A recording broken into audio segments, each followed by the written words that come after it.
I'm Jay Bowyer, the inspector appointed by the Secretary of State to conduct this hearing and to determine the appeal made by Aldi Stores Limited.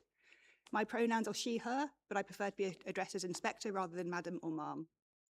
So the appeal results from the decision of Wealden District Council to refuse planning permission on a hybrid application comprising a full application for the erection of a food store, use class EA, with associated access roads, parking, servicing area and landscaping, an outline application, all matters reserved except for access for the erection of a care home, class C2, with associated access roads, parking, servicing area and landscaping at land off Eastbourne Road, Polegate, BN 26 5DD. Before I go any further, can I just check that everyone can see or hear me in the room? And we've got somebody virtually. Yes, I can hear you. Thank you. Thank you. As we are being live streamed today, a reminder that you will need to use microphones when you're speaking, please. And now would also be a good time to check that any mobile phones are turned off or on silent, please. And if you do need to take a call, then please leave the room so that we're not disturbed. I understand at the council we're going to check if there was any fire alarm test or drill planned today. So can I ask you to confirm for us and advise the procedure in the event of an alarm? So there's no drill planned, but the procedures on the wall, so back out the doors the way we came, and the assembly point.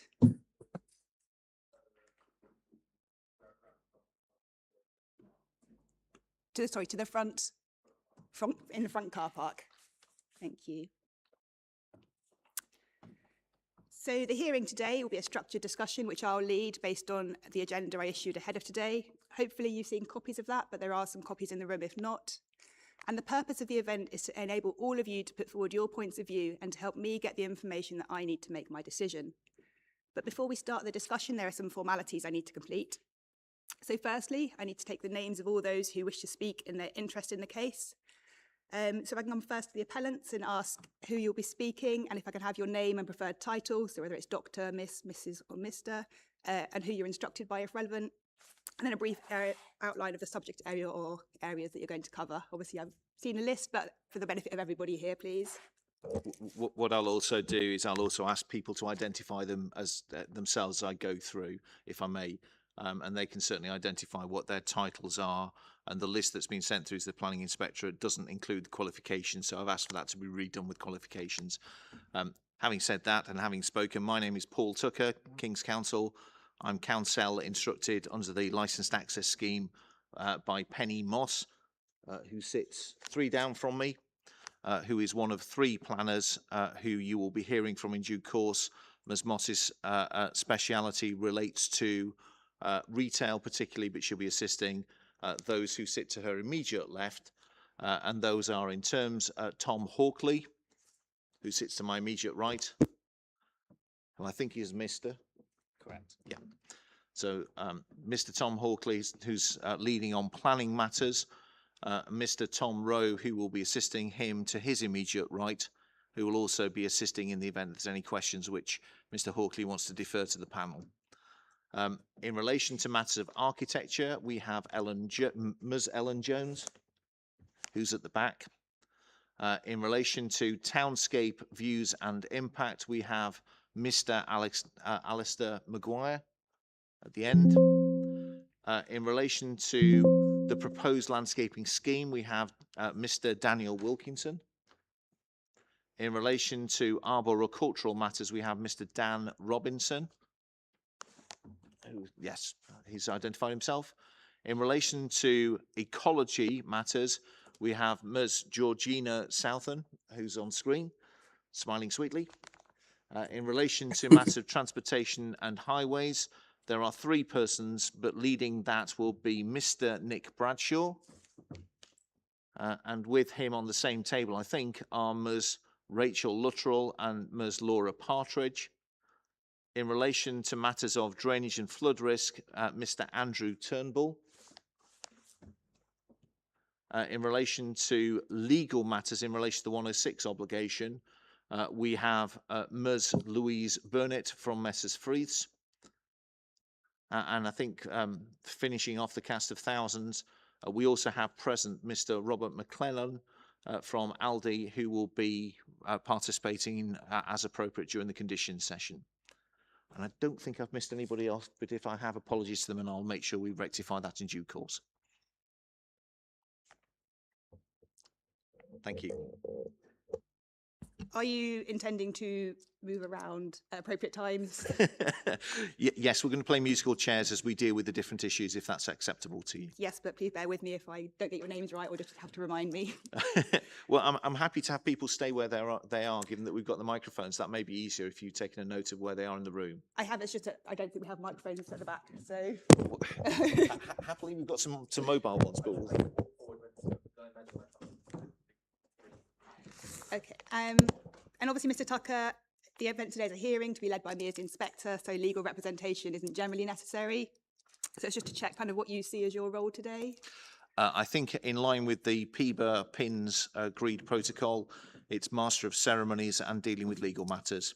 But in terms of providing expert evidence, I have no qualifications in any of the areas that you've heard from, so you probably won't wish to be hearing from me. So it will be literally master of ceremonies, as you would expect in a hearing of this nature. In relation to legal matters, there will be some legal matters, particularly when we turn to the 106, and I'll then be assisting Ms. Burnett in relation to that stance. Thank you. Thank you. But rest assured, I'm not seeking to cross-examine or present a case. Good.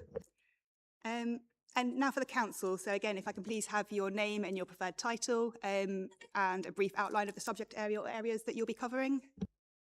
Thank you, Inspector. We will introduce ourselves if that's all right going down. I'm Claire Turner. Mrs. Turner is fine. I'm Principal Planning Officer for Strategic Sites and Projects in Wealdon District Council. And obviously I will be planning as assisting obviously the case officer, who I'll pass across to Sarah Buckingham. Hi, I'm Sarah Buckingham, Senior Planning Officer in Claire's team, a case officer for the site. Mrs. Buckingham is also fine, and I'll be planning matters. Good morning, Inspector. Cal Cambo, Ms. Cambo is preferred. I'm the highway case officer for this application, and I'm a strategic sites advisor as well for East Sussex County Council. So I'm here to discuss the highway matters. Thank you. Hello, my name's Mr. Anthony Beckbar. I'm the Highways Environmental Asset Lead with East Sussex County Council, and I deal with all matters arboricultural.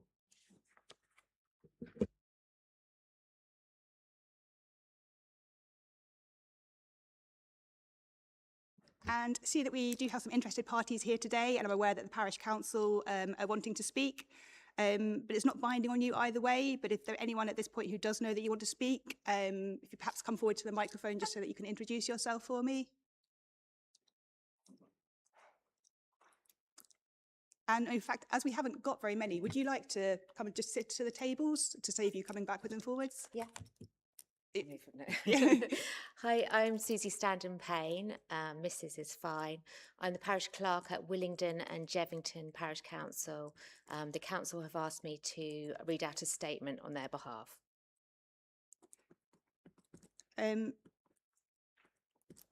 So, I mean, typically we would come to other matters at the end of the discussion on the main issues. I mean, subject to any views from the parties, I'm content if you'd like to read out a statement. You're obviously welcome to then stay for discussion and contribute. But if that would work with the parties, Mr. Tucker first.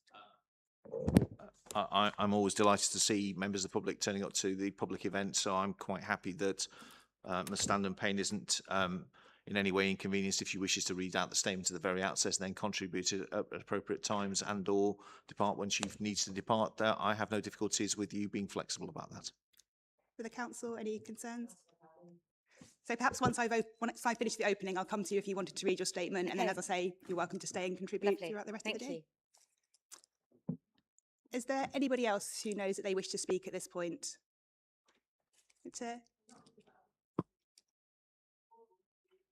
Sorry, could you come forward to the microphone just so that everybody can hear? Sorry. Yeah, could you just put the microphone on, sorry. Sorry, could you just turn the microphone on just so that everyone can hear? Lovely. Shall I start again? Yes, please. My name's Anne. Anne, may I take your surname? Longden. Sorry? Longden. Longden? Yeah.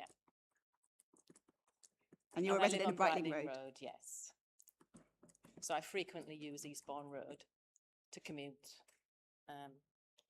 But there are other areas that I would like to address, but already I've written my objection to the Aldi being put there, reasons to like the natural side with the trees and the wildlife and issues with the road, access, but I've already, so whether I need to stand up and say all this again when I've already written it, I didn't know but I wanted to come and just listen and see what was going on really out of general interest. That's fine. So I'll explain a bit as I go through the opening, and then you can kind of decide then if you feel that you'd like to speak still. Yeah, okay. Thank you. Is there anybody from the press here today? No. And as I mentioned, I believe the council are live streaming the event. Does anyone have any concerns about that? No. But if anyone else was wanting to record the event, then please do not do so without my permission. A reminder too that anyone using social media, either during or after the proceedings, should do so responsibly, please. In terms of timings, we have 2 days reserved for the hearing. Today, we'll take a break late morning and then for lunch, and a further break in the afternoon, and I aim to finish no later than 5 p.m. But if anybody needs or feels that an adjournment would be useful at any other time, then please let me know. In the interest of openness, it's crucial that I'm not left alone with any party, so when we do adjourn, I'll be leaving the room, although you may stay here. If you do leave though, please just make sure you're back before the stated time, ready for us to resume promptly. Are there any questions about the general management of today's event? No, thank you. No, thank you. So the next preliminary matter I need to cover is notifications. So I've received copies of the council's letter notifying interested parties of the submission of the appeal and the details for the date and time of the hearing, which seem to me to be in order, so thank you for those. The second notification letter also informed recipients of amended drawings submitted with the appeal and an opportunity to submit additional comments by the 17th of August. So in response to the original appeal notification, I received representations from 3 people or organisations, which I believe were shared with the parties. Just to some nods that you've seen those. Yeah, thank you. And then following the notification referring to amended plans, I've seen 15 representations which were circulated yesterday. I appreciate that wasn't very long ago, but have the parties been able to consider those so that you're in a position to be able to respond to anything that you consider necessary today? I'll ask the appellant first. Yes, because I've not been told to the contrary. Thank you. Thank you. For the council, have you been able to consider those, and is there anything to be able to respond if you consider necessary? Sorry, Inspector. When were these circulated? Because we're not aware of any new consultations having come through in the last couple of days. So I think that the ones that had been forwarded through the consultation period, they were just circulated formally to the parties yesterday. I think it was around midday.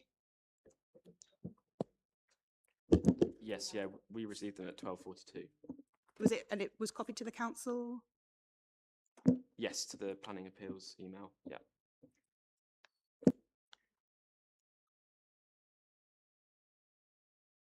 Do you...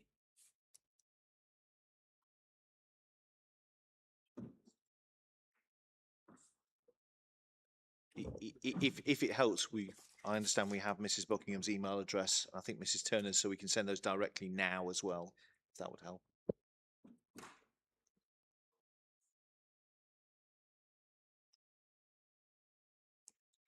So I believe that some of them may have come directly to the council. I think just in terms of our new system, unfortunately, it was a bit messy with us receiving them.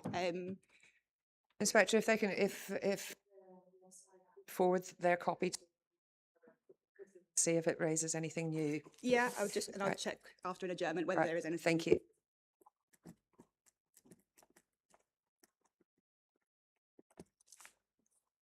Thank you. So I do also have copies of all of the representations that were made in response to the original planning application, and I will also take those into account in reaching my decision.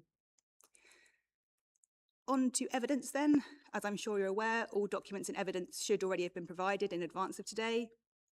In response to my pre-hearing note, I received copies of the policies and documents that I'd requested, an agreed statement of common ground, an agreed schedule of conditions, which was then updated, and yesterday, an updated draft planning obligation. Since I requested those details, I'm intending to accept them unless anyone has any comments. Not for our part, thank you. No, not for ours either. Thank you. Then last week, I had from the appellant an email attaching some plans and decision notices in relation to the adjacent Vistry development. I think I highlighted in an email response to that submission that I think some of those had already been submitted as core documents, but the parameter plan in respect of application WD 2021-0594 and the general arrangement landscaping plan and layout review plan in respect of WD 2023-0664 would be new late evidence.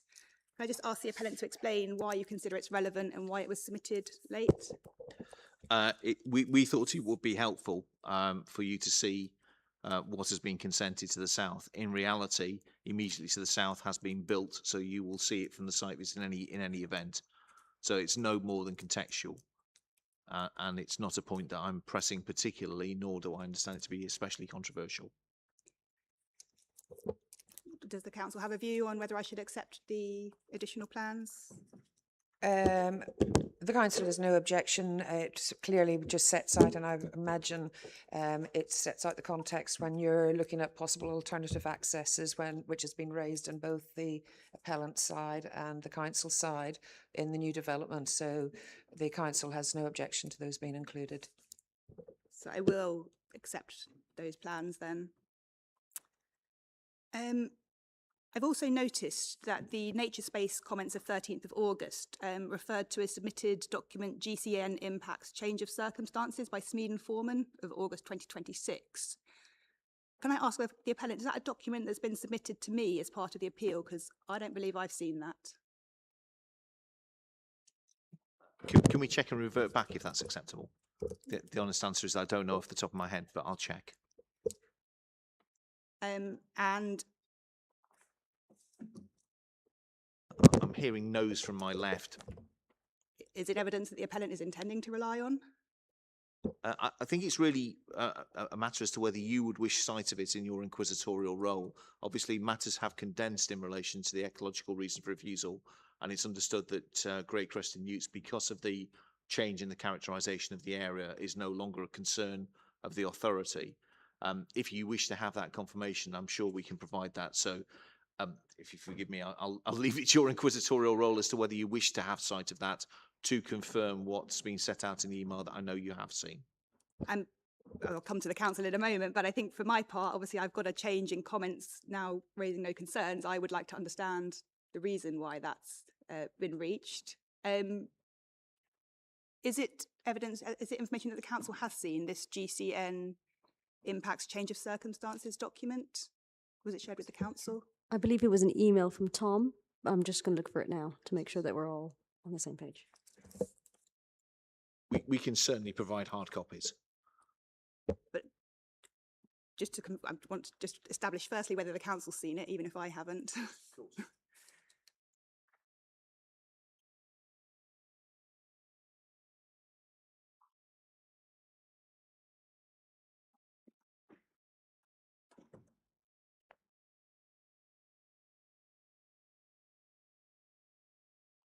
In terms of those who are searching, I'm told it was sent by email on the 13th of August. I think that was the response from Nature Space. Was that when the document was submitted?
that email was sent to council on the 13th, which is the same day as there was a response. I think it just went to Sarah.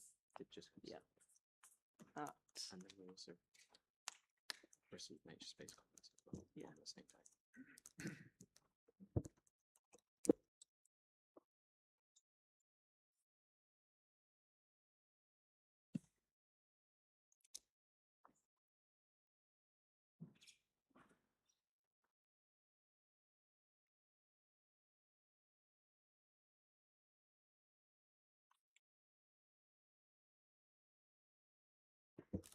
So 9:05 on the 13th of August.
Yes, we've seen the document. We have the document.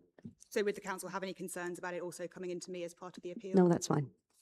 So if there is a hard copy today, that would be helpful, but if you could also email it to the case officer so it can be added to the file for me. Yes, of course, to both. Thank you. So on that basis, I will accept it and hopefully have a chance to look over it before we come to that discussion. Thank you. Similarly, the Lead Local Flood Authority and Pevensey and Cuckmere Water Level Management Board letter of 23rd of July refers to further evidence provided by the appellant, which I'm not sure appears in the flood and drainage technical note to Appendix 4. I'm happy to be directed to where it is if it is before me somewhere.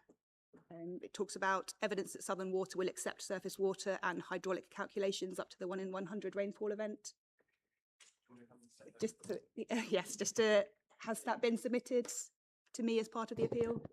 I believe it's been submitted to my team, so Paul, Tom, I believe that got further sent on.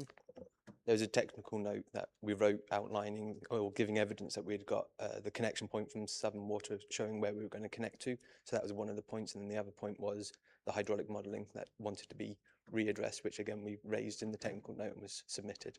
Again, I don't believe that's information that I've been provided. We'll again make sure that it's with the council. Perhaps at the mid-morning break, we'll check and then report back afterwards, if that's acceptable. Yes, and then just to be thorough, the later comments from the Lead Local Flood Authority in their email of the 5th of August then indicate that drainage can be addressed outside of the appeal with conditions. I wasn't clear if that position followed any additional information. So that came. Thank you. That came as a result of that technical note. So once they'd received that technical note, that they then came back and said about the 8 conditions that they said in that email. So it's just the one set of information in this technical note that I'm potentially missing. So correct.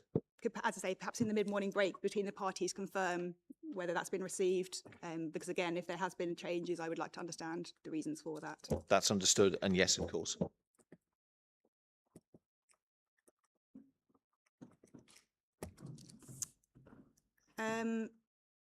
Then not a new document or evidence per se, but just to highlight, there was also an email yesterday from the council advising that references to certain policies in the SIL statement should be disregarded. Could I just ask the council to explain for me, particularly because I see that policy WCS 14 is also referred to at paragraphs 3.5, 12, 22 and 25 of that document? The policies, WCS 14 in terms of the statement of case relates obviously to the presumption in favour of sustainable development, it has inadvertently got put in incorrectly into the SIL justification for seeking contributions. That's why.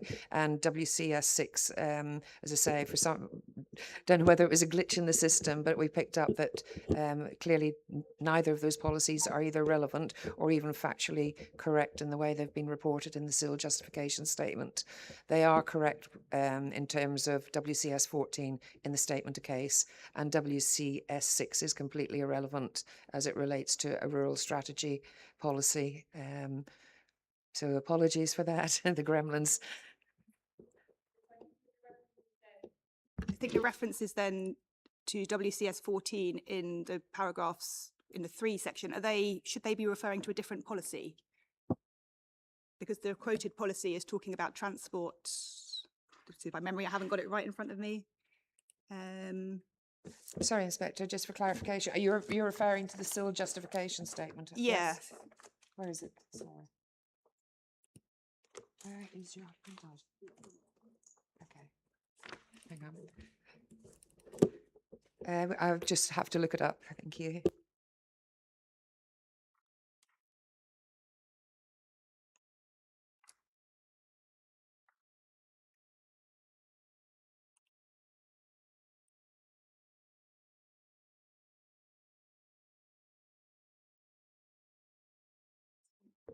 Inspector, you were referring to paragraph, sorry, in the SIL justification. Well, so it's referred to again at paragraphs 3.5, 12, 3.22 and 3.25, and the quoted policy in paragraph 2.6 is talk about transport impacts. So is that an incorrect policy reference? Should it be a different policy?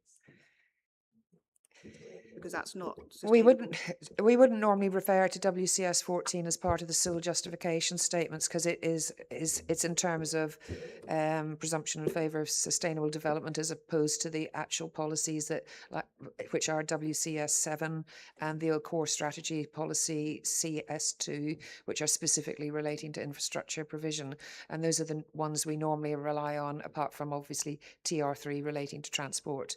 So for the purposes of SIL justification, ignore WCS 14 in this and WCS 6. But sorry, just to be clear, so in paragraph 2.6 of the SIL statement, where it says policy WCS 14, but then talks about transport impacts, and the quoted text is not what's in actual policy WCS 14. No, that's completely wrong. So I say, is that a different policy and the reference is wrong, or we don't quite know where that policy came from? Okay, so it doesn't exist. It doesn't exist, nor does the quoted policy WCS 6 either.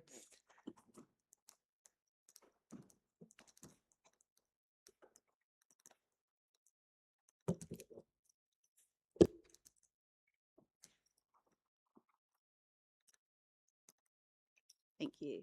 Does the appellant have any comments on that information clarification? Sorry. We do, so we can confirm that the drainage note was sent to the council on the 22nd of July. It is dated the 20th of July. And on the policy point, I don't think we have any issue with the council issuing a corrected version of the SIL compliance statement, which may be the neatest way forward. I mean, I'm content to do that, or just to take it as the council's clarification, and I can just disregard those references. Whichever's easiest. From my point of view, I don't think I need an updated document to address that, but I'm happy to receive one if you consider it necessary. The council don't consider that necessary. It was a mistake and it can be ignored, those two policies, if that's okay with you. Happy I either understand way. the position now, that's fine. So just heard clarification then that the drainage note was sent to the council on the 22nd of July.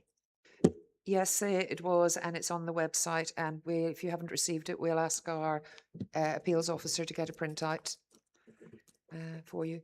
So again, on that basis, if the council's seen it, I will accept it, but as long as I can have an email copy, and ideally hard copy would be helpful. Thank you.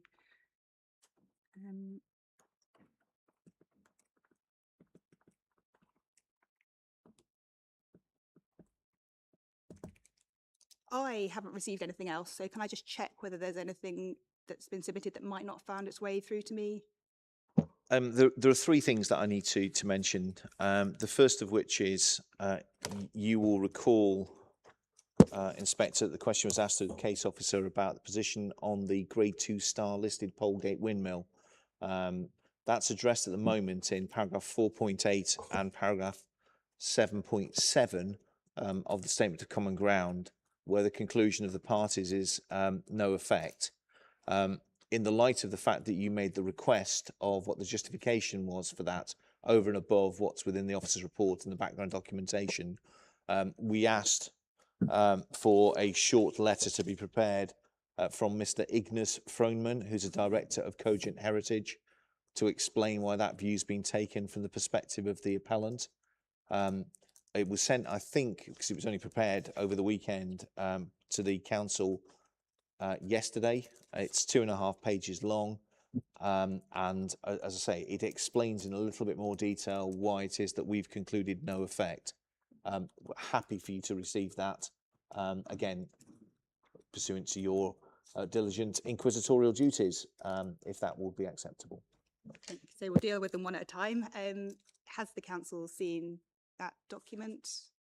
I confirm that it came through to the council, but we haven't had a chance to review it as it came in so late, basically on the last day before the hearing, I'm afraid. We can, if you would want to have a look at it, but heritage wasn't one of the issues that we'd raised an objection on. Yes, I understand that. I just, obviously, it's in terms of statutory duty, something I need to consider, which is why I'd flagged it to the parties. We're due to consider that in other matters, which I mean certainly is going to be a little way off. So would the council be able to have a look over that in advance of that discussion? Yes, we can do that. And then, subject to any comments, I can confirm at that point whether I'll accept it.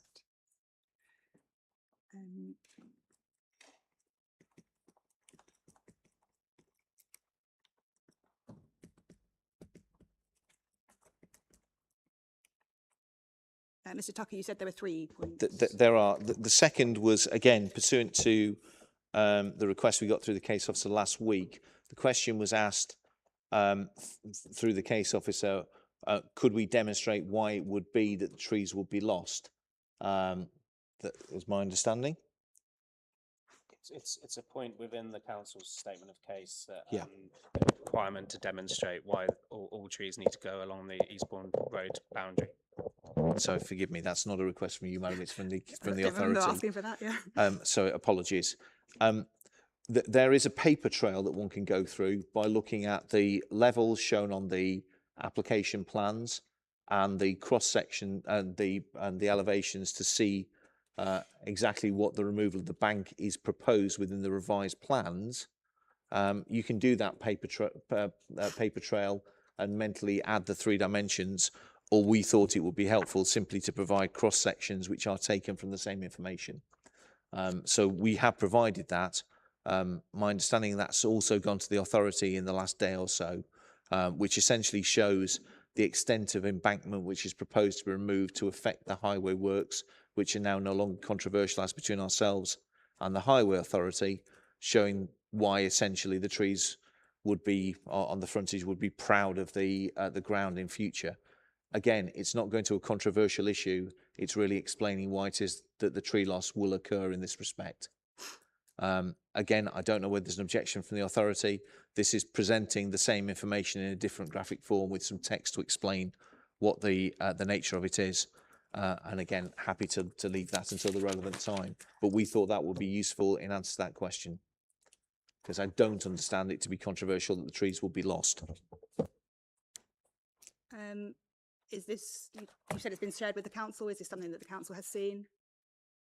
Yes, confirm again, we received that late yesterday. It was forwarded also to the Highway Authority. We haven't had a chance to look at it closely. We've had a brief look because of obviously the time constraints. Again, then we can give back a formal comment to you. Obviously, in principle, showing the change in levels obviously isn't an issue per se, but in terms of the accuracy of the representations, I think that's why we would have to confer with Highways colleagues and ourselves to have a further detailed look at it. Is that something that is going to be possible today, sort of after lunch perhaps? Or?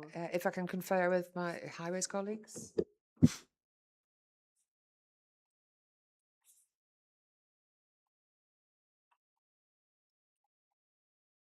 we'll look at it and then after, if we can get back to you after lunch session, if that's acceptable.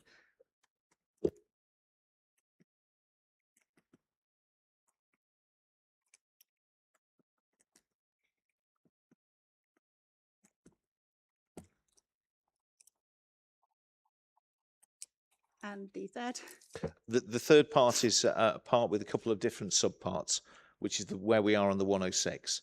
There have been discussions taking place behind the scenes in relation to the 106, and as you'll be aware from other appeals, it is conventional that where there are issues between the parties, to include blue pencil clauses, so that the decision maker can select whether something complies with guidance, or if there are alternatives, which are the relevant alternatives. That's conventional. That's not something that we are told that particularly the County Council wish to engage in. So we have had to rapidly convert what was previously a bilateral into a unilateral, so not having the blue pencil clause elements of those elements, on the basis that the County Council consider those to be not agreed and they should have to be in a unilateral undertaking. That I don't understand has yet been sent to the case officer, although it has been, as I understand it, shared with the County Council solicitors. That is something which will be presented to you. The other thing is, as well, we've been chasing and received yesterday information from the County Council about some of the payments that they were seeking. In particular, something in relation to, which may be an acronym which is entirely familiar to you, Madam Inspector, or may not be familiar, I don't know. But a sum of money is being sought by the County Council in a planning context for capital asset value for amenity trees, which goes under the acronym CAVAT. That is something which is a live issue about, frankly, its legality as to whether it's being sought in a Section 278 context, but this authority wants it sought in a planning context. On the back of the County Council's statement of case, there is Appendix 1, which is a single-page document which appears to have been authored, I'm delighted to say, by Mr. Beckvar, who can explain that to you in due course, which seeks CAVAT payments in respect of trees that will be lost. The policy basis for that is entirely opaque to us, and there is nothing within the civil compliance statement which explains that. Doesn't appear to be an SPD or any other form of policy. The legal basis is obviously entirely familiar, which is Regulation 1222 in a planning sphere. That's currently not being addressed, and we have asked the question behind the scenes. So the way that we have sought to deal with that within the obligation is we've done a calculation within that, not because we think that it's appropriate, because we don't genuinely understand its legal basis in the context of Regulation 122, and particularly how it complies with the PIN's guidance for planning obligations, which at the moment is not addressed at all. The County Council have done their calculation, and they put the figure as £2 million. At the moment, it's therefore a £2 million request from the County Council that my clients are not making in a planning context, the legal and policy base of which are entirely opaque to us. Now, I flagged that up at this stage, really, to give advance notice when we come to the Section 106 obligation that our position will be, it's not justified in policy terms, it doesn't fall within Reg 122.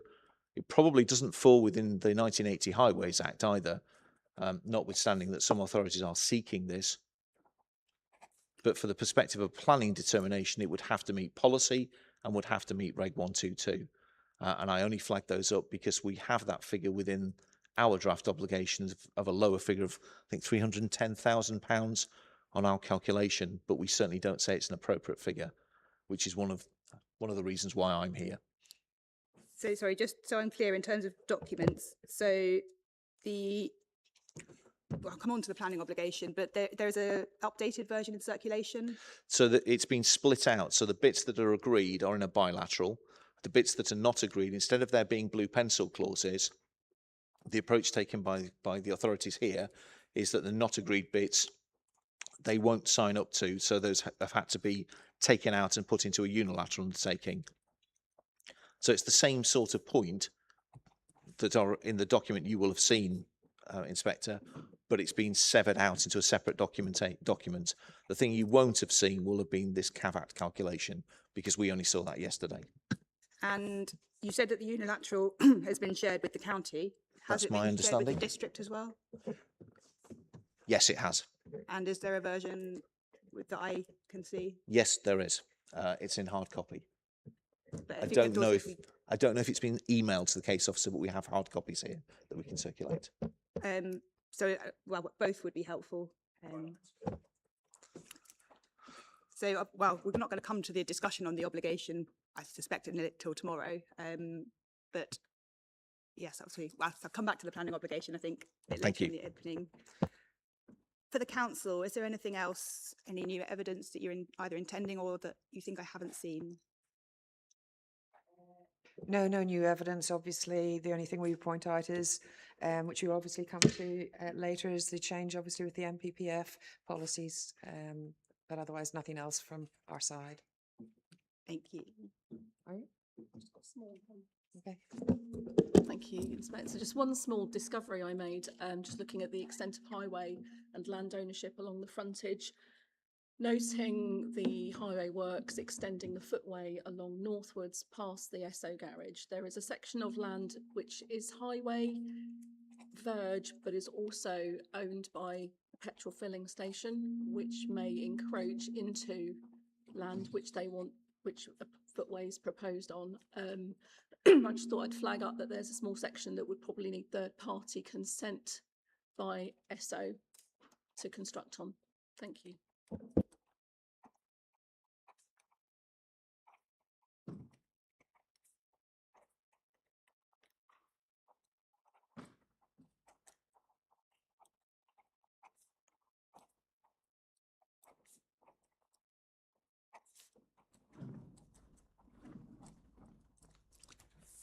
Thank you.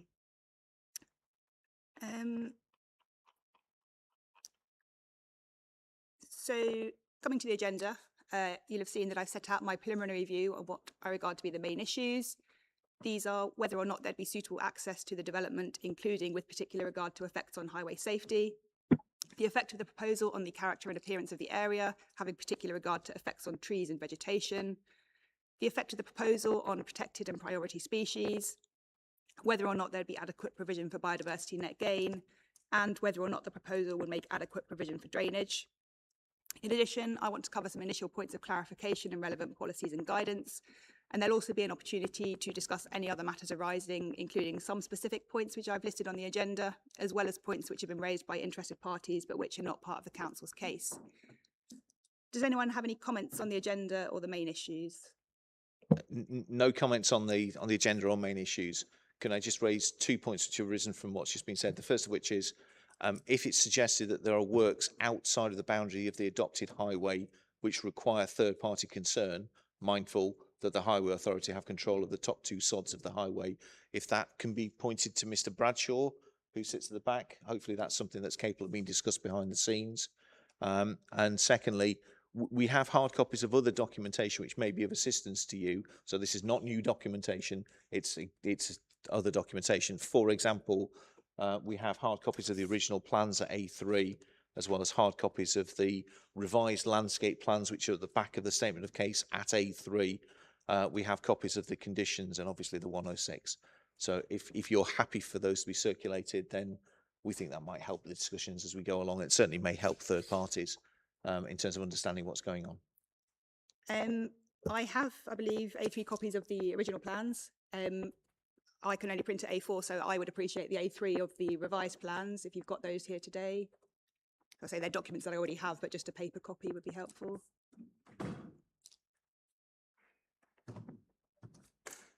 Are there multiples just for the interested parties, as you mentioned?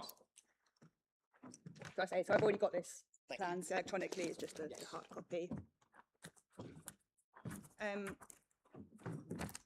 We'll come to conditions and obligations. Exactly. What I was just thinking of is perhaps putting them on the table during a convenient moment at the back for third parties and for the authority if they want additional hard copies. Thank you. Any comments on the agenda or main issues from the council? No. Thank you. So also on the agenda, I just mentioned, you'll see there is space to discuss what conditions and planning obligations might be appropriate were I to allow the appeal. This is standard procedure. It doesn't indicate that I've made up my mind on the case, and nor will the discussion affect the council's position in relation to the proposal. Just to check at this stage, I mentioned before that I'd received a schedule of the agreed conditions with an update on the 10th of August. Is that still the latest position on conditions? No, we've put forward a couple of amendments to the council, but I don't know if they've had a chance to review that yet. So when was this? This was sent through, I want to say end of last week. Let me have a quick check.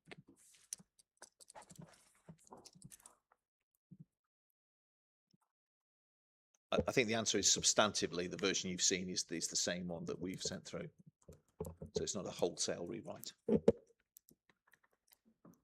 But there are comments on a couple of them. Yeah, this was sent through to the council Monday evening, and there's a couple of comments on a couple of the drainage points that was covered by the LLFA comments, and then our suggested amendments to condition 9 and to condition 10.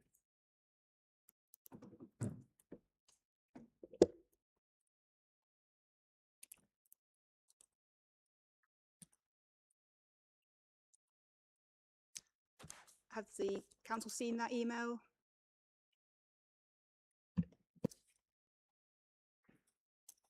Sorry, can you give us the actual email date? Yeah, no, this was sent through on Monday the 17th at 6 p.m. Okay. 6:10, sorry, p.m.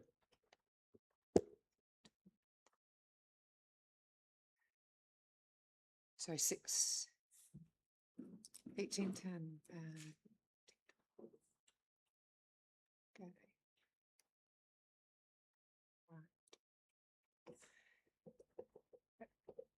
Inspector, we haven't been through those in detail. If they reflect, obviously, the comments, because most of the changes related to the updated condition from the LLFA, and therefore it was split between various conditions because there were slight differences, nuances on that. There were some clarifications on some of the other policies. However, the applicant has put forward 2 new suggestions under C9, C10, which we have looked at, but we would be from the summary of their email that we wouldn't agree to on that. But again, we can discuss at condition time. But otherwise, again, we can look at that and confirm to you when we come to that after lunch. So unlikely to get to the conditions for a little bit, but it would be helpful to me to, again, have had sight of what's being proposed or in discussion, just so that I know what we're talking about when we come to that point. We've got hard copies of both what has been agreed and then also the version 3, the suggested amendments that we can hand over to you. And can they be emailed as well? Yeah. Thank you.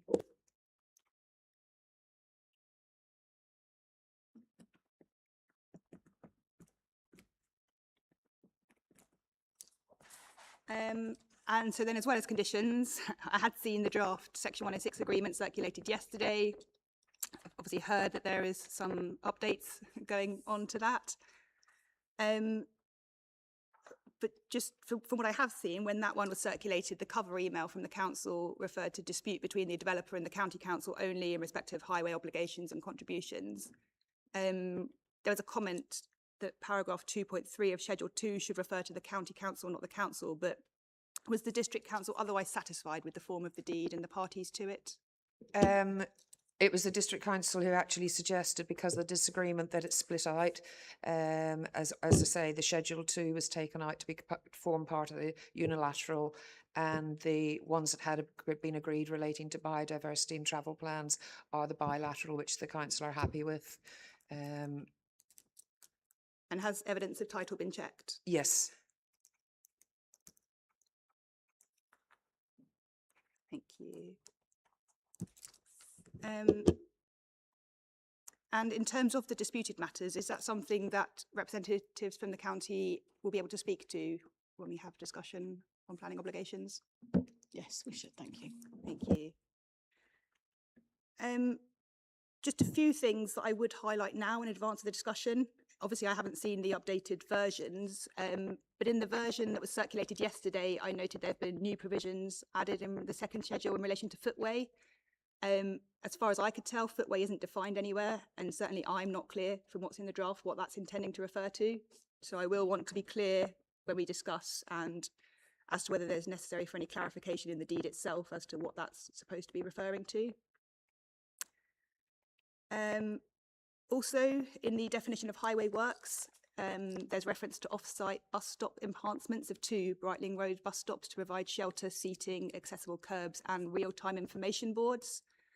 I'm not sure if that's intending to relate to the bus stops to the north of the site, which are kind of named as Brightling Road, because I noticed that the southbound one certainly already seemed to have a shelter with seat and real-time information board. So perhaps that's something that needs to be checked before we can come to the obligation discussion.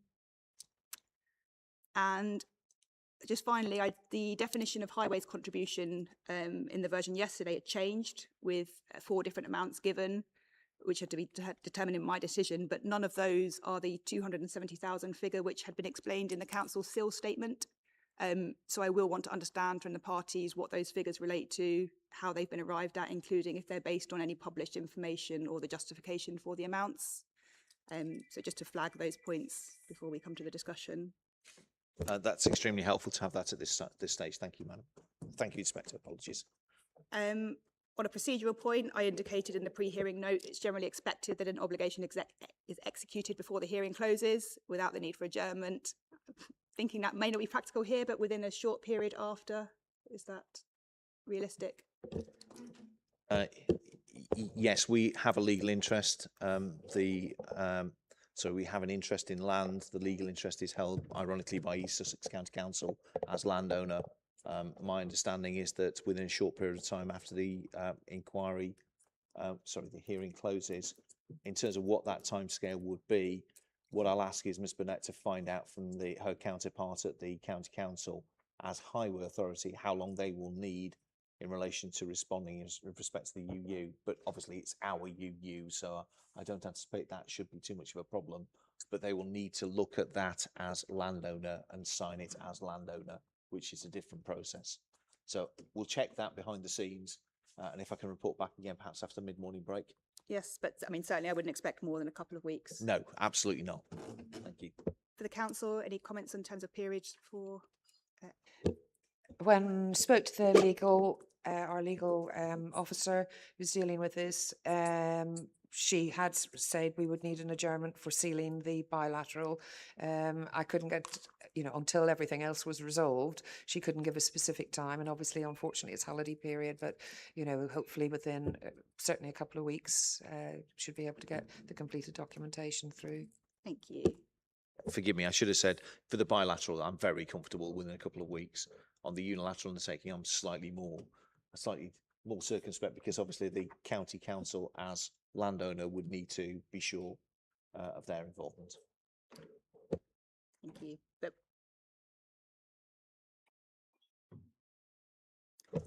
Ms Burnett's far more confidence in relation to that as well, so I'm delighted.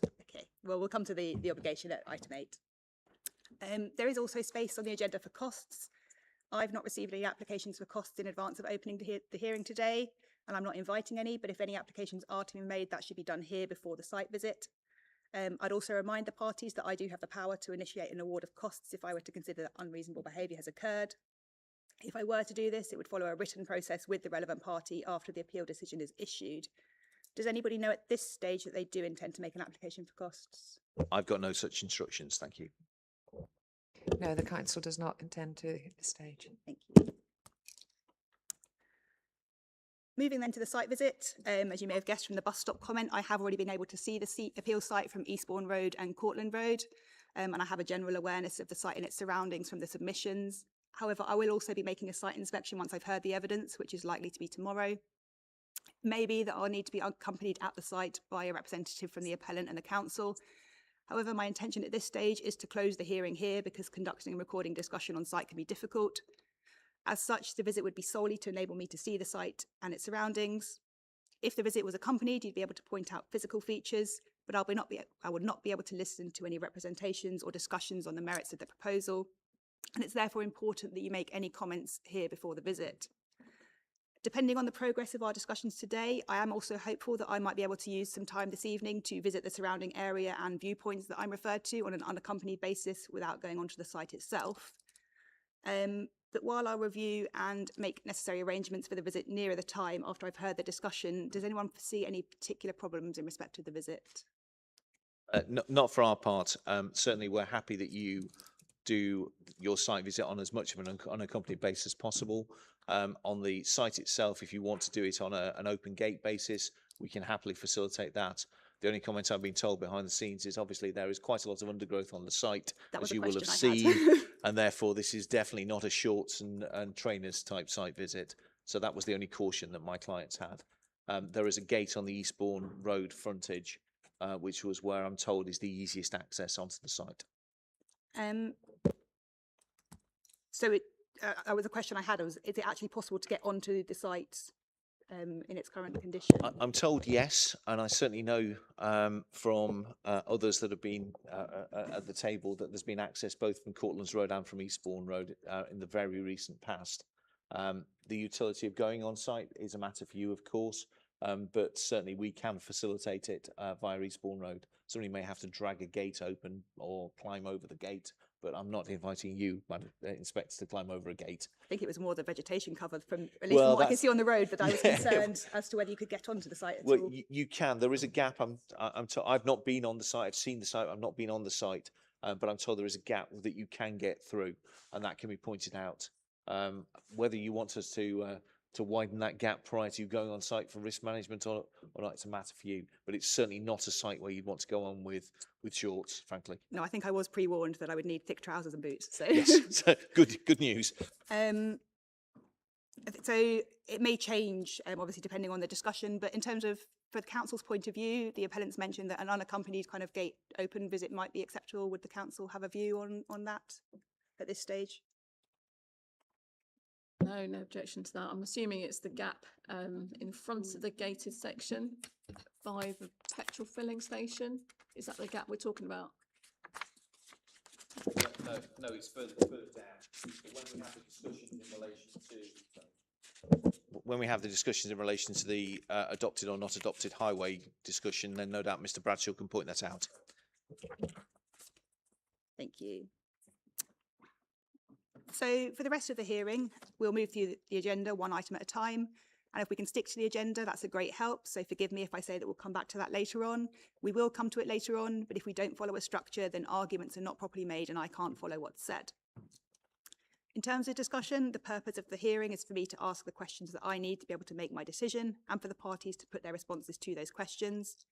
This may mean that I do not ask questions about every aspect of your cases, but it's important to understand that that's not because I'm ignoring them, but rather I have no questions to put as your positions are clearly stated in the submissions to date. During discussion, I'll invite contributions from one side and then the other, being the council or the appellant. I won't come to interested parties as a matter of course at every stage in the discussion, but if there is anything that you do want to say on a particular point, then just indicate by raising your hand and I'll come to you at an appropriate time. In relation to the conduct of the hearing, you can be assured that all participants will be given a chance to address the points raised at the appropriate time, so there'll be no need to interrupt. However, if you want to make a point or feel that I'm moving on before you said all you want to, then please let me know. Councillor here on behalf of the appellant today. However, there'll be no formal presentation of cases or cross-examination, and any questions should be directed through me. And we do have a lot to get through, so to make the best use of our time, I'd like to concentrate on points that are not already included in your evidence. So I've read all of the written statements as well as the representations made by interested parties, so I'm aware of what's in those and there's no need to repeat material, although you can draw my attention to anything, something specific. As I say, I may not have questions where I feel I've grasped your cases on certain matters, but where I do have questions, please try and answer those as clearly and concisely as you can.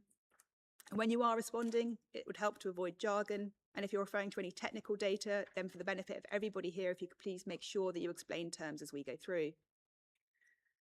I'll also remind everyone that a point is not better made just because it's repeated, so there's no need to repeat or reiterate points that have already been made. During the discussion, you'll see that I'll be taking notes and I may turn to refer to documents either on my screen or some that I have in hard copy. So please bear with me if I ask you to pause so I can find a relevant reference or make sure I've captured what you're saying. Does anybody have any comments on the agenda or any other questions at this stage about the procedural side of the hearing? I think the only point that we would make in relation to the agenda, which may be my over-optimism in relation to matters, is that in relation to the first main issue, we don't anticipate that there is a technical reason for refusal in relation to highways. Now, we understand that item number 4 is primarily dormice in terms of discussions, and item number 5 is the element that we understand to be dealt with by way of conditions. So I think we're now a little bit more focused in relation to particularly tree loss and also the issue in terms of dormouse surveys. So that's just to add an air of optimism, as it were, in terms of the issues between the principal parties. Thank you. Comments from council? No. Thank you. So before we move on to the rest of the agenda then, I said I'd hear from the parish council. As I said in opening, I've read all of the representations, so I'm aware of what's in those and there's no need to repeat material. But subject to that, I'm happy to hear representations now on matters that you consider I need to be aware of in making my decision. So, yes, Ms. Stanton. So I am Susie Standon-Payne, Parish Clerk of Willingdon and Jevington Parish Council. I'm speaking today on behalf of the Council, as neither our Chair of Council, Councillor John Pritchett, BAM, nor our Chair of Planning, Councillor Andy Watkins, is able to attend. The Parish Council objected to this application on the 29th of August 2025 and also responded again following the circulation of the amended plans. It may be helpful if I briefly explain how close Willingdon is to the application site, as the highway signs are misleading. The parish boundary between Willingdon and Polegate is at the one extreme, opposite the Tesco service station, and then follows the A2270 south towards Eastbourne. The new housing development, Rushlake Meadows, on the former Hinesland playing fields, is within the Willingdon boundary. This means Willingdon is immediately adjacent to the application site on 2 sides. This includes the housing on the A2270 Eastbourne Road, the thatchings and Parkcroft, and the housing on Rushlake Meadows. The council fully supports the comprehensive objection made by Polegate Town Council, as well as Wealdon District Council's reasons for refusing the application and its continued opposition to this appeal. Our main concerns are the impact on traffic and the loss of trees. Residents in the Parish Council remain very concerned that further development in this location would add more traffic to the A2270. This road already experiences congestions, delays and tailbacks, and additional pressure is likely to increase rat running through local residential areas. The Council is also mindful of the other developments and proposals in the area, including the new medical centre, the extant planning permission at Morning Mills Farm, and the HPE-MAC proposals.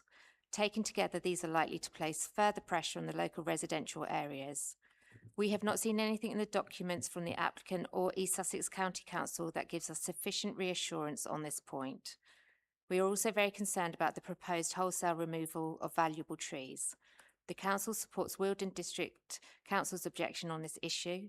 The photographs from their submission show clearly what would be lost, and that loss could not realistically be replaced or mitigated for many years. For these reasons, Willingdon and Jevington Parish Council respectfully ask that the appeal be dismissed.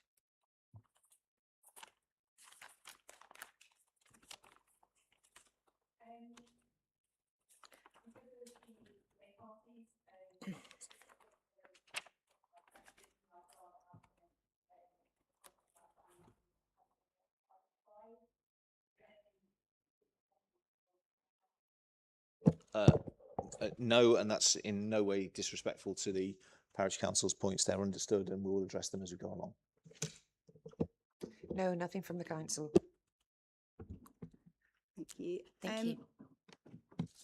Ms. Longdon, were you wanting to speak now, or are you happy?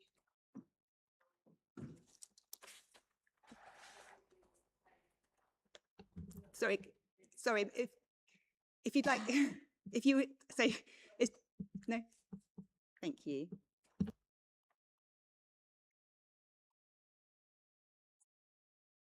Sorry, if we can move to item 2 on the agenda and some preliminary matters.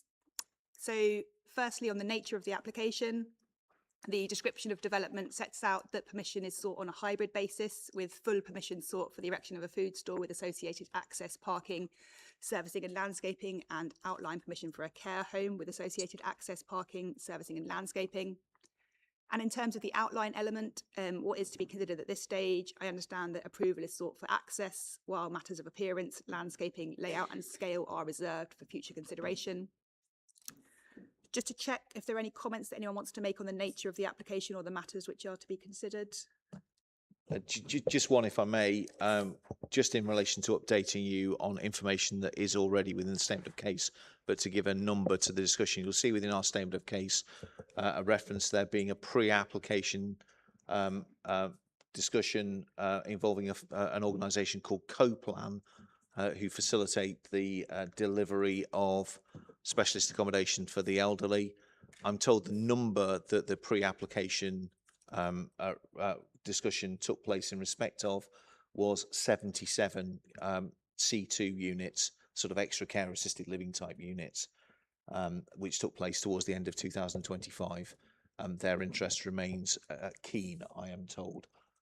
So it's up to 80 is obviously the position as set out in the documentation. The actual number that was subject to the pre-app was 77. If that helps. Thank you. Chomping at the bit was what I was told behind the scenes. Just to check with the council, any comments on the nature of the application or matters to be considered? No comments on the nature, but just to clarify, because a number has been raised, just to flag up that the LLFA, one of their concerns was that there hadn't been an appropriate flood risk assessment for the care home, and whilst that can be conditioned, the actual quantum will depend on obviously the surface water and how that can be accommodated on the care home site or the detailed proposals. So that would come through, obviously, this if inspectors minded to approve this scheme through the reserved matters application, but quantum, as I say, would be left open and flexible because there are other determinatives at this stage. And I strongly agree with that point. I'm not seeking to amend the application. I'm really just adding the information to you to know what the commercial interest is in relation to bringing it forward. In terms of that C2 use, I'd noted in the council's officer report, it talked on page 26 about the care home and a need for further details to establish whether it would be use class C2 or C3.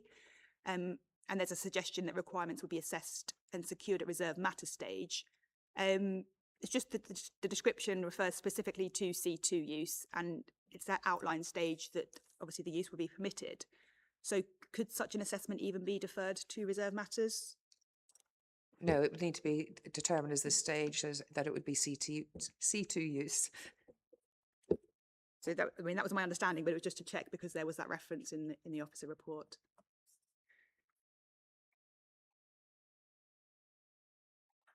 And just to confirm, we agree it's C2 that's being sought.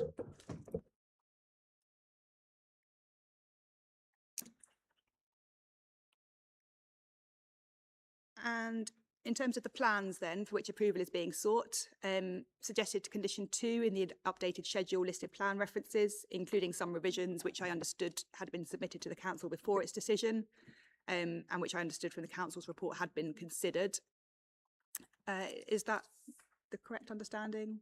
Yes, subject to two things, one of which is the revised landscaping plans, which you now have in A3, and secondly, there is a landscape condition so that in the event the authority thinks this can be improved upon, because in the parallel consideration of the other scheme, there has been additional tweaking that's been done to landscaping. So it keeps that option open, as it were.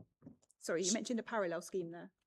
So the discussions that have taken place with the authority behind the scenes. Discussions. Yes. I thought you meant there was another application somewhere. No. Okay.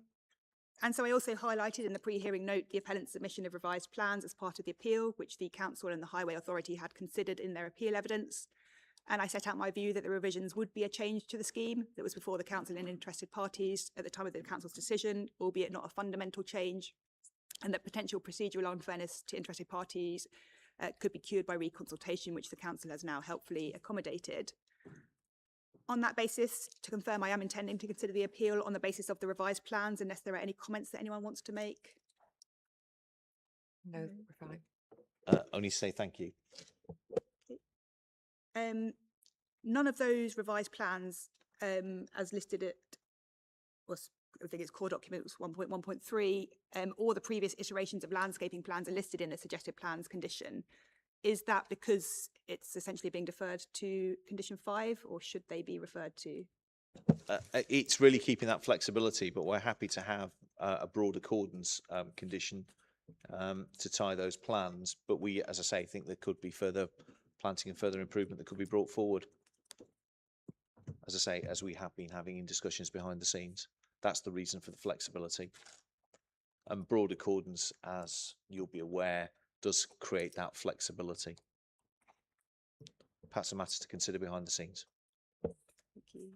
The council would strongly disagree with the landscape plans being approved. We have one of our reasons set out in the statement of case was that the planting was considered inappropriate, and we would not want to see a scheme coming forward as the way it's presented if inspectors minded to approve the scheme. So we would want that to be determined through a landscape condition. Thank you. Sorry, can I just add further to that? The landscape along the frontage would also rely on the engineering works that emerge for final transport access arrangements. Any 27A would be subject to further minor amendments, which could then affect landscaping. Thank you.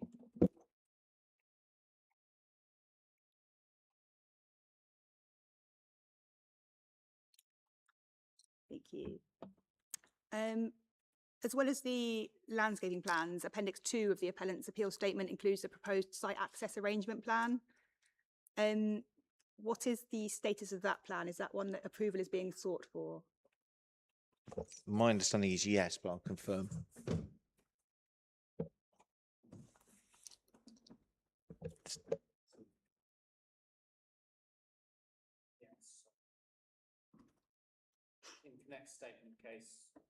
In Connect's statement of case, they identified the previous identified taper issue could be resolved with a very minor adjustment to the proposed curb alignment, which was included on their latest site access plan at Appendix 1, which I think is the drawing that you're referring to.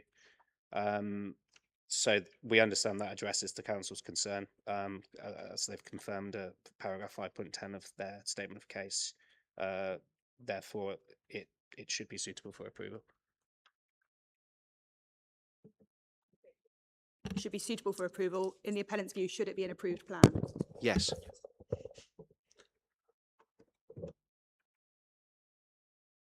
What's the council's view on whether the site access plan should be an approved plan? It could be an approved plan, subject to obviously the removal of the trees, which would allow the safety of the access and accessibility.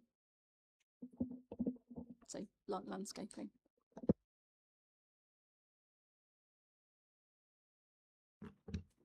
And more generally, in respect of the outline element, I've got suggested condition 15 just refers to the parameter plan. As for other plans, we've just discussed that approval is being sought for access at this point, and so the proposed site access plan would also be relevant. But I'd be intending to treat any other details shown on plans in respect of the outline element as indicative, unless there are any comments on that approach. No, that's agreed. Definitely agreed. Thank you. Is there anything else that anyone wants to raise in relation to the plans and their status?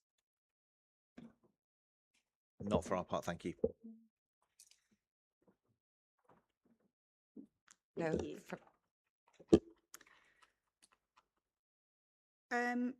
So if we can move then to item 3 on the agenda and planning policy and guidance. On the national level first, I'm aware that the government helpfully published a new version of the National Planning Policy Framework on Monday. Obviously, that's very recent, but have the parties been able to consider that document and any relevance that it may have to the proposal to be in a position to discuss and address points today? I'll ask Mr. Tucker first. Yes, those to my right have done little else but for the last 48 hours but pouring across MPPF. So yes, we can deal with that as we go through. For the council, have you been able to consider the framework? Yes, we have, although slightly less time. So the parties are content that we can deal with that today during the discussion? Yes. Thank you. Yes. Locally then, in terms of the development plan, paragraph 4.12 of the Statement of Common Ground lists policies of the Wealden Local Plan 1998 and the Wealden District Core Strategy 2013 that are considered relevant. Having read the evidence, I don't think I need to run through the policies that you've referred to in any detail at this stage, although I do have questions about some of them as part of the main issues. And you may, of course, also want to refer to policies or parts of them during the rest of the day in support of your case as we move through the agenda. Is there anything that anyone does particularly want to draw my attention to at this point? Just one really, which is that WCS6, which is the Rural Areas Strategy, is cited as a key policy. I don't know if that still remains the position from the authority, given what Mrs. Turner said earlier on. Certainly we're happy that it's in the list, but I just wonder if that's worth clarification. Page 9.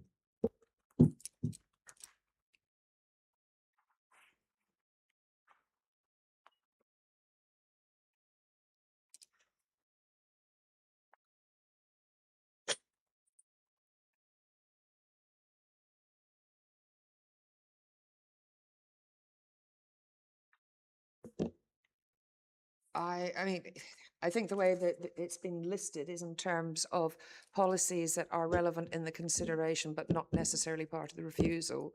And I imagine that when this was being drafted, it was having regard to that. Obviously, the care home is outside of the development boundary, the rural strategy area isn't applicable, etc. But it's not a ground for refusal on that basis.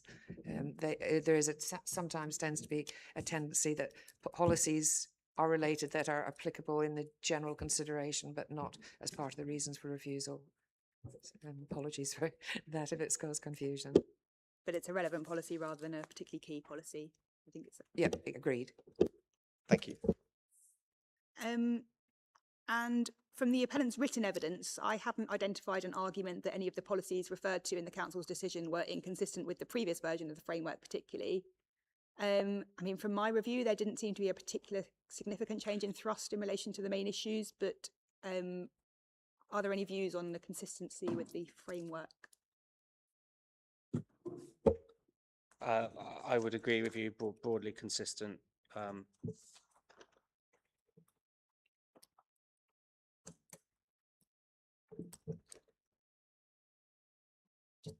Convert anything from the council on consistency with the framework? I would agree that it's broadly consistent, but I think there's actually a slightly greater emphasis on the protection of trees from obviously initial readings. And having regard to that, I would have said, looking obviously, policy S5.1 sets out about certain forms of development being approved outside settlements, and obviously this is outside a development boundary per se. There's no dispute over S5.1H because obviously it's a residential mixed use. I think S5.2 is important because it refers... Sorry to interrupt. We'll come to the discussion about relevant... Oh, sorry, I just thought you were saying about the policies that if there were, because the point was just saying that they're actually probably a greater emphasis on this on the protection of the trees by having regard to these specific policies, but happy to discuss that later.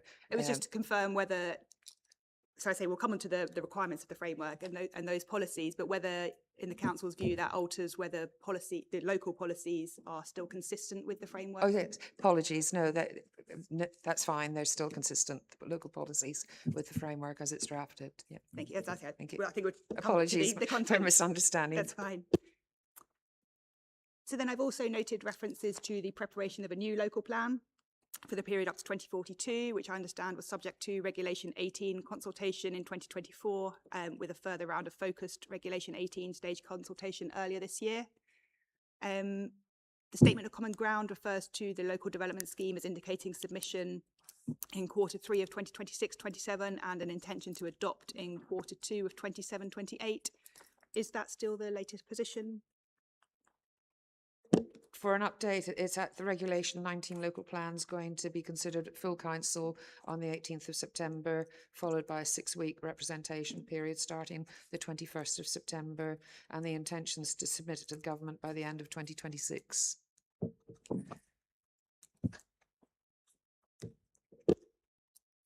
So that if it's by the end of 2026, oh no, that would be consistent with Q3 of 26-27.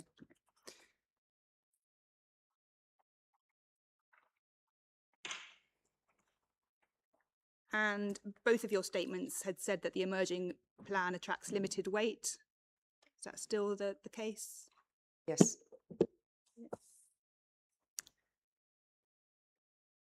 And As for any relevant content of the emerging plan, I think the only thing I've really been referred to is policy POL4, which proposes the allocation of the appeal site with an indicative capacity of 60 dwellings.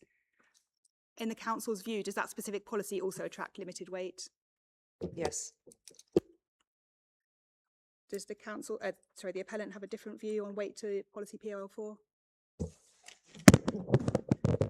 So can you repeat the question, please?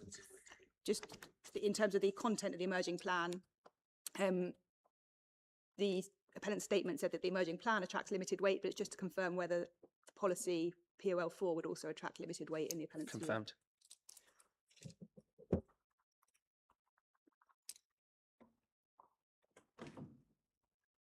And thank you. In terms of other documents, paragraphs 4.19 and 20 of the Statement of Common Ground refer to the Wealden Design Guide and a 2026 update to the Town Centre study. The evidence before me also refers to the Essex County Council mitigation planting document, which was appended to the Highway Authority statement. Can I ask the council, what is the status of that document?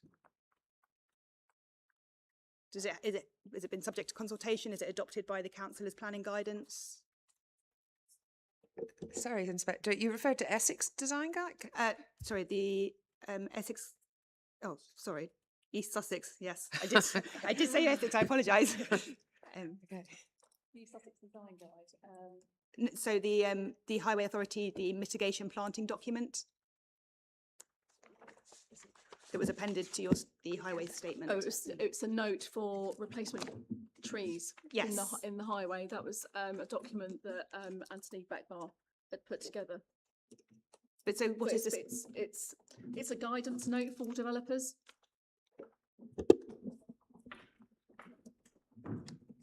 On the basis that the trees on the highway are controlled by the Highway Authority.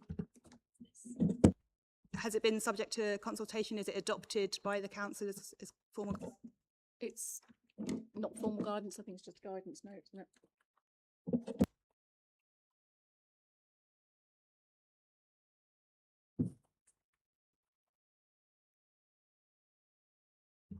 And so in the council's view, how much weight should be afforded to that document?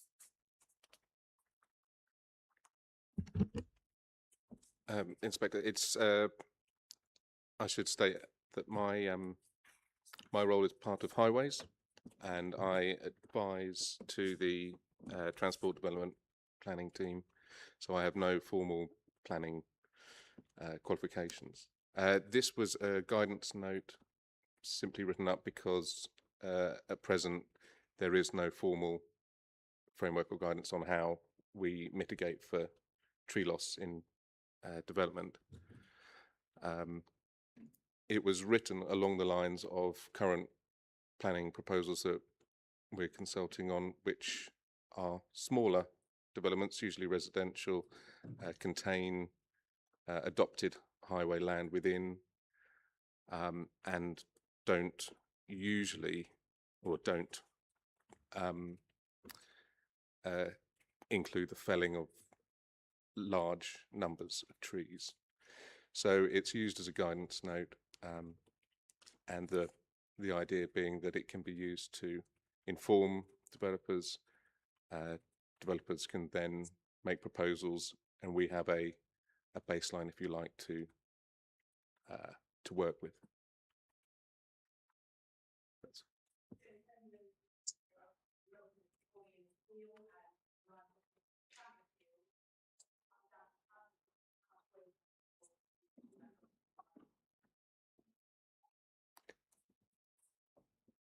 So, if it hasn't been adopted, then it has limited weight.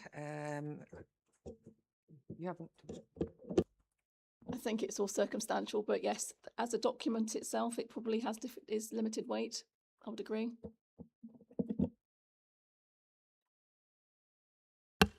For the appellant, any comments on the status or weight to the mitigation planting document? So I'll address status because that's a legal issue, and I'll defer to Mr. Hawkley in relation to the issue of weight.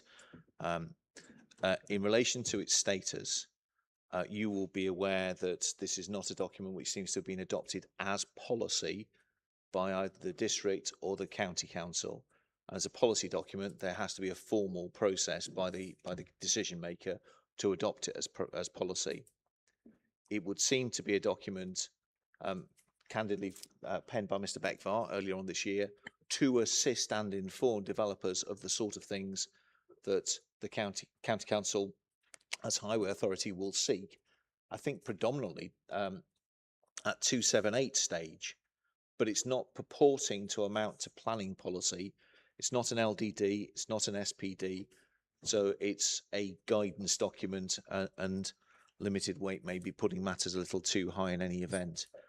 More importantly, insofar as it seeks to secure a payment of monies, it slightly bizarrely has two different inconsistent points. So point number 5 says commuted sums of £800 per mitigation tree will be charged, and the final one says the caveat, which is the point I mentioned earlier, value of any trees to be felled will be charged. The caveat value will be calculated at the point the LHA approved removal of the trees. Now that would be at 278 stage, but that appears to be internally inconsistent with what's set out earlier on, and is certainly inconsistent with what the figures are that have been brought forward. So as planning policy, it's not planning policy and therefore can't be treated as such. As a guidance note to inform what officers will seek as part of discussions at 278 stage, it's material, but at the bottom end, and as to how that will be described, Mr. Hawkley, as the planner, will give his view as to whether it's nil or limited or whatever. If it was to be treated as policy, that I have to say would be to fall into a legal error. Because if something was purporting to be planning policy and to require a certain amount of payment, both PPG tells you how you should be doing that for formulaic approach, forgive me, and secondly, the regulations under the 2004 Act also tell you how you should be approaching planning policy now, most recently changed after the 2012 regs were overtaken. So it's not purporting to fall within the LDD scheme. It's not purporting to be planning policy. It's not been adopted. It's not been subject to public consultation. So it's got to be at the very, very lowest level of information behind the scenes. And I think it's actually, in terms of its internal scrutiny, it's intended to inform 278 stage, not section 106 stage. So I'll defer to Mr. Hawkley in relation to that. For the reasons set out by Mr. Tucker in relation to status, we give the document no weight. Sorry, did you say no weight? Yes.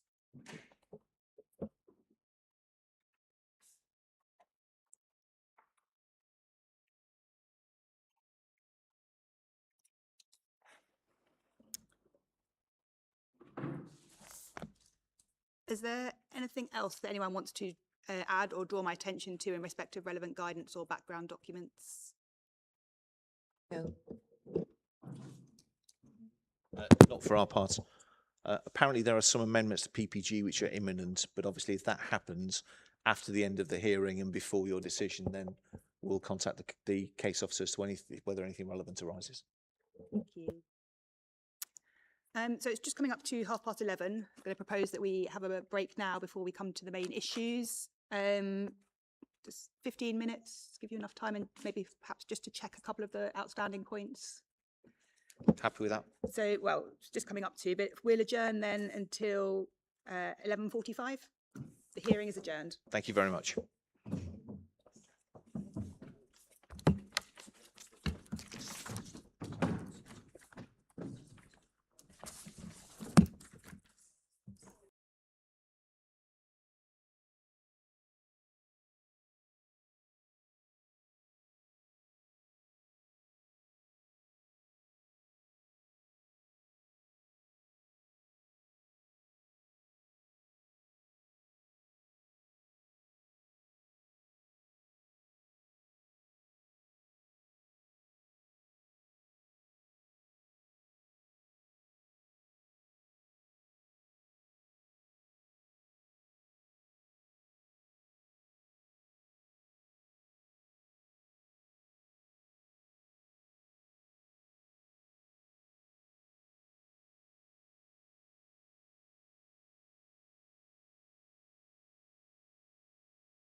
information.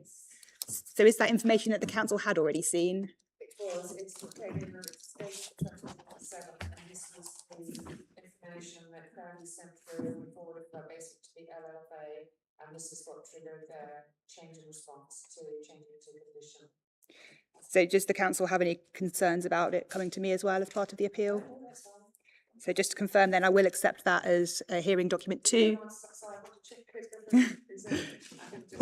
Completely trust you, Mrs. Turner, don't worry.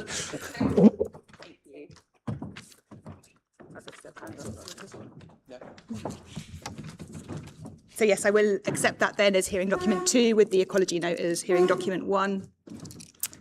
Had the council had an opportunity to look over the consultation responses, or is that still ongoing? We haven't had a chance yet, I'm afraid. No, that's fine. I was just if we can leave it to after lunch, if that's possible. Certainly, yes. So moving then to agenda item 4 and the main issues that I've identified, and taking I first, which is whether or not there would be suitable access to the development, including with particular regard to effects on highway safety. So as I understand it, the Council and Highway Authority had raised concerns that visibility from the proposed site access towards the south would be inadequate, and that visibility splays and taper would extend across the petrol filling station exit and highway verge, increasing potential for conflict. However, following further discussions and evidence provided by the appellant, including in relation to speed survey analysis and visibility splay survey, the Council and Highway Authority are now satisfied that a technically acceptable highway access could be achievable as shown on the site access arrangement plan. Is that correct? Yes. Yes, that's correct. Thank you.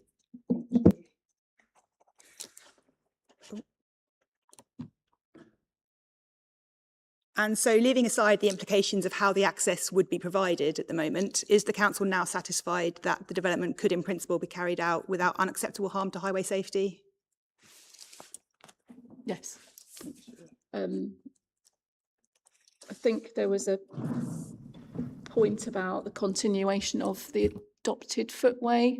So it's adopted up to a certain point, then becomes a section on private land, and then connects onto the public adopted highway section in the proposals. And it was just really one concern about how that could be maintained in terms of continuity to ensure people can traverse across the site, visit the site, leave the site, if and when there are issues where it may need repair, and how that's going to be carried out. That's I think been one of the contentious issues in terms of the legal agreement. Thanks.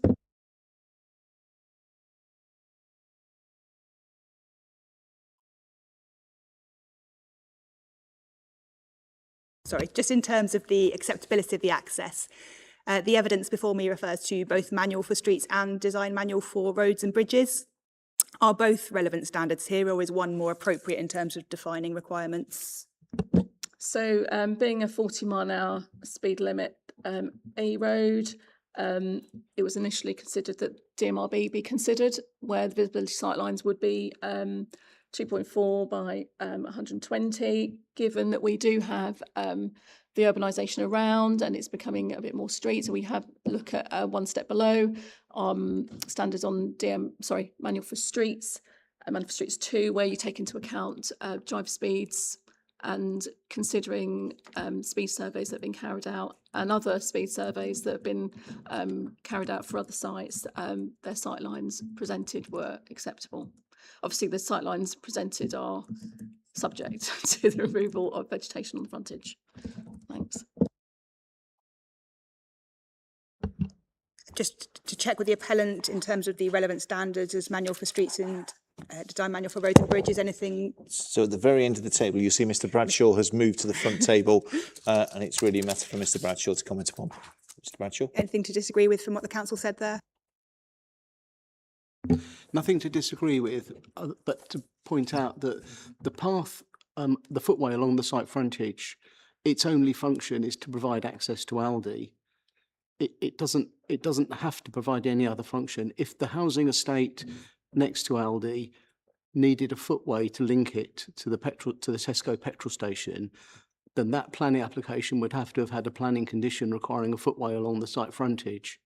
So the only function of the footway is to access our site. Therefore, there's no public, in my mind, interest in the maintenance of that path. It's something that Aldi would maintain themselves to provide access to their store, just as they would maintain the paths within the car park, for instance. It's a simple continuation of those routes. I mean, of course, they would maintain it to a decent standard. They've only got to go to any of their sites and you'll find that. So we don't, there's no problem from our side about, or no desire not to maintain it. It just doesn't need, there's just no public interest to protect, in my mind. Thank you. I think that kind of introduces the question that I was going to come to on the council, was that is the requirement for a linkage a result of the appeal proposal itself, and so necessary and directly related to this development? I think particularly as paragraph 5.3 of the statement seemed to suggest that providing a connection would be a wider benefit.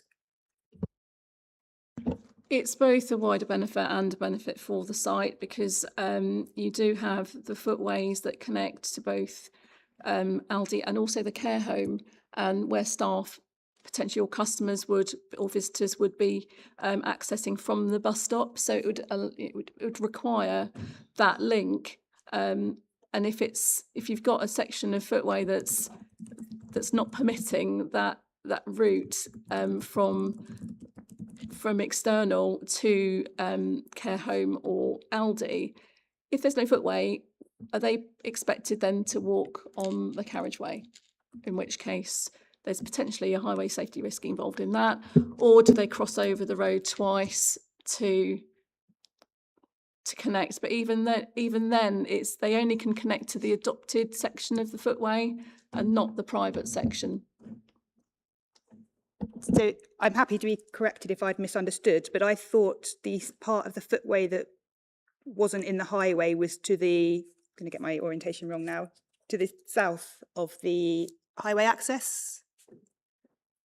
So looking at drawing P02, sorry, this tiny 003 P02. Sorry, which drawing?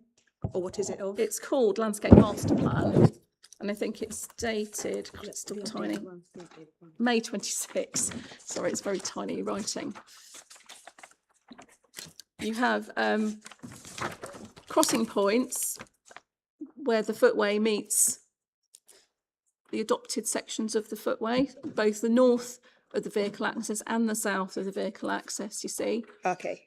And then if you're looking on the south side, where it connects where it traverses into the site, you can then access the care home, but only if that footway is open.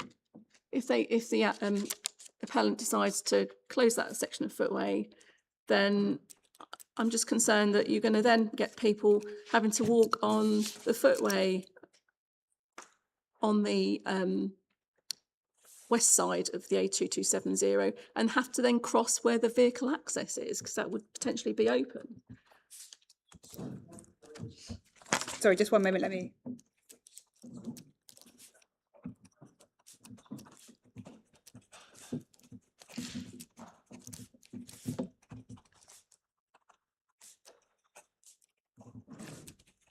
And just so I'll come to the appellant, but just so I'm clear on the county's or the council's concerns, it's that those sections of footway that run through land that's not within the highway extent, they could be closed. They can be closed at any time, yes.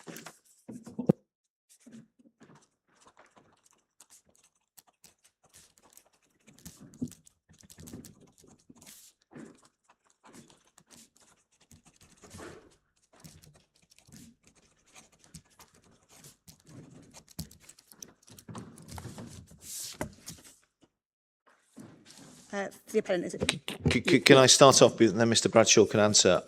I think the concern relates to routes within the site which are outside the adopted highway, where the suggestion is that they could be closed so that one would walk beyond the care home to cross over the road to come back to the care home.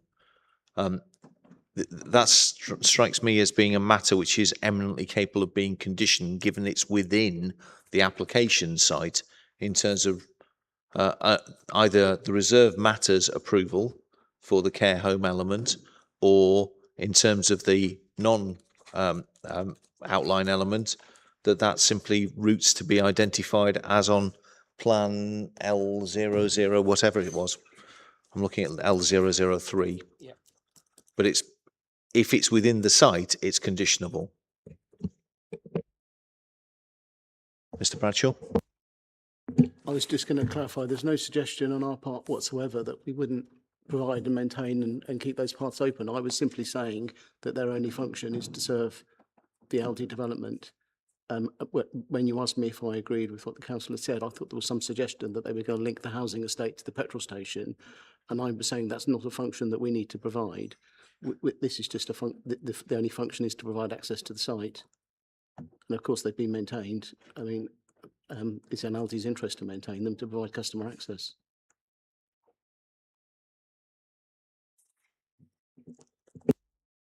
You mentioned that could be conditioned. I'm not aware that there is a condition on that at the moment. Is that something that can be looked at before we come to the I'm conditions? absolutely certain it can be. It's something we'll look at over the lunch adjournment.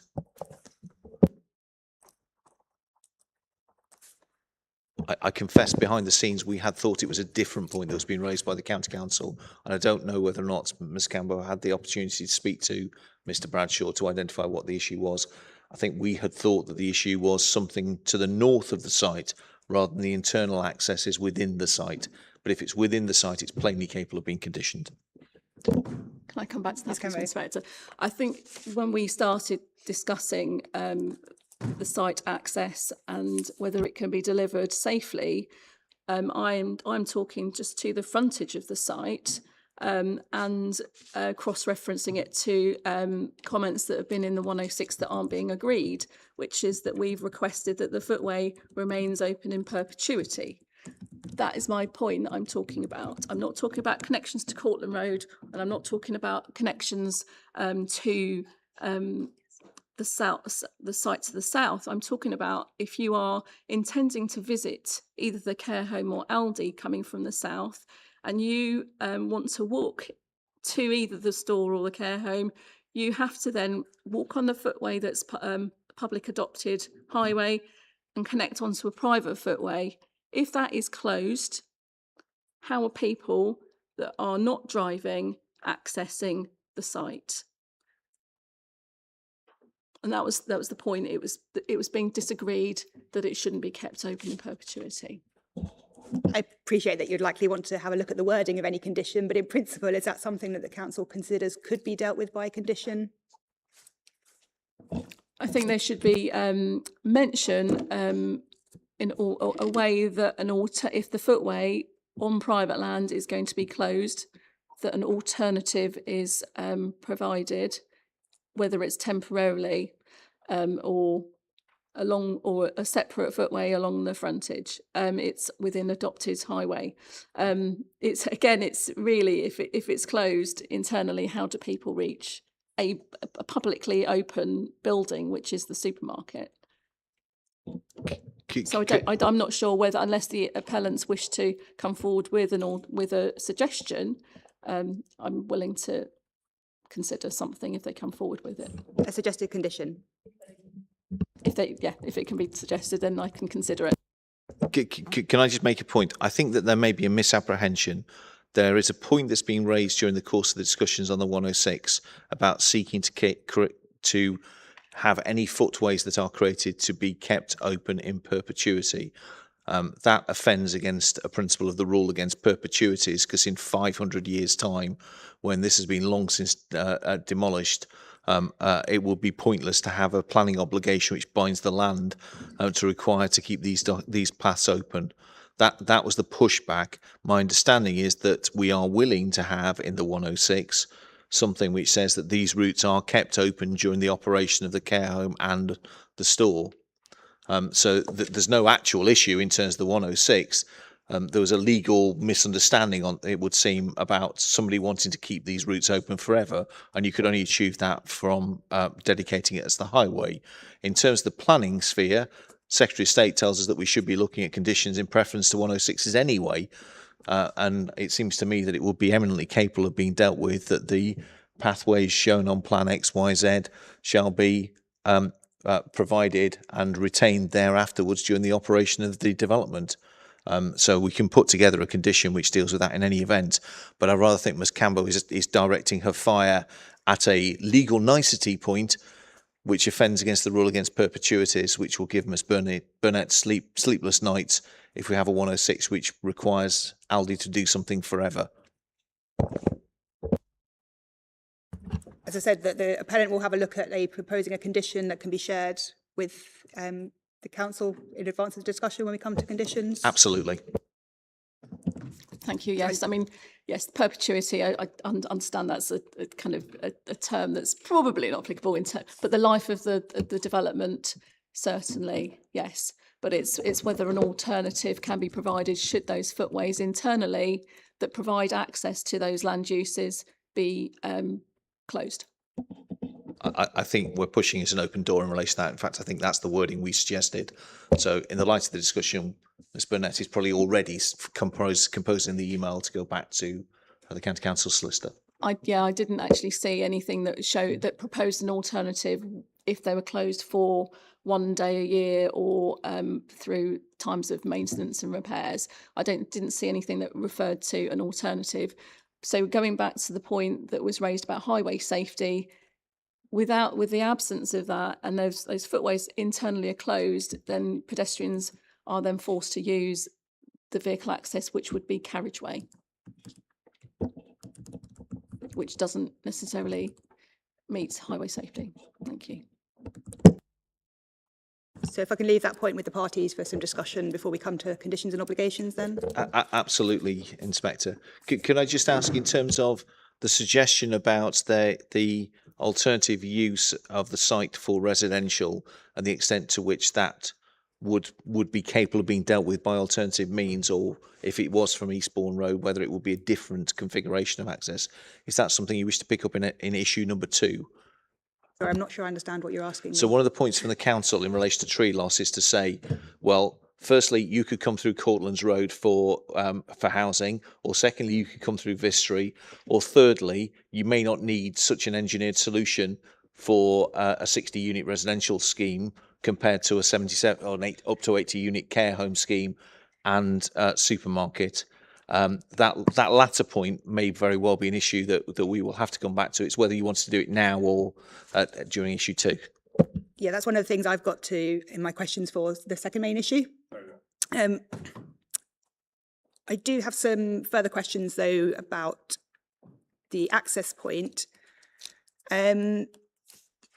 So just thinking about how the access would be achieved, it seems that this is going to rely on engineering works and removal of trees on highway land outside of the appeal site red line.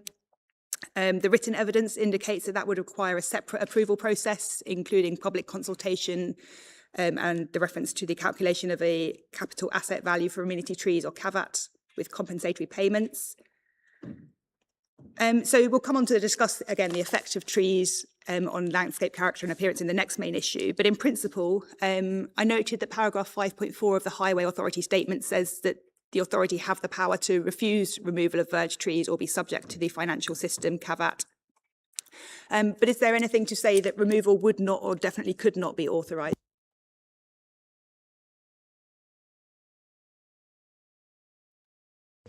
I don't believe there is.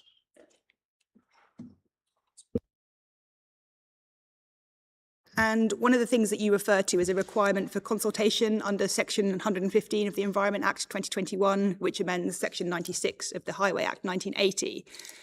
Just looking at the wording of that section as I read it, it seems to suggest at 3 that the duty to consult before felling street trees doesn't apply in situations including where felling is required for the purpose of carrying out development authorised by planning permission or outline permission. So if I were ultimately to determine that the appeal should be allowed and permission granted, would there be a requirement to consult under Section 115? Given that the guidance that we have, Inspector, regarding the public consultation process, we, as the tree owners, the Highway Authority, would have to be sure that due diligence has been carried out with regards to what is asked for in that guidance, which involves reporting on engineering solutions possibilities. The notice placed on the trees should contain the wording that these trees will be lost. I don't believe that the planning notice has contained the loss of the trees at the moment. The site notice. And albeit, I don't believe that the other engineering solutions have been looked at with regards to alternative access in enough depth. If we feel that it has, and if we feel that the conditions that we would normally have to meet if we were to go to public consultation have been met, then on your determination, we could suggest that no public consultation is required.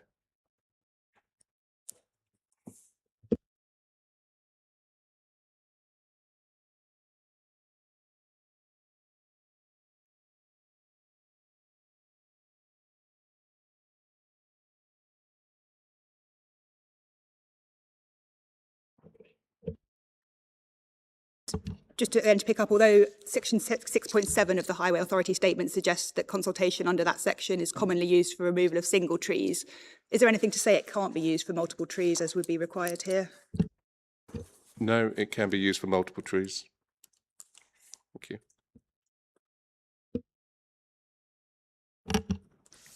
Does the appellant want to say anything on the procedural requirements for consultation on street tree removal? Yes, emphatically.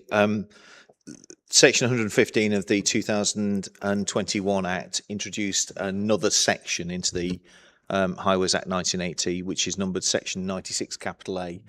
Section 96A is in force. It requires under subsection 1 that a local highway authority has to consult members of the public before felling a tree, but it doesn't have to. That duty is excluded in certain circumstances, one of which is subsection 3E1. And section 3E1 tells us that the duty to consult does not apply in a case where ... the felling of the street tree is required for the purpose of carrying out development authorised by planning permission granted under section 70, and you'll appreciate this is a section 70 application of the 1990 Act. So the council's duty under section 96A, 115 of the Environment Act as was, isn't engaged. The council could still choose to consult if they wanted to, but they're not. The duty to consult does not apply, is the first point. Second point, that when the authority decides what they do with a section 278, if permission is granted, and if you, Inspector, have concluded that the planning balance warrants the grant of permission and that our replacement planting is appropriate, etc., and that the overall planning balance is such, the appeal should be allowed, then the law's very clear. It's a case called ex parte power gen. So Crown against Warwickshire ex parte power gen, we can add it to the core documents if necessary, which is it would be irrational for a highway authority not to have proper regard to and give effect to the conclusions of the decision maker, the planning decision maker.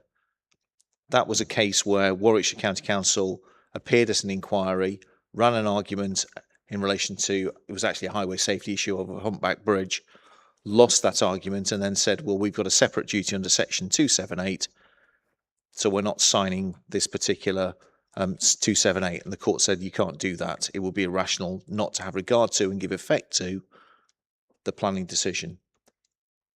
So just dealing with what happens in the future, when coming to a section 278, if this appeal is allowed, then the county council will be obliged, because it will be irrational not to have regard to and give effect to the decision that's been arrived at here. There could be a material change of circumstances which might warrant a different view. There could be some other justification, but what they can't do is go behind an argument that's that's already not being accepted in this field. So to bring that full circle, as it were, no duty to consult for the loss of trees. This process is the consultation. That's what Parliament has said. And secondly, when deciding whether to sign a 278 obligation or not, then the authority is obliged to have regard to this decision. So it couldn't just say, well, we don't like the loss of trees, even if Madam Inspector liked it. Or rather, consider the planning balance was in favour. The other point, really, just to pick up, and it is a point we'll come back to under the 106 obligation, is the suggestion that this provides a means by which you could compensate for the loss of trees, the caveat point, and a monetary value is then handed over to the Highway Authority, is not contained in this and not contained anywhere else in the 1980 Highway Act. And we can come to it in due course, but it would be contrary to the Bill of Rights 1689 and contrary to the Parliament Act 1910. This does not contain a power to tax. But there is the power in Regulation 122 in relation to providing what obligations which are considered to be necessary, fairly and reasonably related, etc. Thank you. Sorry, just a question. Noting the context of the red site boundary that don't include the trees, therefore the consultation of the application doesn't include the loss of the trees or the level of engineering works, which would ordinarily be wouldn't be permitted development because it's on a highway, it's on an A road. I'm just wondering whether there was a need for some level of consultation for the loss of public assets in any other circumstance, or should it have been included as part of the planning application content so that it would be subject to public consultation and the description of the development included the removal of 74 trees?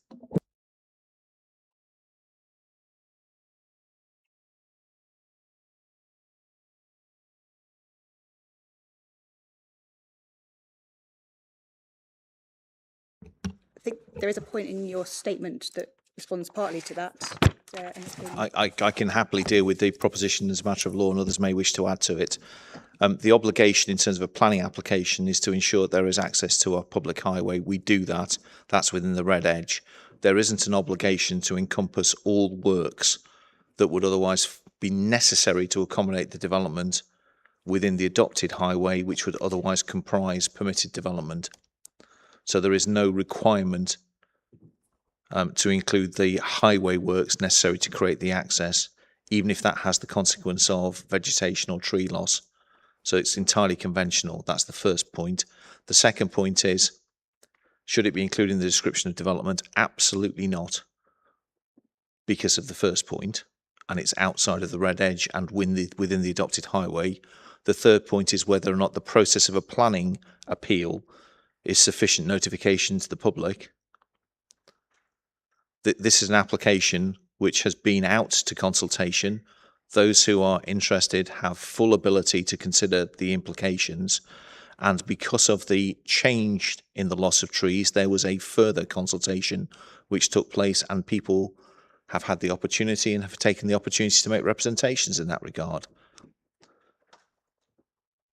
That's the sort of opportunity that will be required to comply with, for example, if there was supplementary environmental information under the Environmental Impact Regulations 2017. This whole process is a consultation process, and anybody can walk through that door and see it and look at the documentation. So in answer to the specific question raised by Ms. Cambo, there's no obligation to include land which is within the adopted highway and for which off-site highway works are necessary. Secondly, no requirement to include that in the description of development, especially when it's outside the red edge. And thirdly, this appeal process is the consultation. and it's quite plain that there has been sufficient consultation in this instance, and Parliament does not add additional consultation requirements by section 96A where permission is being granted.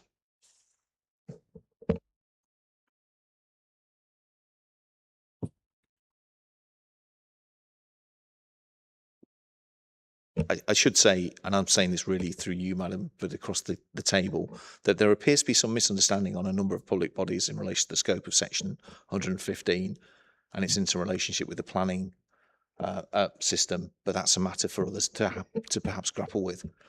Might be worth somebody having a chat with MHCLG. Anything else on the procedural requirements around removal of street trees before I move on? No. And then to mitigate the effects of tree removals, the appellants proposed replacement planting.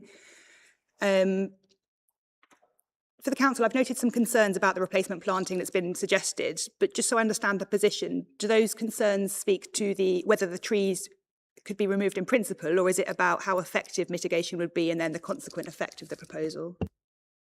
It's actually both. The removal of the trees, the proposed planting scheme, the species proposed, and ultimately, obviously, the impact on character. It's the cumulative consideration of all those aspects.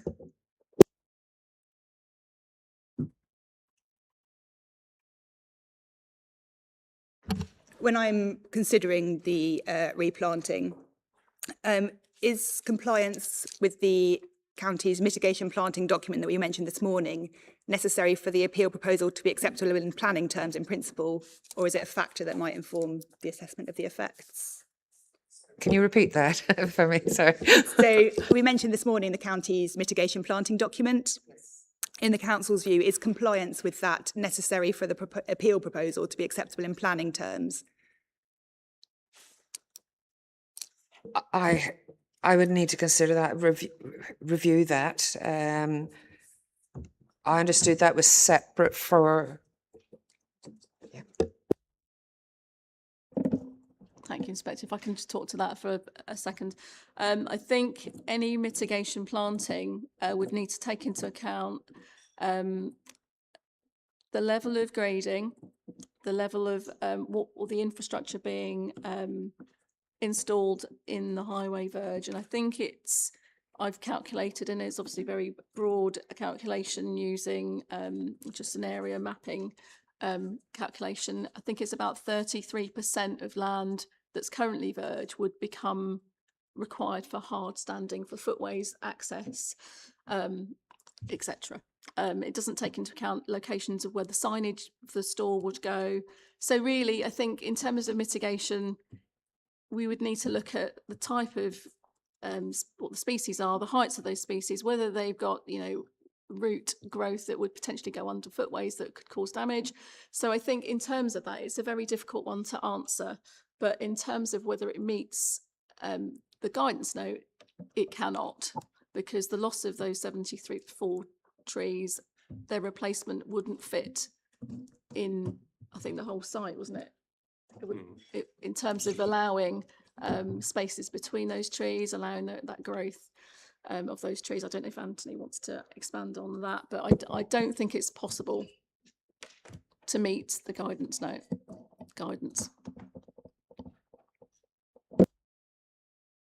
Just also to add on the landscape master plan, I think it was noted in a comment that we'd made.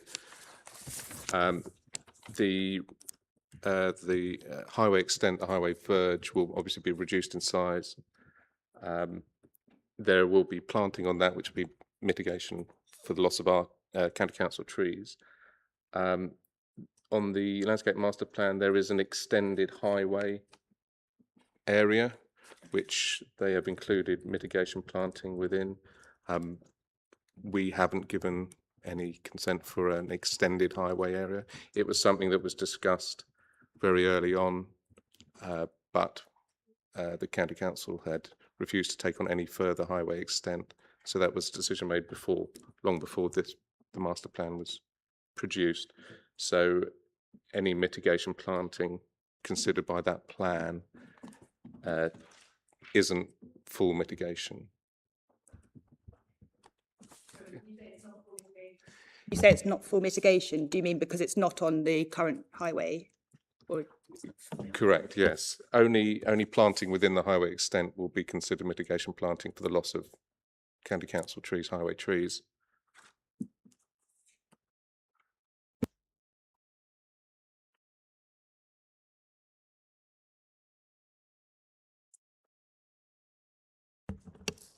on that point, I think it's paragraph 6.17 of the Highways Appeal Statement advises that there's a preference for mitigation planting to be within the highway extent, but it then refers to planting on private land subject to suitable conditions and or obligations.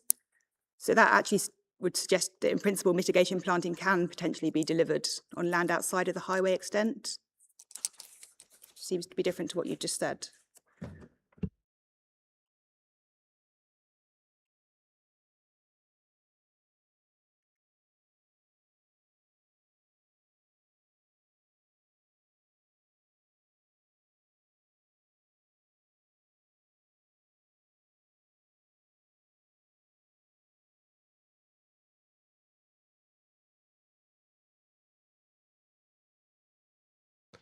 Yeah, well, we would consider that. I don't think we've seen any. We haven't seen any conditions yet for Section 106 regarding planting on private property. But in terms of the principle, then there could be mitigation planting, not necessarily within the highway. There could be. Whether it would meet what our requirement, our guidance given, is another matter.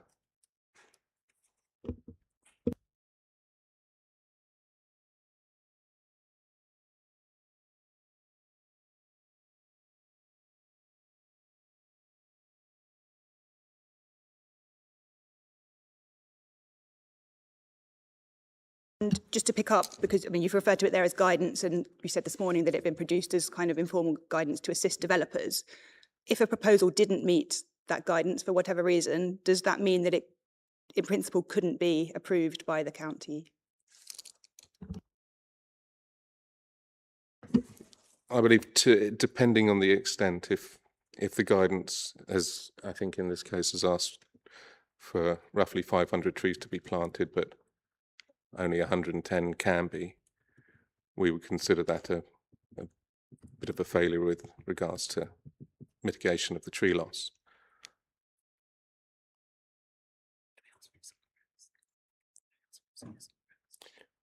I believe as part of our consultation, we have suggested that we can accept planting within the highway extent, within the vicinity, the close vicinity.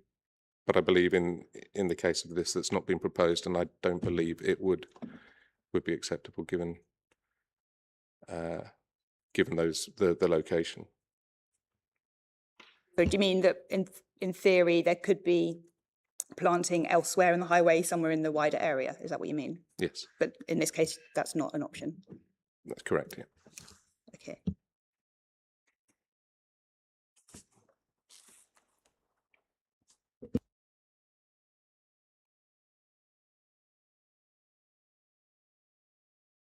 If I can come to the appellant for some questions, and then if there's anything else that you wanted to pick up on what you've heard. By all means. But firstly, just to clarify, the figures quoted at paragraph 5.59 of your appeal statement suggests, at least by my maths, 288 non-whipped trees will be planted. But the planting schedule on the submitted landscape plan, option 1 Audi, only seems to detail 224 trees in the first table. I just wonder if you can clarify for me the discrepancy in what's proposed. That's very much not a legal issue, so I'll defer. I don't know if Mr. Maguire might be the person to speak to that in the first instance. I think possibly in terms of planting, that's possibly my colleague to my left. In terms of, just numbers. In which case, Mr. Wilkinson. Hi, can I just clarify, because you have accepted the revised landscape plan, that we are now talking about revision P08, which we have submitted as a revision? Because the numbers of tree planting and the numbers of whip planting are different, and the ratios are different in that plan.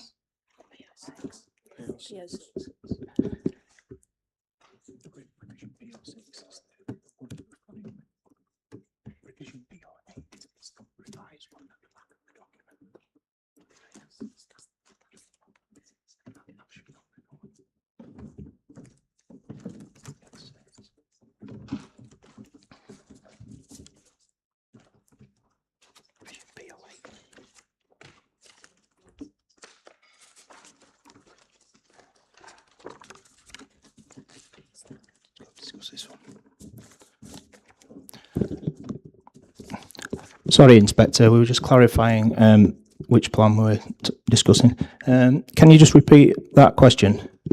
Thank you. So on the plan that I've got, the landscape plan, option 1, Audi, revision P06, the planting tables at the top seem to detail 224 trees in the first table. Happy to be corrected on my maths. But the appellant's appeal statement at paragraph 5.59 referred to 288 non-whip trees. So there was a difference there. I just wanted to understand what that difference is from.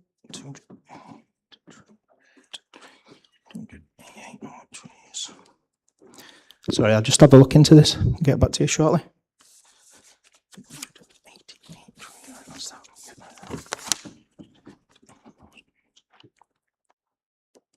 The 288 trees is within the red-lined boundary, so the whole of the site, including the care home.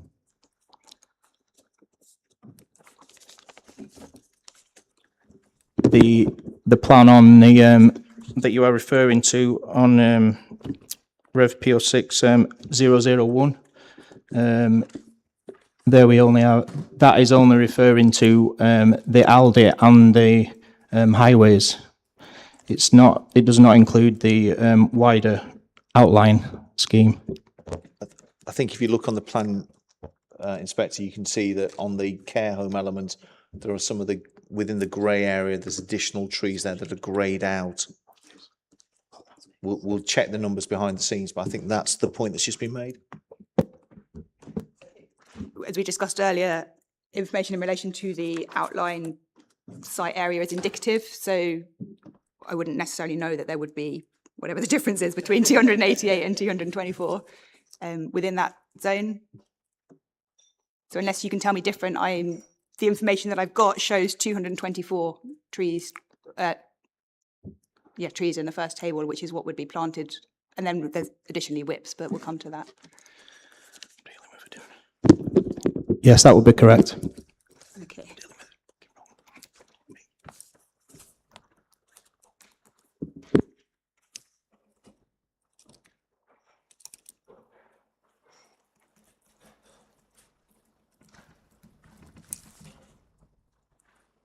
And as for what's proposed, we've had some discussion, and the Highway Authority statement records that their mitigation planting document hasn't been considered, and that this guidance wouldn't accept whips. Has that guidance been considered by the appellant?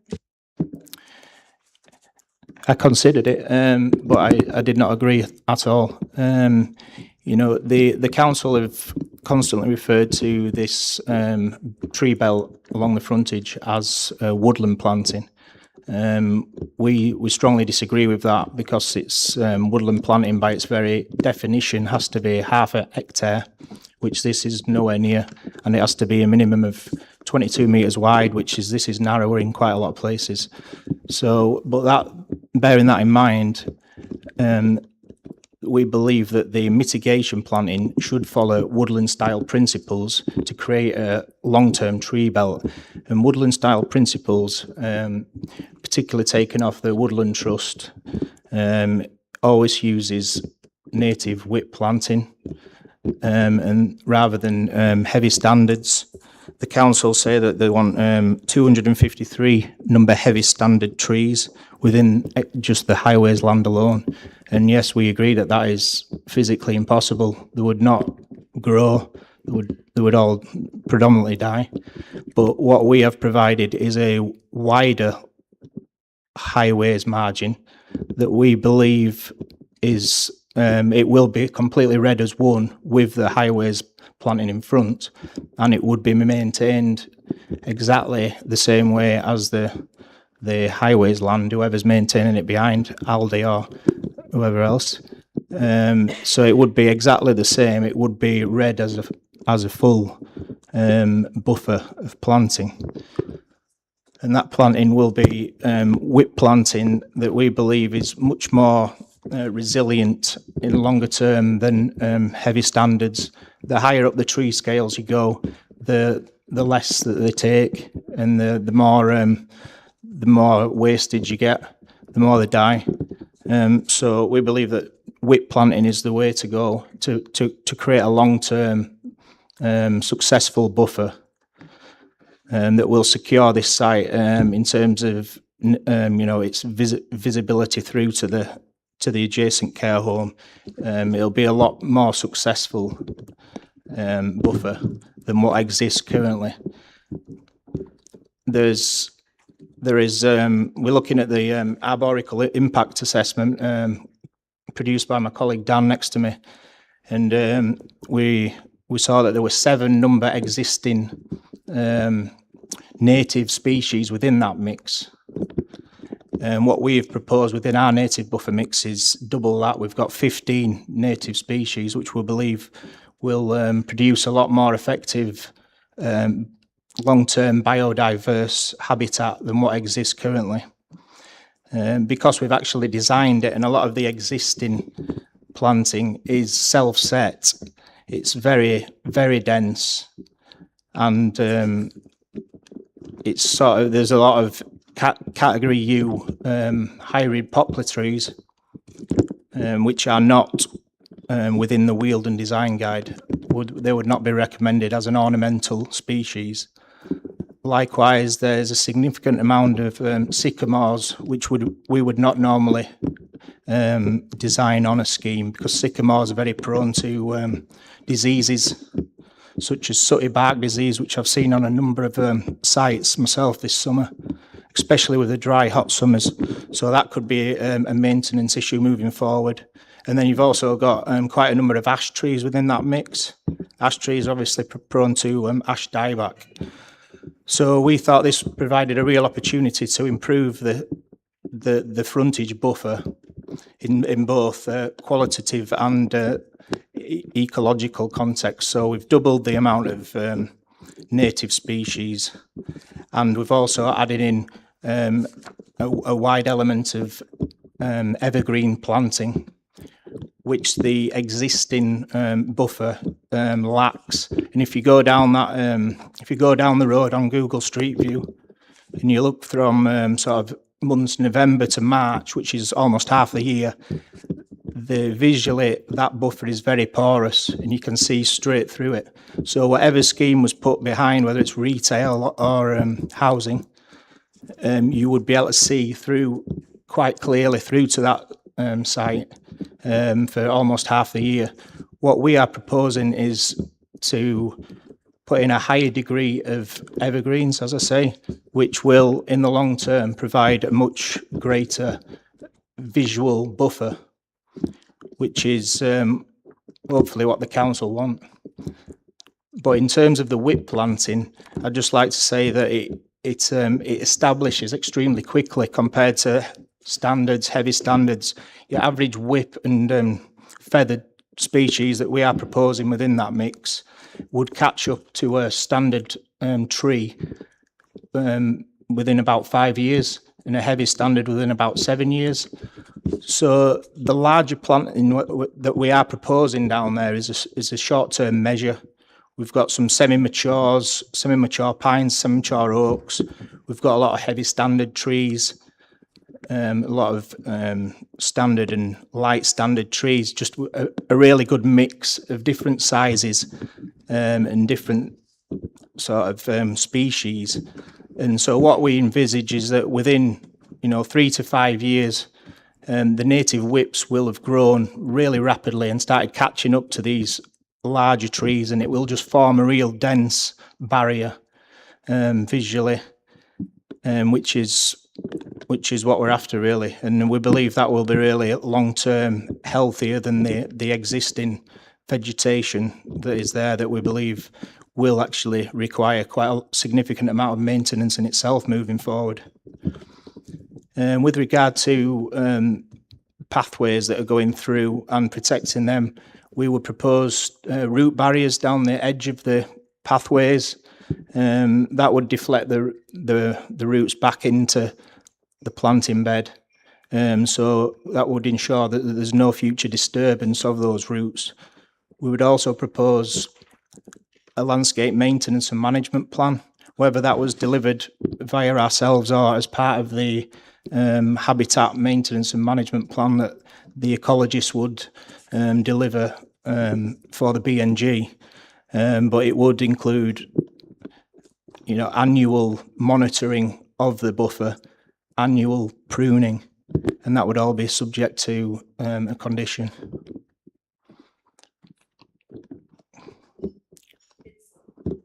You say it's subject to a condition. Is that addressed in the suggested conditions currently? I'd defer to my colleagues, Tom. There is a condition which reserves landscape details for approval.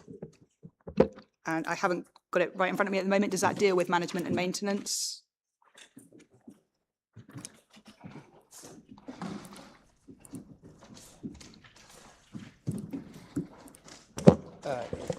Yes, it does. It says any tree or shrub which dies, is removed or becomes seriously damaged or diseased within 5 years of planting shall be replaced during the next planting season with one of similar size and species unless otherwise agreed in writing by the local planning authority.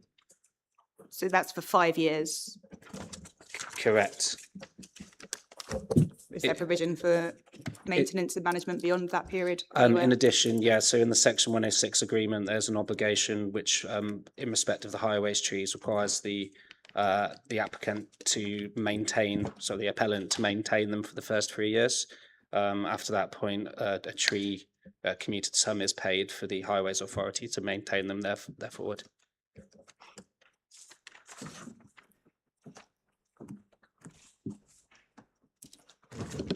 Obviously, it's all slightly interrelated, and I don't want us to get ahead of ourselves, but would that include then trees that are not within the highway extent? Is there provision for their ongoing maintenance anywhere?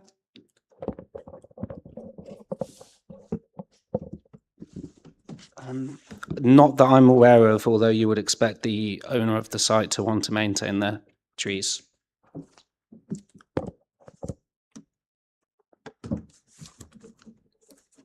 Ms. Turner. Mrs. Turner. I think that must have been, we would always normally have a landscape management maintenance plan. It's obviously got inadvertently omitted for the sort of the lifetime for the development, and we can either provide a species one or a standard one and agree with the applicant, but we would expect a condition along that lines to be included. The one for 5 years is normally also included because it's separate basically from the landscape management plan. And there's absolutely no pushback in relation to that. That's a plain omission.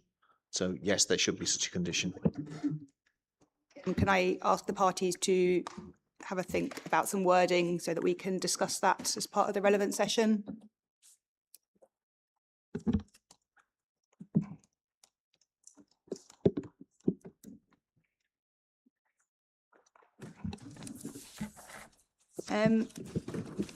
Could I add something, Inspector? Sorry. Just in terms of going back to the council, that they were specifying that we should be putting solely 253 heavy standard trees, and that they don't seem to accept that a whip planting is the correct approach. I have got some visual examples, if that is of assistance, to show the schemes that we have put forward over the years where the whip planting has been put in exactly as per our plans here. And I've got time-stamped evidence from Google Satellite that you can view yourself from several sites, Aldi Whitchurch and Aldi Crewe, which shows the development of the whip planting from roughly 18 months post-planting through to 3.5 years and 5 years. And you'll see by the 5th year, you have got a really large, dense mass of tree planting. If that visual evidence is assistive, I can provide it. It's not before me at the moment, and I'm not particularly inviting new evidence. Okay. But in terms of one of the points that the council had raised is a concern about overplanting. is there evidence to show that the trees, as you proposed them, could establish and thrive within the available area? We did. We did get some new topographical knowledge post this revision P06 submission, which did show that the levels within the highways were significantly steeper than we originally believed, and that they were going to have to be 1 in 2.5. And on that scheme, we did have a row of semi-mature trees running down there, and with the size of the root balls and the sort of narrow width of that planting area, we believed it would be much better to move the semi-matures back within their extended highways extent, which is basically one of the main reasons that we asked the inspector if we could submit the revised landscaping plan. But in terms of the native buffer planting... To pause there. Yeah. Obviously, I'm the inspector. I am not aware that I've been asked to consider a later revision than P06. Just to provide a clarification on Mr. Wilkinson's statement, so we sent an updated version of the landscaping plan to the council to ask them if we would be able to table this as an alternative landscape scheme for approval at the committee, at the appeal, but the request was declined. So from what I have just heard, the plan that is before me, you, the appellant, is saying that actually you don't think this is deliverable. So our position is that you have to swap over where the semi-matures are into the site rather than on the slope, essentially. But my understanding is from the authority's perspective that they don't wish this to be conditioned in any event, even in broad accordance, and therefore that would be a matter that we would have to demonstrate at discharge of condition stage. It's where the trees go is the point, really.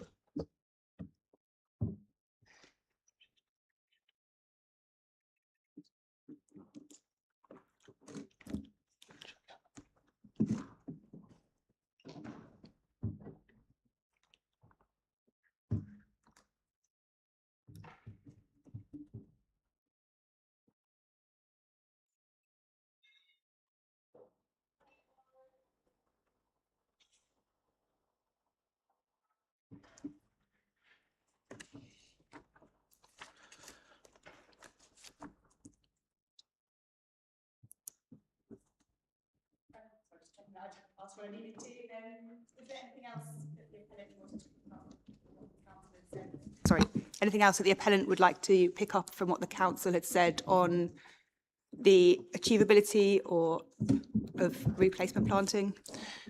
Yes, if we take in the extended highways area into account, which is the area we've taken 2 metres from the back edge of the outlying care home site and 2 metres from the back edge of the Aldi car parking, then the total number, I think we get to about, on that basis, we get almost 14 to 1 trees and whips based on the replacement ratios.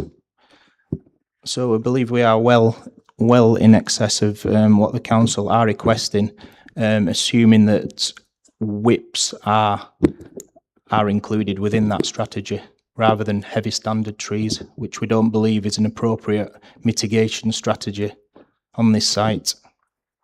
And sorry, just to be clear, by extended highway area, Mr. Wilkinson is referring to the de facto extension behind the existing adopted highway, rather than the point about having previously asked the council whether they wish to extend the adopted highway. So it's the de facto combination of the adopted highway and planting within that on the frontage and the planting behind it. That's as I understand it. Yes, that's correct. That's correct. Yeah. The area that's labelled on the plan as extended highway. Yes, that's exactly. Right. But not actually extended highway. It's not officially, but it reads as a full highway scheme.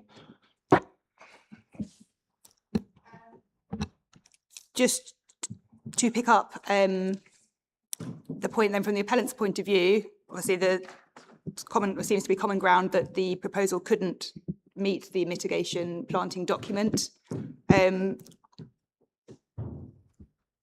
Could I still grant permission on that, knowing on that basis? If that's a legal question, the answer is emphatically yes. That's a document that has no more status than a material consideration, not adopted by as policy by anyone, not subject to public consultation or scrutiny for all the points that we raised before. It becomes merely that there isn't compliance with a document which has either limited or no weight in your decision.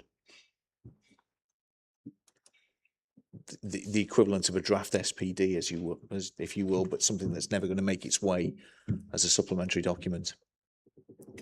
So legally, emphatically, yes. I'll ask others as to whether they take a view in terms of the planning judgment. I agree with that. Ms. Campbell.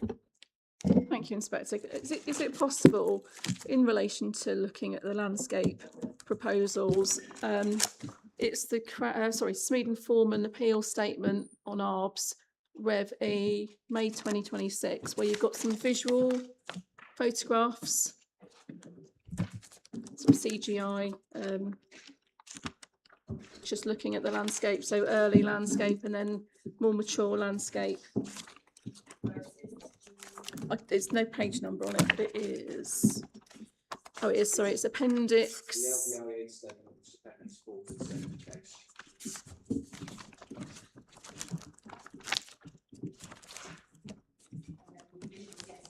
So we got proposed sort of early planting and then mature planting after obviously some years. I was just going to flag up just the level of screening for a commercial development that this would cause, that would potentially have some sort of impact on highway safety, on the basis that having something that's not street visible for drivers may result in sudden turning decisions on the network. So when you consider, no page number, drawing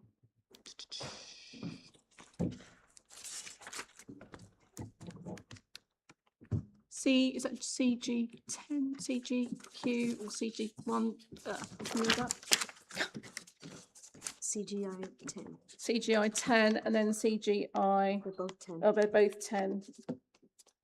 It's the so it's 18 month and 10 year. Okay. Sorry, they're not labelled very easily, but they both label proposed development Eastbourne Road, Polegate, and it's the Harris Partnership drawings, and they look like that.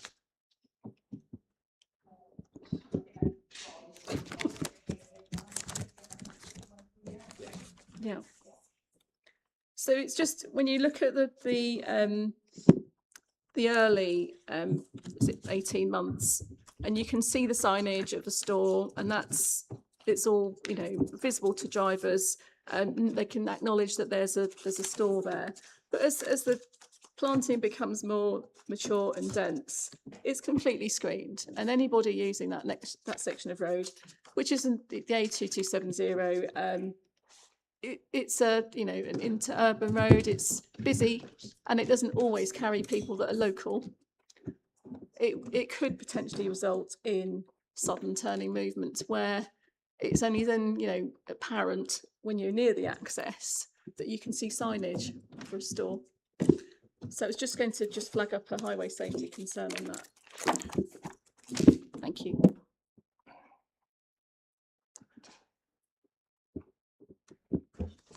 Sorry, can I just dive in with that? My understanding, and no doubt others, Mr. Maguire, who will be given a speaking opportunity, that this is intended to show the extent of growth. It's not intended to show what the effect would be of growth together with management. For example, the Highway Authority's obligations under Section 154 of the Highways Act 1980 to keep visibility space clear.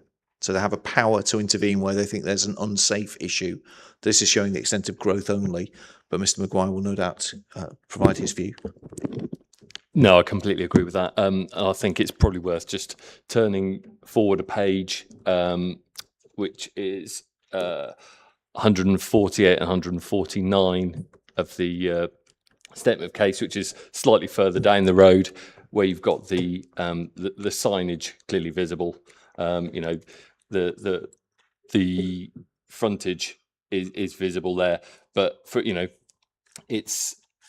what the visuals demonstrate is the ability for this landscaping between the development and the road frontage to create a really strong landscape buffer. But I don't agree that it would raise any sort of safety issues from but I'm a landscaper. And is Al, I've got questions, sorry, through you, Inspector. Does Aldi want their store completely screened so that it isn't visible from the highway?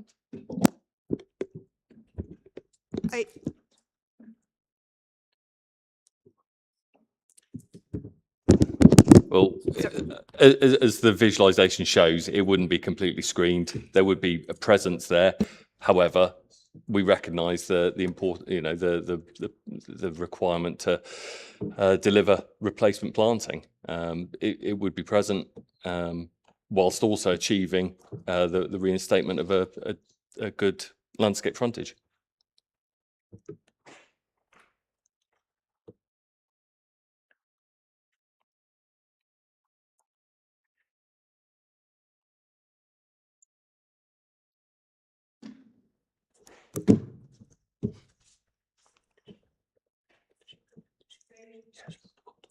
Just wrapping up then, obviously some of what we've discussed around replanting is perhaps more pertinent to the next main issue, but overall, from the appellant's position, can I determine that there is a realistic prospect that removal of trees necessary to provide visibility and safe access would actually be achievable? Yes.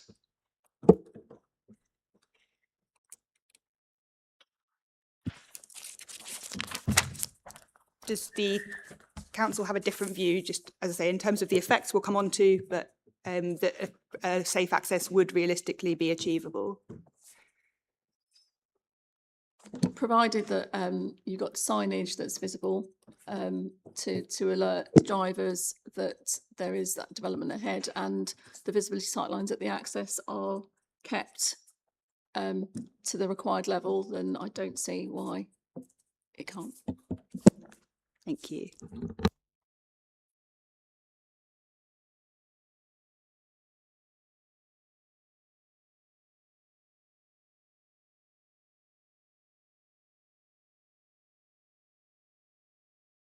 Just picking up on policies then, the reason for refusal had referred to Safe Policy TR3 of the local plan, as well as paragraphs 115 to 117 of what was that version of the framework. Is there anything for the council that you want to say just on policy TR3 and how it would be relevant at this stage?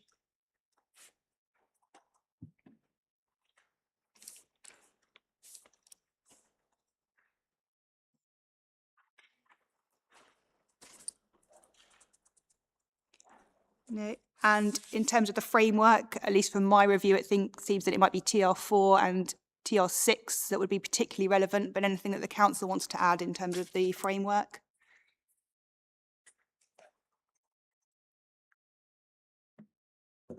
I think it's not a point against it. It's TR3, just confirming that it's in a sustainable location, effectively, rather.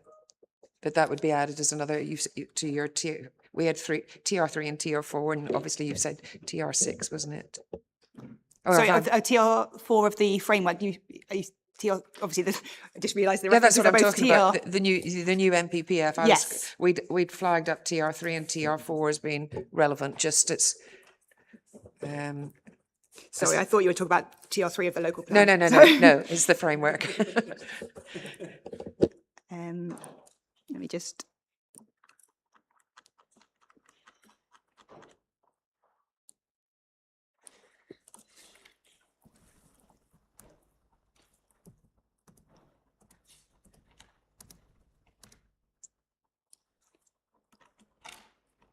Okay, so Yes.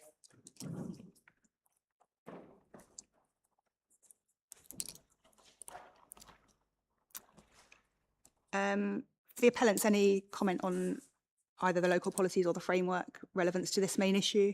On MPPF, can I just say T3, TR3, TR4, TR6 of MPPF agreed those are the most relevant. In relation, we say not breached. In relation to the local plan, We believe the development is policy compliant in this respect. Could you say that again for me? The development is policy compliant in respect of reason for refusal 1.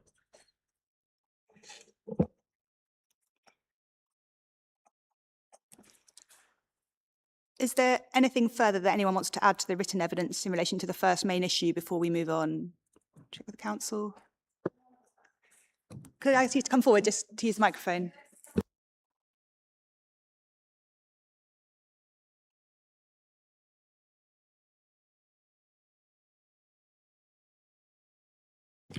I just want to ask about CO2 levels in that area for the local residents, because if they're going to remove, how many trees did you say? Mature trees, 72? 74 trees are going to come out. And you're saying it's going to take 5 years, which obviously I don't believe that they can come back to that level within 5 years of the trees that are there. So local residents are going to suffer from like the environment, the atmosphere, the air, because of the CO2 levels that those trees actually work on.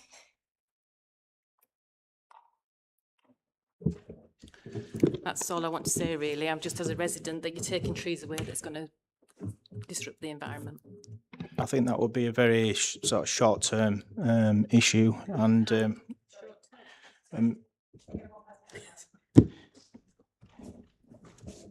yeah, I mean, we've got a mitigation strategy that puts back 11.9 trees to what we are losing. So in the long term, the CO2 levels would be improved, but obviously in the short term, there may be some minimal impacts. I'm not a scientist, so I couldn't go into that exact from a qualitative point of view, but in the long term, it would definitely be a advantage to implement our scheme.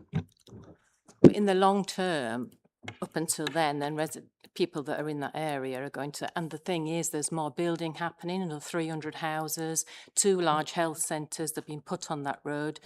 There's going to be a massive increase of traffic down that road. So there's going to be a massive increase in standing traffic because of the queues. It's going to affect the environment, and you're removing large trees that actually utilise the CO2.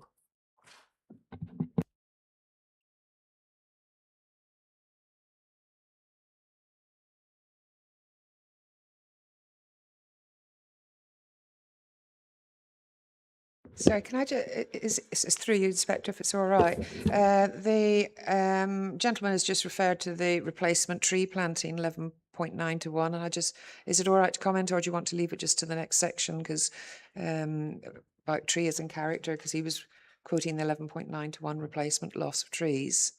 If it's, our only point is that the fact that obviously that 11.91 is including the whips, and obviously they're not going to develop up to full height trees, particularly when you have regard to the understory, and therefore it distorts the actual ratio that's being quoted. If you're taking that actual trees planted, which they say are 288, but as you've said, there are discrepancies in the drawings. If you're taking the 288 basis, it actually only equates to a 1.8 to 1 replacement and not the 11.9 to 1 that they've actually been quoting. It was just, say. Just to come back on that, sorry, yes.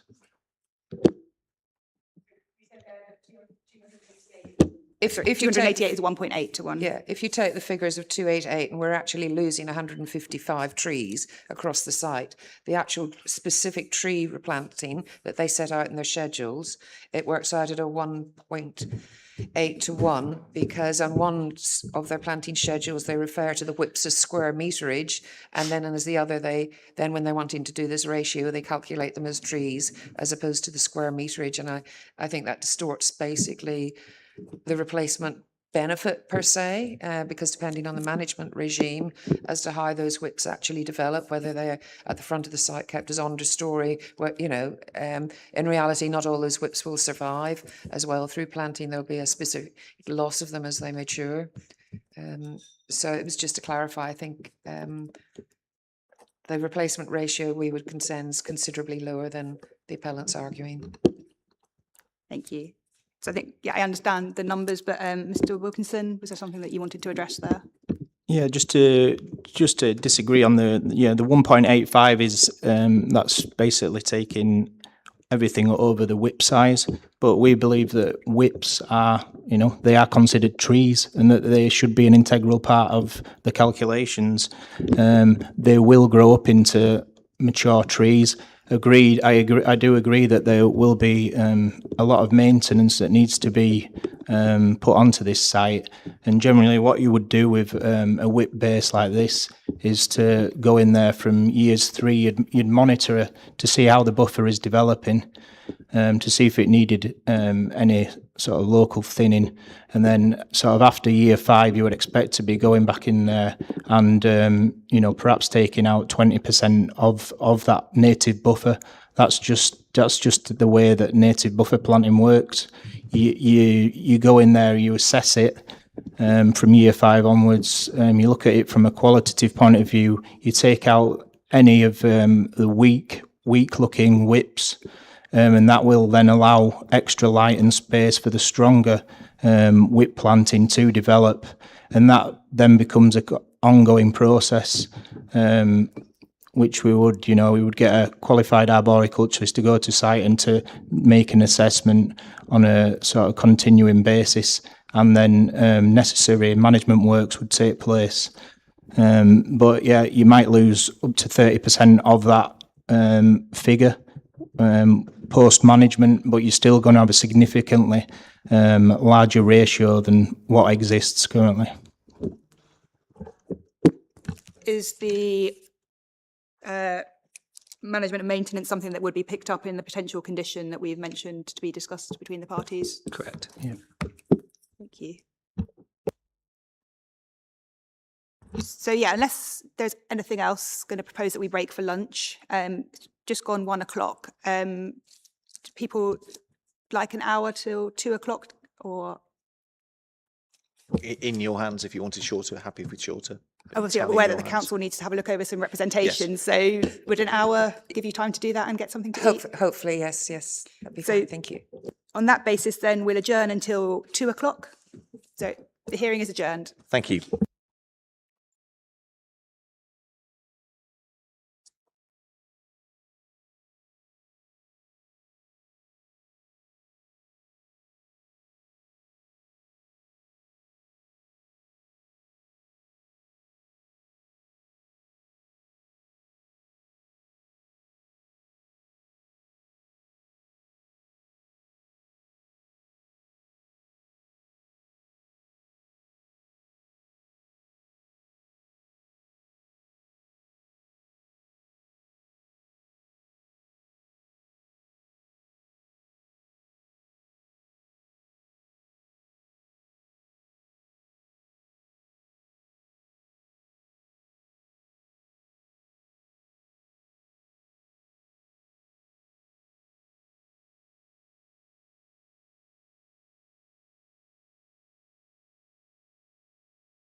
Before we come back to the main issues, just to check with the council, had you had an opportunity to look over the consultation responses from yesterday as to whether you'd already seen them and to know if you're in a position to be able to respond to anything today?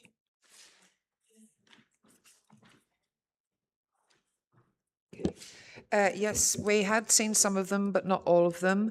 And we've checked, and there's nothing new that raises any concerns from those responses. Thank you. And I think the other couple of points that the council were going to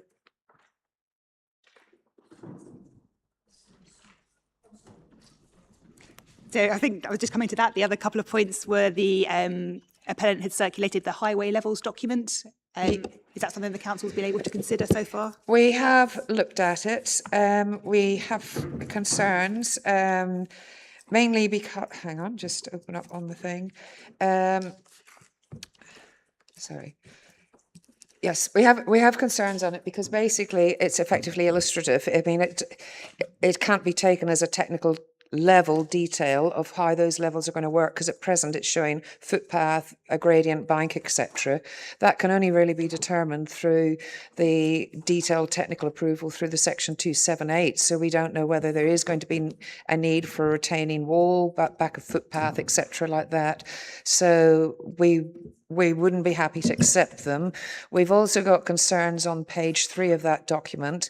It refers to a group 5 trees, of which some are off-site on the Vistry site, but their actual wording in the top paragraph is implying that the justification that the whole lot of trees south of their access is required to be removed because of the service works carried out by Vistry on the adjoining site, which isn't correct. Obviously, there are issues on the oak trees on Vistry, but that is not the justification for removing of those trees. So it was just an aside. We felt that was misleading from that point of view. So we wouldn't, at this late stage, accept that. Illustrative fine, but not factually, effectively. But so, in terms, with subject to the council's views as to the information that's contained, does the council have concerns about them being before me in the appeal? Obviously, at the moment, I haven't accepted those drawings at all for consideration. So I've noted the council's views as to the content, but I think the amount of excavation, like I said, is subject to 278, and it also we need to know where all the lighting is going to go, where the drainage is going to go, where the landscape is going to go, how it all is affected, and the removal of the tree. I think it's a highway tree, isn't it? The oaks. It's for the highway authority to make any decision as to whether it's removed or not. I think, yes, in summary, bottom line is we would have concerns that is being entered in. We don't, as part of the appeal, because it is effectively illustrative as far as we would be concerned. If you're happy to accept it on the basis of that, the decision is ultimately down to you, Inspector. for the appellant's part, if these are matters that are going to be addressed through or would be addressed through a section 278 process, is it information that I need as part of the appeal?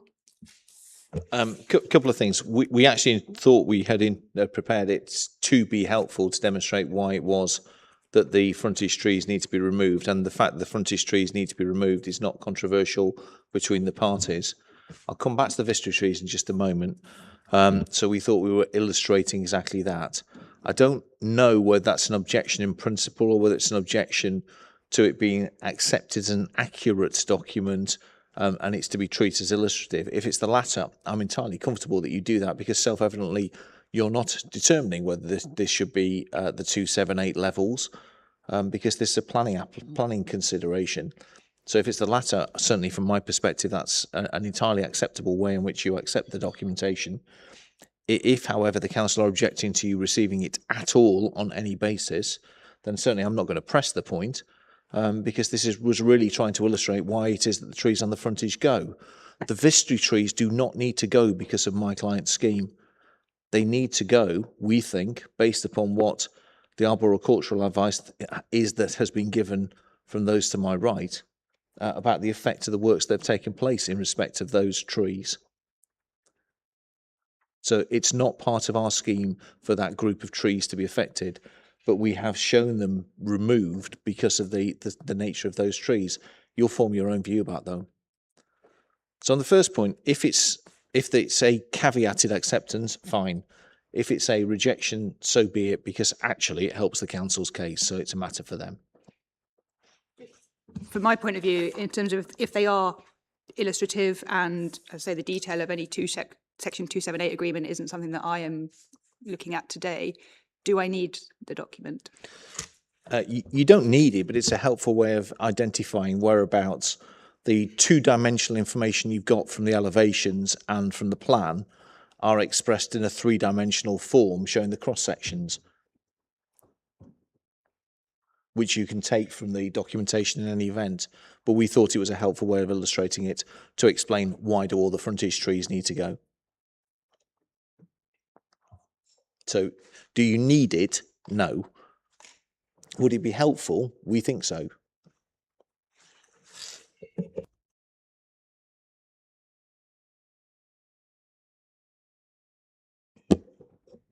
Sorry, Inspector, it's not just to overlabour. I think we all accept that the trees are going because of the need for the access.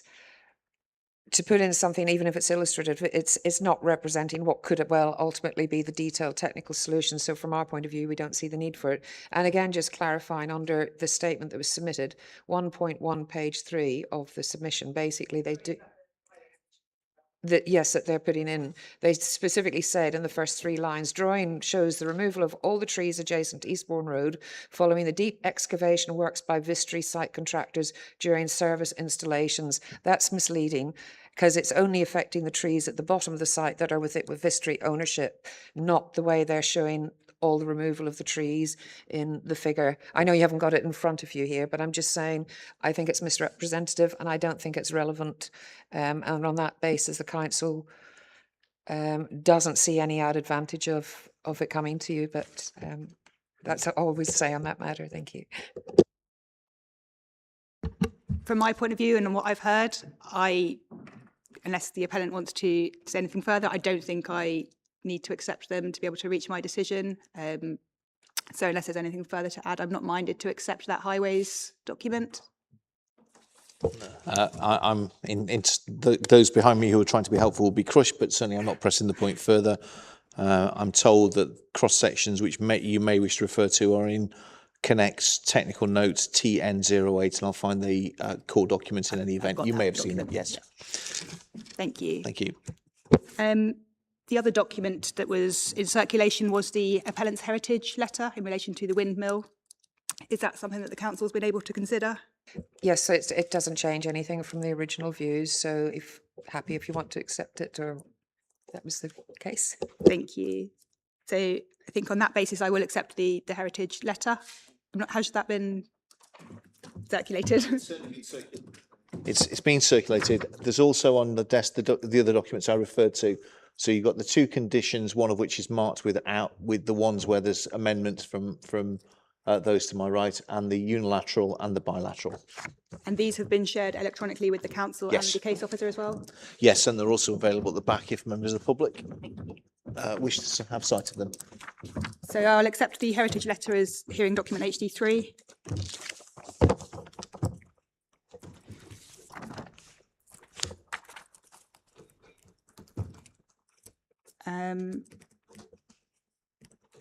I think I won't for the moment accept the conditions of the formal hearing document because I think we're going to come to discussion on conditions, so that may be superseded, but it's helpful to have the information for the discussion, and the same on the obligation. Is there anything further that's come up over lunch that anyone needs to provide an update on? Not for our part, thank you. No. Thank you. So if we can move then to the second main issue, which is the effect of the proposal on the character and appearance of the area, having particular regard to effects on trees and vegetation.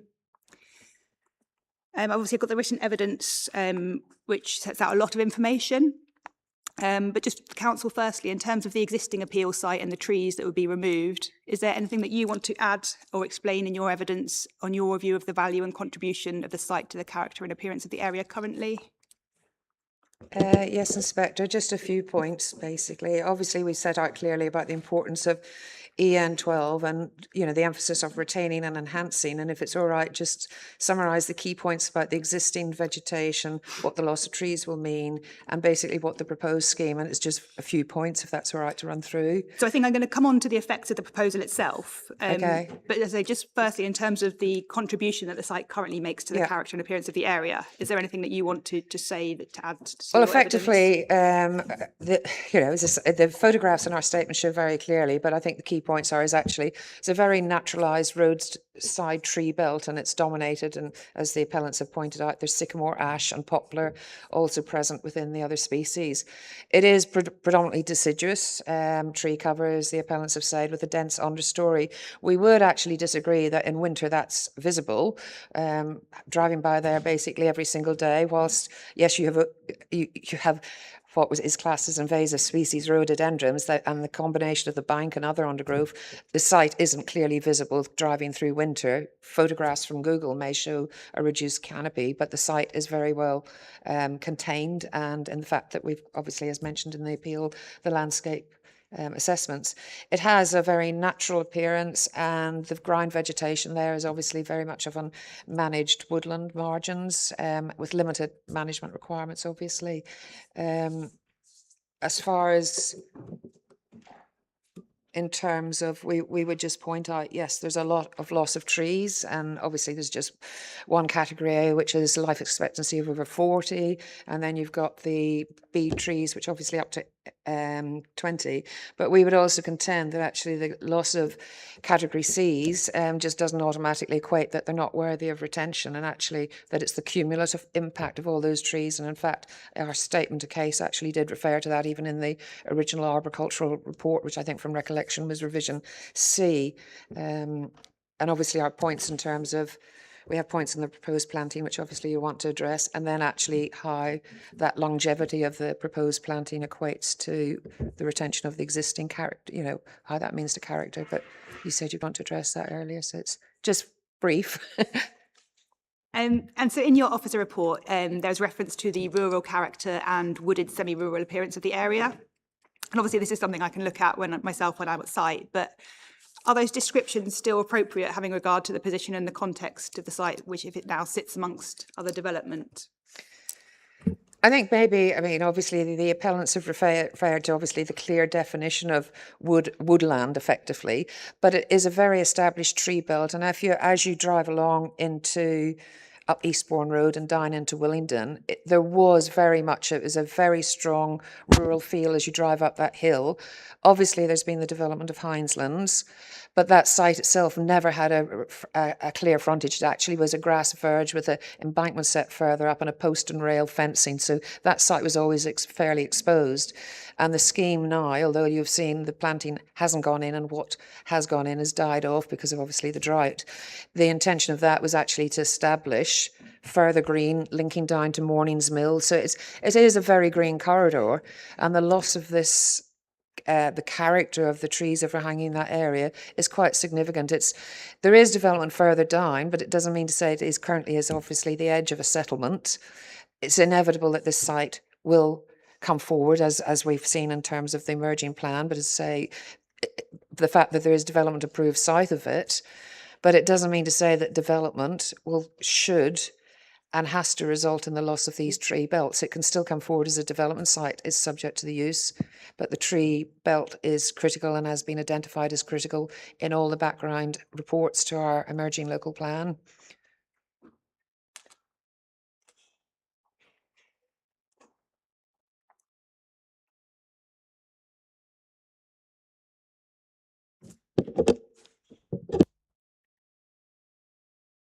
Looking at paragraph 2.2 of your appeal statement, it says that the trees and shrubs along the frontage are a prominent feature, clearly visible both within the street scene and long distance views. What long distance views are you referring to particularly? Are they different to those identified in the appellant's landscape and visual impact assessment? The long distance views, you've got the intermediate views as you're approaching from both sides along the Eastbourne A2270, but it's very clear when you actually go up to Coombs Hill, which is up of Buttsbry Lane, and there was a photo, not particularly a good one, but it is very, very prominent when you look down from the South Downs National Park of this belt of trees, and obviously it's still seen in combination of thatchings, but it is a very green sector that you can see as, say, you overlook towards Polegate and Jevington and Willingdon. Happy to be corrected, but I think that Buttsbrow is at this, viewpoint 14 from the appellant's landscape and visual impact assessment. Yes, it is. Yes. So is it just that viewpoint in terms of long distance views that the council's particularly concerned about? Well, that's the most prominent one from the Downs.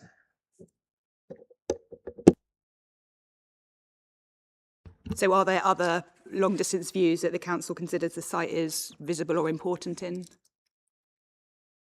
Not specifically, as I say, you can see them different varying stages, but that's the Coombe Hill is the closest viewpoint from long distance.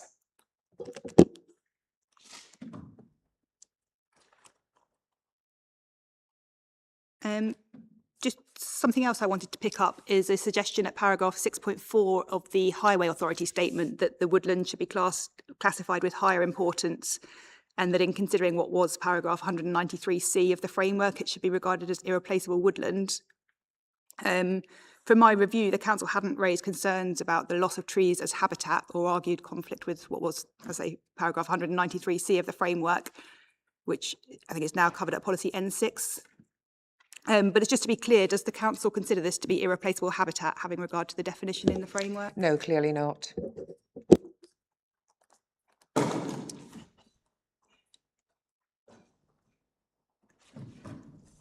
Thank you.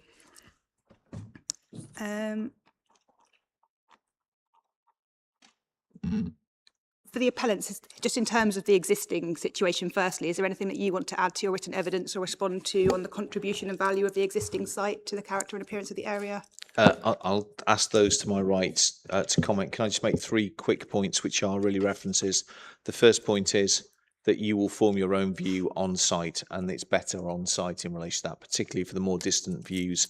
And in terms of views from the South Downs National Park, you need to divide out of your site what will be lost in terms of what you look at looking towards the site, and what will be retained in the foreground. Self-evident point, but it's worth making.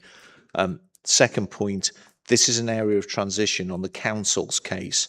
If you look at paragraph 5.32, which is the Hineslands point that's just been raised, so 5.32 internal page 23 of the council statement. The council are rightly pointing out that when you look at the development to the south, that you should have regard to the effect of landscaping having an effect over time. Absolutely right. It's wrong to judge effects as they are at a single point in time. You have to judge them over what will be the predominance of the life of the development. And the benefits of landscaping are significant, and we'll come back to that when dealing with effects. But this beautifully illustrates why it is that this is an area of transition. But to describe it as rural is simply not right. And then the third point, diving back through history, if you look at page 6 of core document 1.2.4, which is the design and access statement. Sorry.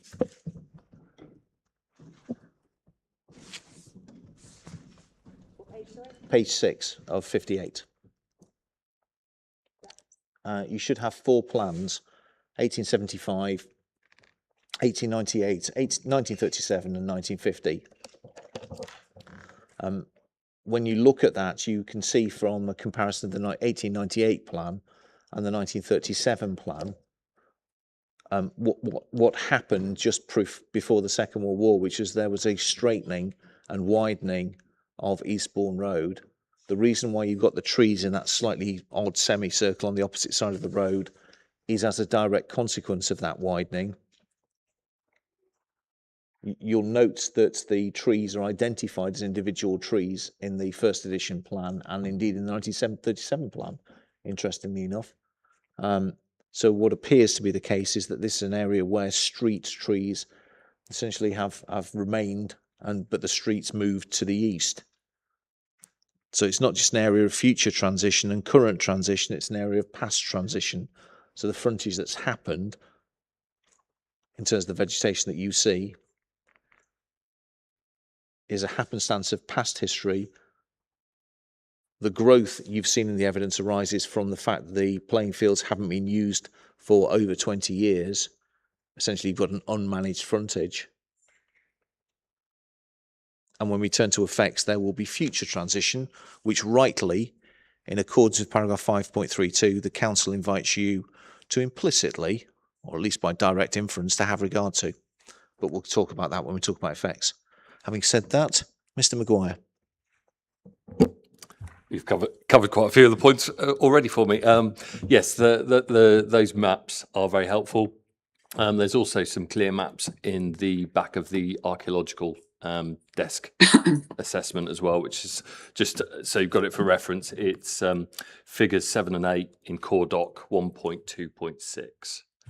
And again, it's those sort of OS maps, which just again really reiterate that actually the planting here is relatively contemporary. It's not part of an ancient woodland or a designed landscape, so which is obviously one of the points we've brought across in the landscape and visual assessment.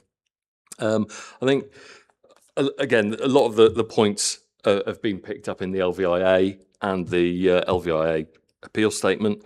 One thing I did just want to sort of flag up is, sensitivity of receptors. We are in a townscape setting here. We're not in a conservation area. It's not designated from a landscape perspective or a townscape perspective. And particularly with the viewers, the sort of the visual receptors of these views along Eastbourne Road adjacent to the site. These are typically motorists or people walking along the pavement, which are considered less sensitive in terms of sensitivity to change and their surroundings, and this is reflected in the assessment within the LVIA. That's table 2. The original LVIA, that's right.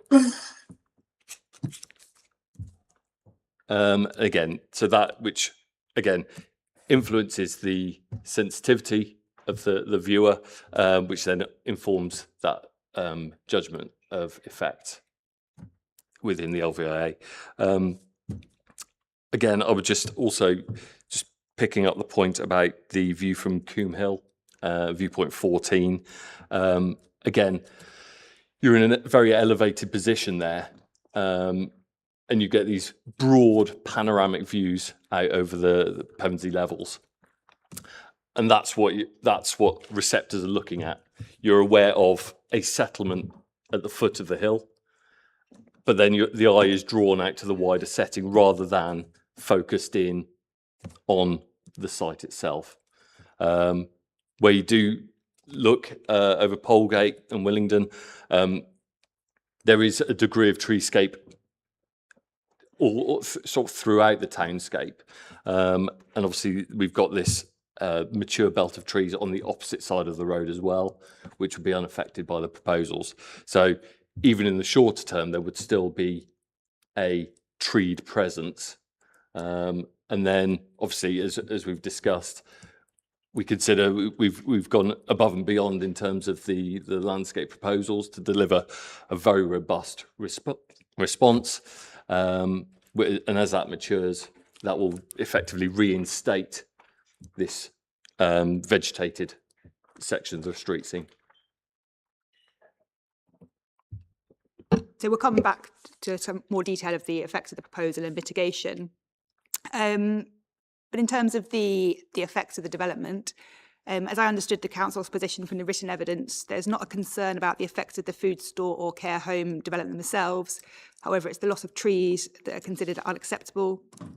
But in the council's appeal statement, it additionally refers to the engineered solution to provide the necessary gradients and the access and associated retaining walls as having a significant detrimental impact on the character of this section of Eastbourne Road.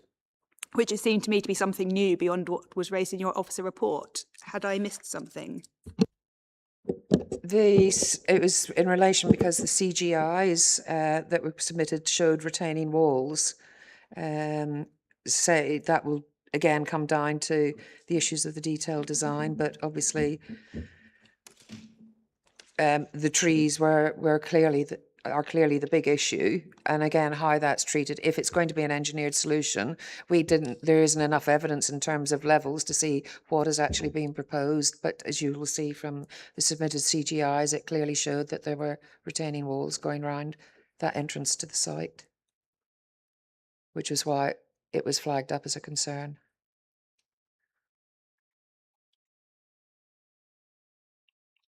For the council's point of view, are you saying that the engineered solution and retaining walls works would in themselves be harmful?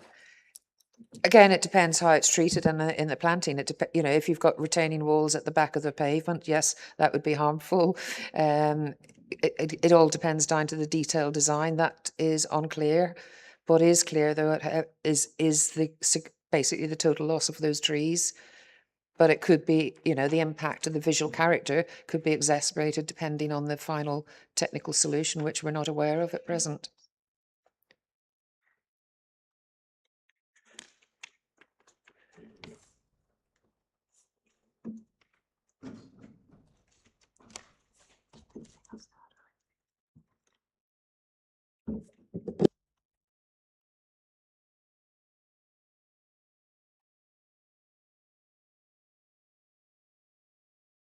Thank you. So we'll come back to look at trees, but just firstly, what's the appellant's position on the council's concern about the effects of the engineered solution and retaining walls?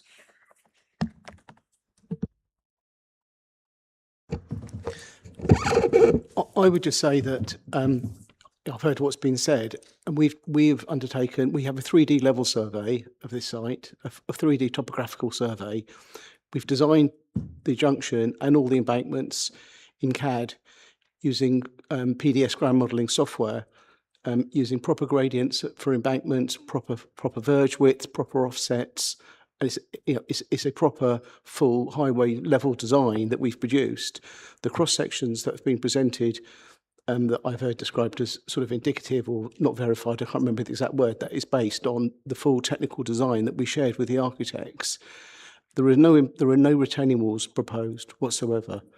All of that level information is submitted in our technical note 08, where you've got long sections, cross sections. There's even a drawing with contours on showing the full 3D effect. It's not, this has been described as being doubtful, whereas we've engineered it. It's not doubtful. East Sussex might want a slightly different gradient on the embankment, and the embankment might go slightly further back into the site. But that doesn't mean there would be a retaining wall along the road edge. We would never suggest a retaining wall along the road edge if it could be engineered out. It's a costly and inappropriate solution, and it's not needed at this site. Well, so in terms of the visuals in the LVIA statement, are those not accurate then? No, the visuals have been prepared. It started off with somebody in my team producing a full 3D level design using a 3D topographical survey. That information has then been passed on to the architects that have then updated the site plan, and as my understanding, all of those visuals and all of that information follows a 3D level design. It's not an artist impression. It's been worked up in detail from engineering drawings.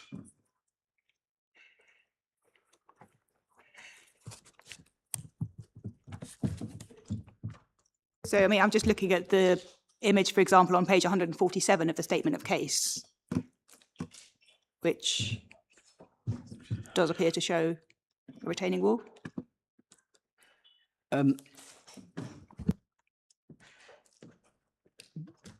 Sorry, can you just can you help? Yeah. Yes. Sorry. Hi, Ellen here, the architect. So the visual that you're seeing here is a retaining wall that's at the back of the footpath within the site, rather than on the highway's land. So that is required in order to have the car parking that's adjacent to the front entrance of the store to be at a grade level with the main entrance to maintain compliance with accessibility. That's not the There, highway there is, feature. yeah, there is no retaining walls within the highways itself. Apologies if it's not clear.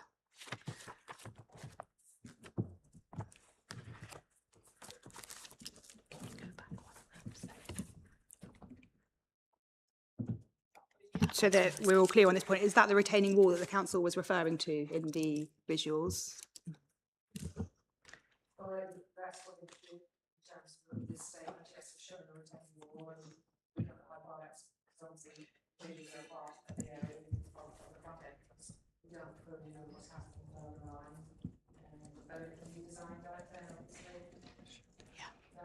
Yeah.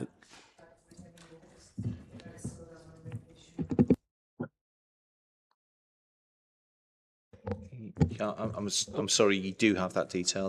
That's in core document 2.2, which is the last document is TN08. When you get to that, you have the levels shown on page 37 onwards. I think you intimated, Inspector, that you had seen the cross sections in that document in any event. So we do have those details.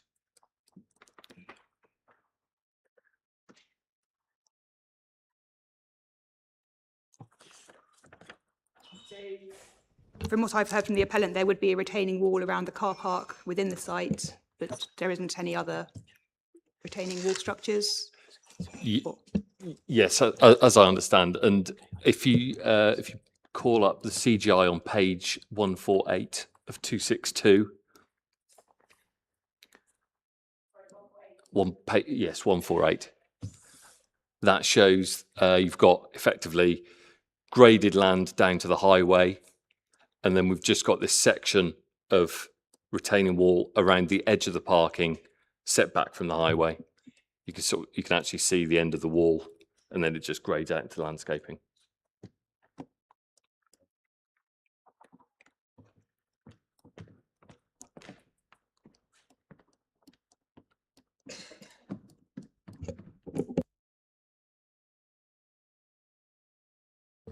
So in terms of the tree losses, so there's been some mention this morning that of the trees that will be lost, including essentially all of the trees along the frontage apart from at the corners. So we've discussed the practicalities of replanting under the first main issue, and I don't want to reopen the discussion that we've already had. But for the council, as to the effectiveness of otherwise of replanting and addressing the effects of the proposal on character and appearance, is there anything that you want to add to what you've already said on why you're not satisfied that it would offer suitable mitigation? Thank you, Inspector. In terms of the proposed planting, obviously planting set further back from Eastbourne Road compared to the existing situation, for obvious to address the highway requirements of footway and visibility display. But again, that changes the character of Eastbourne Road, which you've got the embankment going up quite close with the trees. The scheme that the applicant or the appellant has put in is basically much more formal amenity scheme, and it's more typical of a commercial store rather than replacing what's there effectively. I'll come to that later. It's a very regimented layout in terms of if you look at some of the semi-mature trees effectively along the frontage, you've basically got alternating oak and pine all the way through, which are obviously principally the larger species that they've put along the site frontage. Basically as well, the species composition differs quite significantly, and from the existing canopy and structure and dominant species that are there. I mean, sycamore's got a looser canopy, everything like that. Oak and pine are slower growing. They're not pioneering species, or at least in terms of the way the sycamores are. As they mature, the pine particularly will have a clearer tree trunk canopy, and the canopy is completely different to the sycamores that are actually there. Both of those are relatively slow-going species. In fact, I think the appellant even said that the whips would catch up effectively with the mature ones along the front. And overall, we've got concerns that we'll provide a more open frontage and a reduced canopy. Now, I know that there's a lot of whips going in, etc., and through, obviously through time, whether through dieback and maintenance, they'll be weeded out, but or thinned out, not weeded out. But effectively, if you've got the canopy of the trees, the whips are effectively going to be more like an understory in relation to the scheme. And just in terms of the key differences, the appellant in their statement statement of case 5.4.4 says the new species will 5.4.4, the new species will match and replace those approved, but the existing dominant species in that belt are sycamore, ash and poplar. And I've said that, you know, they are basically absent from the planting mix. Obviously, we accept that ash, with ash dieback, we wouldn't be expecting those replanting. But as I say, two of the other main species aren't present in that planting, and that alone will actually change the character of that tree belt, the replacement tree belt. The other point is as well, sycamore that can rapidly colonise effectively, and it's a key species for landscape restoration. We feel that the species that they're proposed, some of them are a lot slower growing, like holly, etc. So we don't feel that the habitat, or not the habitat, the tree belt would effectively gain in maturity to actually suitably replace the character of the actual trees that are there, and therefore, again, contrary to our policy, where whole emphasis is retaining and enhancing, and we don't feel that this scheme does anything. And overall, when you look at it, there's obviously you're going to have the footpath. They've got grass proposed at the edge, and then you've got the tree planting. So it's not natural edge that's currently there at present. It's a much more sort of formal and managed landscape design overall. And as I say, those are the key concerns in terms of the visual character of the tree belt. So overall, yes, they're basically the key thing is you're going to be changing from a naturalised tree belt with a much more formal amenity landscape, and you're actually going to lose the character and the species and the structure that's prevalent along that point, particularly in Eastbourne Road, reflecting thatchings opposite. There also is the issue of the new planting that's proposed and the longevity of it, compared you've already got existing established tree stock. And obviously, whilst new trees, the appellant has emphasised the benefits of the new trees, but basically that's subject to successful establishment, the ongoing management and maintenance, and obviously whether they are retained in the long term. Whereas obviously our concern is the existing trees are already established. They're already delivering the amenity, the landscape benefits. The loss is immediate, and the benefits of the replacement planting are uncertain, going to take a long time to actually realise. So it's basically the overall balance, effectively, and obviously that will be down to you to determine. But we don't normally accept we don't accept that level of tree loss. And having regard, the development of this site isn't dependent on the loss of trees. It's only solely because a supermarket is actually being proposed on this site that requires this access off the Eastbourne Road, and therefore the associated impact on the trees by providing the access into the gradient and the visibility splays, etc. You talk in your evidence about visibility from within the South Downs National Park, but doesn't seem to specifically argue that there would be harm to the national park or conflict with the duty as amended by section 245 of the Levelling Up and Regeneration Act to seek to further the purposes of national parks.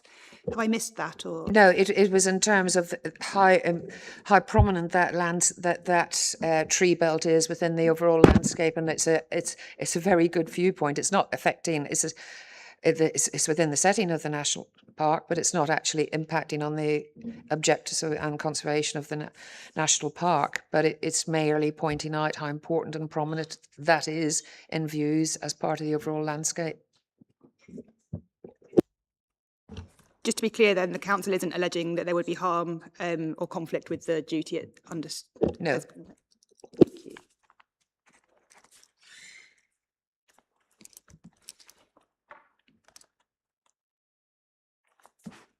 Thank you.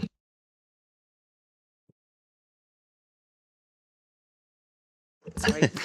Can I start off with some references again? I've got some questions first, and then if of course, by all means. to pick up. So in terms of effects on character and appearance, got 3.3 of the appeal statement, Appendix 4, which refers to the assessment in the landscape and visual impact assessment. It's just a query as to whether those assessments hold given the additional tree removals that are now being proposed. Sorry, could you just repeat the reference? So it was Appendix 4 of the appeal statement. Yep. At paragraph 3.3, I think refers to as assessment of effects in the original landscape and visual impact assessment. Yeah. Obviously, that was completed prior to the latest iteration with the removal of all trees. So my query is just, do those assessments still hold given what we're now looking at? Yes, they do. Yes, because with the additional losses, we've obviously got the additional landscape proposals as well, which I consider to be a very robust response.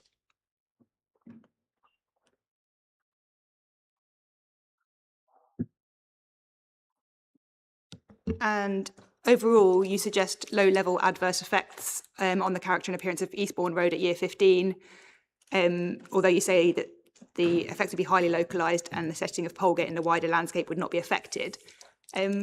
What about effects in the shorter term? How would the appellant categorise those? So in the shorter term, we acknowledge certainly with regard to sort of viewpoint 1, which is right next to the site. We acknowledge that there will be a notable change. However, it's again looking at, as I mentioned earlier, it's sort of the sensitivity of the receptor. I.e., majority will be people moving through that landscape, either on foot or in a car. That reduces that sensitivity of the view.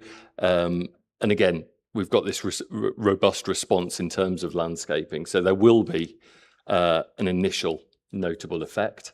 I think with viewpoint 1, I refer to as a major moderate. But then that reduces when you start assessing at the different time frames, and as illustrated by the visualizations, the landscaping will grow up and it will reinstate this vegetated road frontage.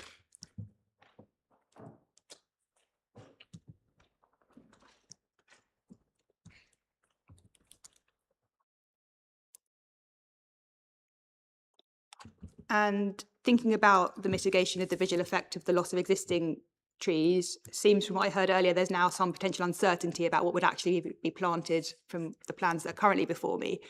But how comparable would suggested planting be to what's currently at the site? Obviously, the council's raised concerns about the kind of the structure and the more formal character. If I could jump in first, I'll let Mr. Wilkinson sort of talk through the sort of the species diversity and all that. But from a sort of taking a step back and looking at it in terms of the character, we can achieve in my mind, an improved vegetated frontage, which will have greater longevity than what's there at the moment, given the species mix, which I'm sure Mr. Wilkinson can talk about. But yes, in my opinion, we can achieve a quality vegetated frontage, which it will reinstate and ensure that in the long term we have this sort of vegetated section of Eastbourne Road. Before we come to Mr. Wilkinson, would it have a similar kind of semi-natural or natural quality to existing, or would it be a more formal and kind of designed approach? Based on the plans as they are, I would say it would have a more naturalised. It's not going to be, rose bushes and formal landscaping and tree avenues. With the understory and the whips, that will give it this more naturalised, softened edge. And whilst in plan, it will look, certainly the semi-mature trees are sort of arranged in more of a line. You're not going to perceive that as you're moving through the landscape.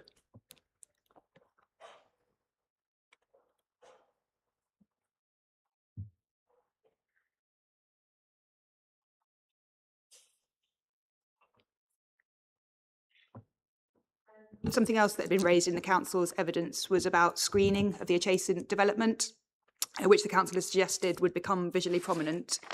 Would replacement planting offer similar or comparable levels of screening to the adjacent development? In terms of between the Aldi proposals and neighbours, do you mean? Sorry. So I think my understanding from the council's point was that as you're travelling along the A2270,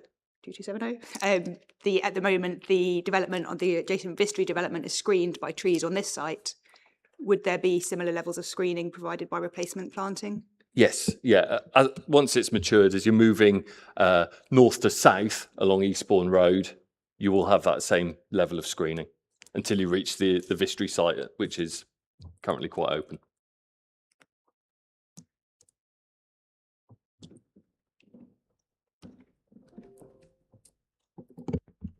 Mr. Wilkinson, was there points that you wanted to respond on the canopy?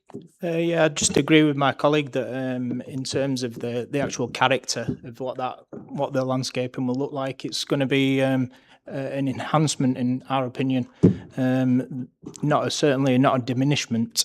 It's going to look very naturalistic. As I said earlier, I've got images here of schemes that we have implemented over the years. It shows this exact type of planting, and I'm sure I appreciate that it might not be admissible now, but if you saw it, you would see that it's very naturalistic looking planting. There's nothing formal about it. This is how native buffer mix planting is done on a staggered matrix, basically, with 1 metre or 2 metre centres, and it grows up to look extremely naturalistic. There is nothing formalised about it.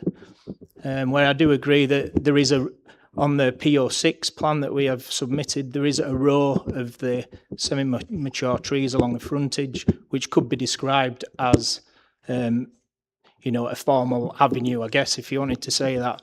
It's like a row of semi-mature trees. But this could be quite easily amended to smaller species, and as I said earlier, we could put the semi-matures back in a more haphazard style, higher up within our site, higher up the banking. In terms of the actual species composition, as I mentioned earlier, there is currently 7 native species within the existing buffer, and we are looking to put back 15 native, which is exactly the kind of landscaping that the Wealden Design Guide seeks for proposed landscaping. We have got, there's nothing in there that should not be unusual to the character of the area. We've got, field maple, silver birch, hornbeams, we've got hazels, hawthorns, hollies, we've got pines, cherries, bird cherries, wild cherries, oaks, rowans and white beams. There's nothing unnatural about this. Where I would actually also come back on is that the sort of species that the council were championing, which was the sycamores and the poplars, the hybrid poplars, are both ornamental species and probably wouldn't even be advised within the Wealden Design Guide, because ornamental species like sycamores are quite virile and they do tend to take over. And as I mentioned before, they are prone to disease and prone to ongoing maintenance issues, which our current native planting palette of shrubs and trees do not suffer from.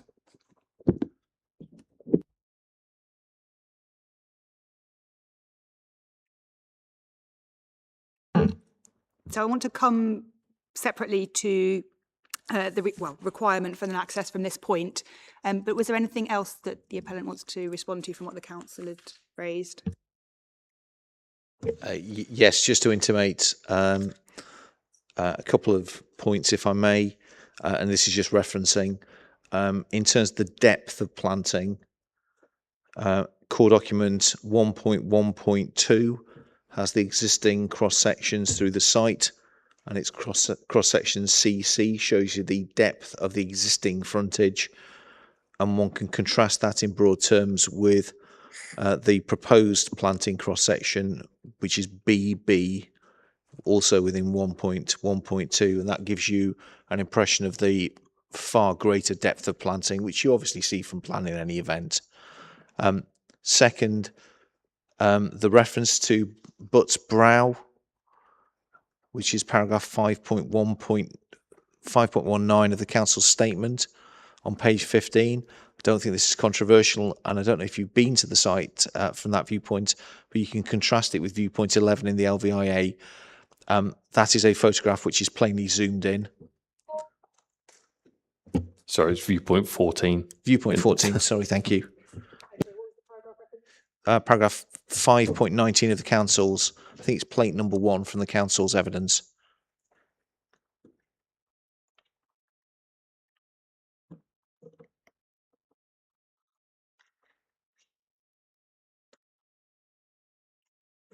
And then the final point, which is an obvious point, is following the development to the south, you are now dealing with a site which, unusually at an appeal, is an urban site where it's being resisted by an authority which is surrounded on 4 sides by urban development, which sets the context for the form of development, form of planting which is being proposed.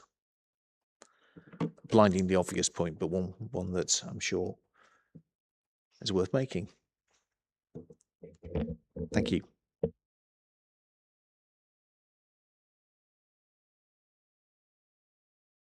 Thank you. So I think, as I said this morning, I'm intending to visit viewpoints in the LVIA. I haven't done that yet, but that's something that I'll look at myself as well when I'm there. Excellent view, I have to say. So something I wanted to pick up then is that when I'm considering the effects associated with the access works, there's been mention of it, and the statement of common ground records that a matter in dispute is whether the technically acceptable access can only be achieved through the complete removal of the established woodland belt, and whether that level of harm is acceptable in planning terms.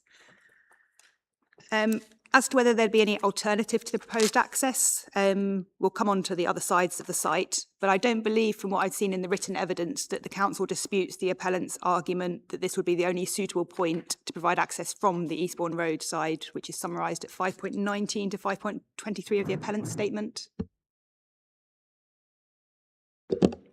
I think there's we have no disagreement or dispute that this site for a superstore can only be accessed off the Eastbourne Road. The appellant and other points, which I think we did point out in our statement, have alluded to the fact that whatever development goes on the site, whether it's housing or not, can only be accessed off Eastbourne Road. And we would strongly dispute that because there are alternative accesses. But if you're putting a superstore on this site, yes, it can only come off Eastbourne Road. It's the only possible access option. And just so I'm clear then, in terms of the other points of access, there's a reference to the connectivity from the Vistry site, which the council, you say in your statement at 6.4, was specifically included provision to enable a potential linkage through to the site? Yes, it did. And the reserved matters shows, yes, there is a strip between that. You haven't got the layout, but when you go out on site, you will see that there's specifically a turning head. Well, actually, I think you can see it on. Yes, you can actually see it on the master plan 003. If you look down, there's actually a turning head just by the planning approved layout only, just south of the care home. Now, obviously, there's existing vegetation, and the tree to the left of that access is an important tree, and it has a no-dig construction around it. But subject, obviously, to the agreement of the landowner, you could secure access off that. Now, access to this site wouldn't solely be from there, because if you can see again on that same road, or say up to the right of the site on the eastern boundary, you've got Cortland Road, which is a highway adopted road that actually abuts right to the site. So the potential access of the Vistry site, whilst if it was argued it was a ransom strip, the situation, there's still alternative access from an adopted road at Cortland Road.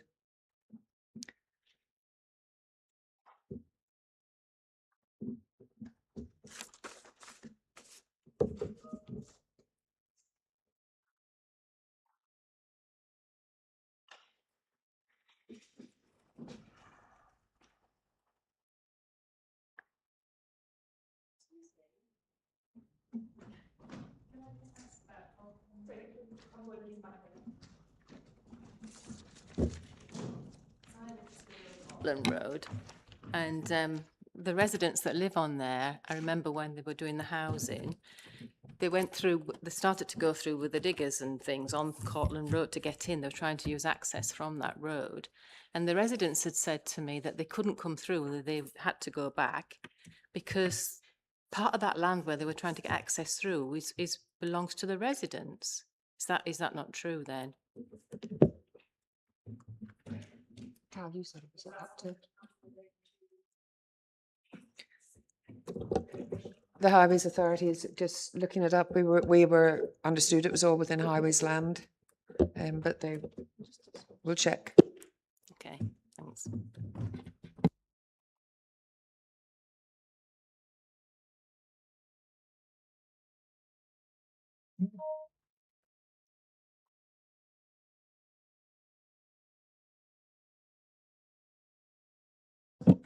So Cortland Road is adopted highway right up to the edge boundaries of number 5 and number 6 Cortland Road, which are right at the end of the cul-de-sac. And it directly abuts to the site, which is currently owned by East Sussex County Council. Freehold, title number ends 4096.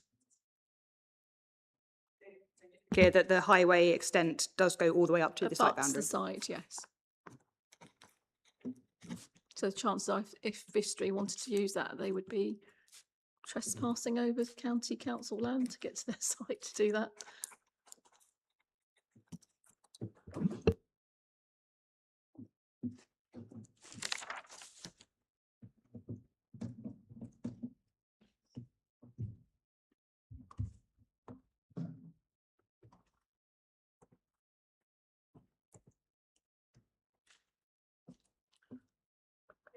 The appellant then, obviously the council, I've heard, isn't disputing that this would be early access for the retail development that's proposed. Are there any comments that you want to add in terms of the alternative accesses that were referred to? Yes, because my understanding is that this is in the context, therefore, of an alternative use, therefore. So it's not just an alternative access for the store. That's not disputed. It's the alternative use. And the starting point then becomes the emerging plan, which is Appendix 9 of the Council's statement. I'm afraid I don't have the PDF appendices, but it's page 187 of the emerging plan. Policy POL 4. And that's the one that for a purely residential scheme says, in addition to meeting the policies in the plan, any proposal for development of the site must demonstrate that it will provide a safe and suitable access in consultation with the Highway Authority, full stop. Where a vehicular access onto Eastbourne Road is required, that may be acceptable subject to detailed design and Highway Authority approval, providing that any access minimises the loss of existing trees and hedgerows on the frontage to Eastbourne Road.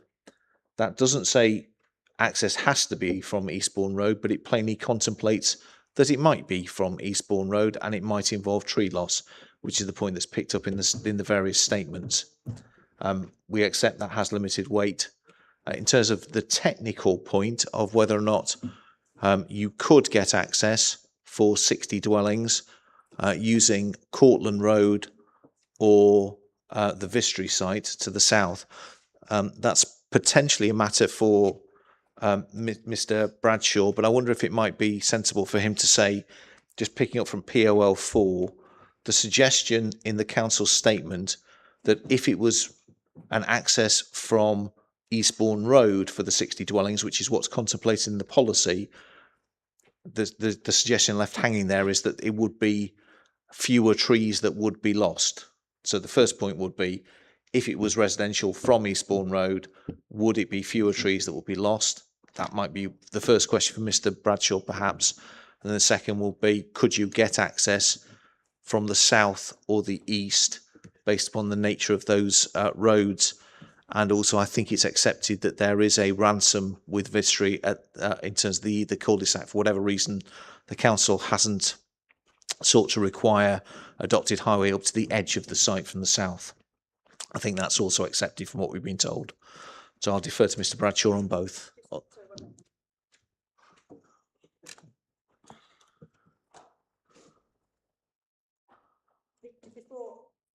Before coming to that, from the council's point of view, so I've just lost the page,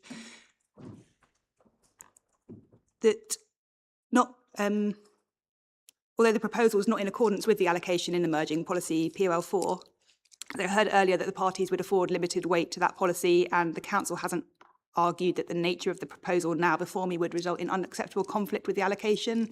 Is that accurate? Sorry, I may have got the wrong end of the gist of the stick here. With limited weight to POL4, if you were giving weight to that, is that what you're asking of POL4? Because obviously it's it's sought to retain and enhance the existing trees. But what I would actually say is, POL4 obviously was subject to Reg 18, so it's just putting out ideas. That reference to may be acceptable off Eastbourne Road is clearly subject to local highway authority agreement. The responses that will have fed back through into the Reg 19 will then take into account the Highways Authority's responses, which was the whole point of the Reg 18. So that may well change depending on the consultation response that comes back under the Reg 18. If I may, I don't know if I've answered your point or whether I've waffled around it, but if you come back to me if there's anything else. But the other point I'd like to say is we are not saying this is to be housing the way the appellant has actually referred to, because technically the community care home could come off Cortlands Road. It doesn't have to actually come off Eastbourne Road. So we're not actually looking for an alternative use on the site per se. Our concern is the access and the impact on the trees off Eastbourne Road. I think just the query, what I was just trying to check, my understanding was that although this proposal as a whole wouldn't necessarily be strictly in accordance with the emerging policy POL4, that as I picked up from the evidence, the council isn't arguing that in itself makes the proposal that is before me unacceptable, any conflict with the allocation. I don't know if I explained that. We've given it limited weight and we are assessing it on the basis of that, basically of each site's assessed on its individual merits and in accordance with our adopted development plan.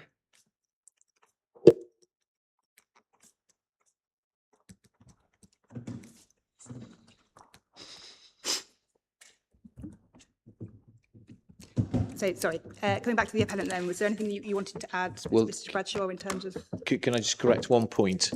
Mrs Turner said that the policy POL4 include a provision to retain and enhance the trees. It doesn't. It's not what it says.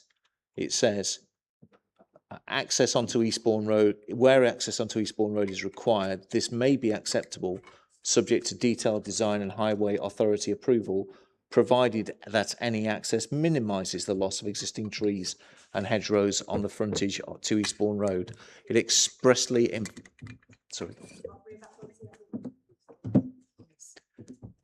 I entirely accept that what's set out there in terms of retaining and enhancing, but you can't have both. You can't suggest that 3 trumps 1. 1 expressly envisages that there is potential for loss.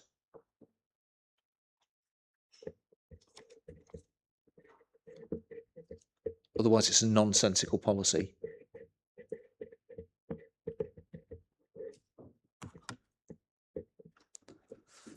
But other than that, the reason, and I entirely accept the point that this development brings forward up to 80 units in excess of the 60 units in POL4, ticking the box there.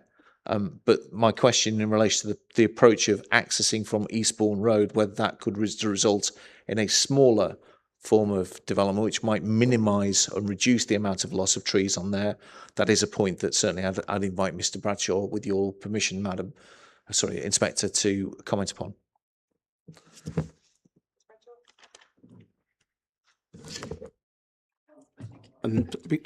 Okay, now. So we just take those 3 things in sequence. So the first proposition is, if you serve the site from Eastbourne Road for a residential scheme, what would the tree loss be? I think that's the first proposition. So in order to interrogate that proposition, the first thing we need to understand is what form of access there would be, because a retail development would obviously attract a lot more traffic than a 60-unit residential scheme. So the first question is, does a residential scheme need the same form of access as retail?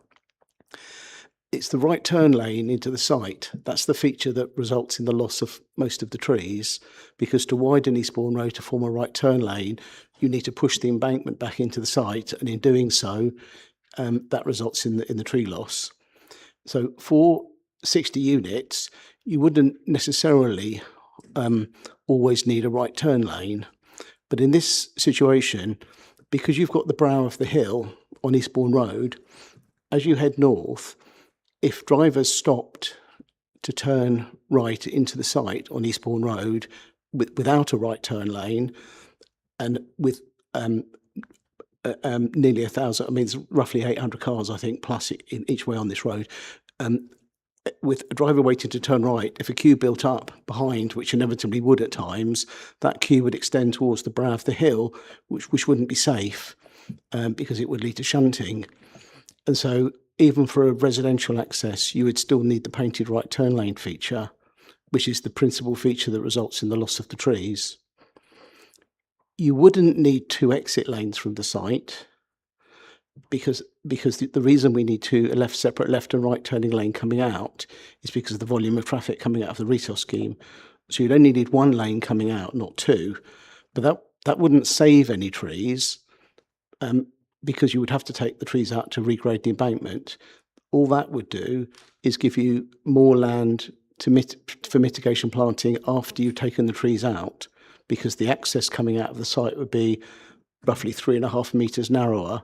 So there'd be roughly 3.5 metres more width in the highway. I mean, I'm not the tree consultant, but I can't imagine that's more than a tree or 2 extra. It's a very marginal change. So any access for any use on Eastbourne Road, in my judgment, would need a painted right turn lane and would result in the same embankment regrading and the same tree loss, give or take a tree or 2. I think that's the first proposition. And then the next was from the south and the east. Second proposition is access through the Vistry site. So I visited the Vistry site, at the start of the school summer holidays, actually. I didn't deliberately do it in the school holidays, but because of the appeal timing, I went there then. I went along the road in question. So when you turn into the Vistry site from the main road, the first turning on the left, I think it's the first turning, is a residential cul-de-sac that heads right down and meets the boundary of the appellant site. So as you go down that road, when you get to the end of the road, what you get to is a turning head, and on the drawing I'm looking at, it shows strips across the road, sort of rumbly strip type things, which are sort of, I think, raised. I think the turning head's supposed to be raised. And then beyond the turning head, it goes into a shared surface. So what you're seeing with that road, the character of that road is a sort of trickling down as you come to the end of the cul-de-sac, sort of trickling down of standard to reflect the fact of a lower and lower use.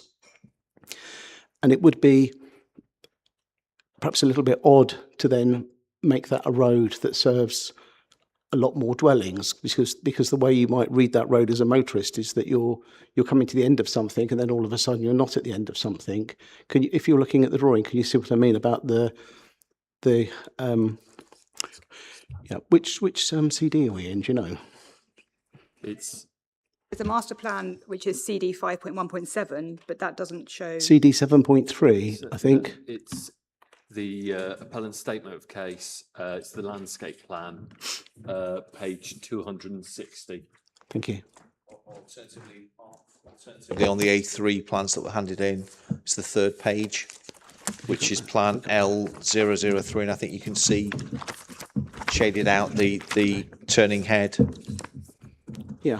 Which is then marked current approved layout, currently under construction, which it now is. So when I went to site, the character of that road, I mean, obviously because I went during the schools on holidays during the day, but the character of that road was very much a play street. There was quite a lot of children playing on bikes, and actually, the truth being, it was a little bit uncomfortable for me wanting to take photographs in that situation, because the children were all around, asking me what I was doing and so on. But I went away and came back an hour later, and they were still playing up and down on their bikes, and it was very much a sort of, should we say, safe zone cul-de-sac that those children were enjoying, and it didn't immediately make me feel as though it was perhaps a suitable extension for the reasons I've given of the trickling down in standard and the way the street is used at the moment. Similarly, I went to Cortland Road, which I'm sure you've been to already. You've said you've been to the site.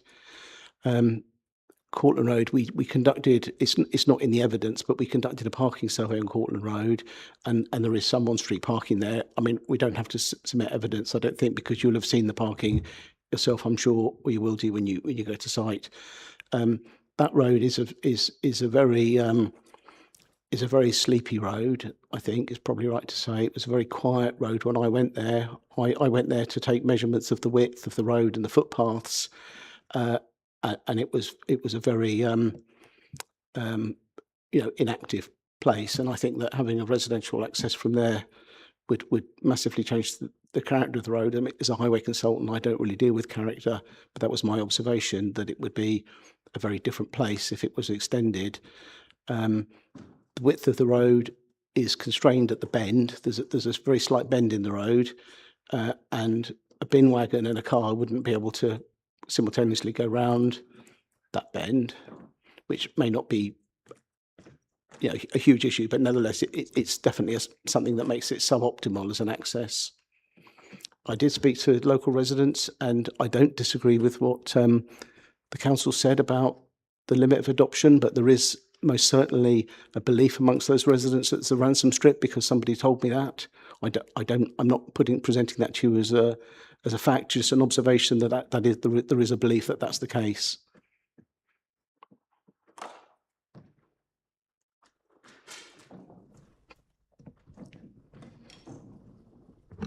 Thank you.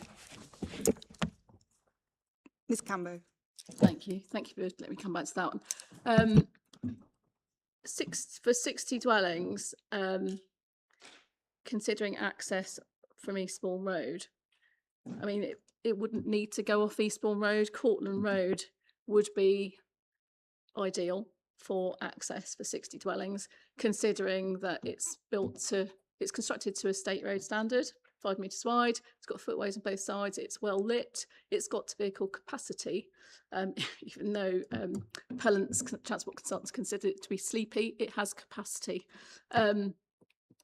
60 dwellings is 30 trips in the peak, which is relatively low when you think it's one vehicle every 2 minutes, additional traffic. It's, as far as we're concerned, there's no ransom strip, and the appellants would have had perfect opportunity to check land registry if that was the case. The adopted highway directly abuts the site, according to my my land registry records that I've got available. So in terms of access for 60 dwellings, I would consider, as a highway officer with 20 plus years experience, that Cortland Road has capacity and has the construction to support 60 dwellings. I don't know if there's any more to add to that. Oh, I've actually checked the the crash record along there as well, and there's no crash record.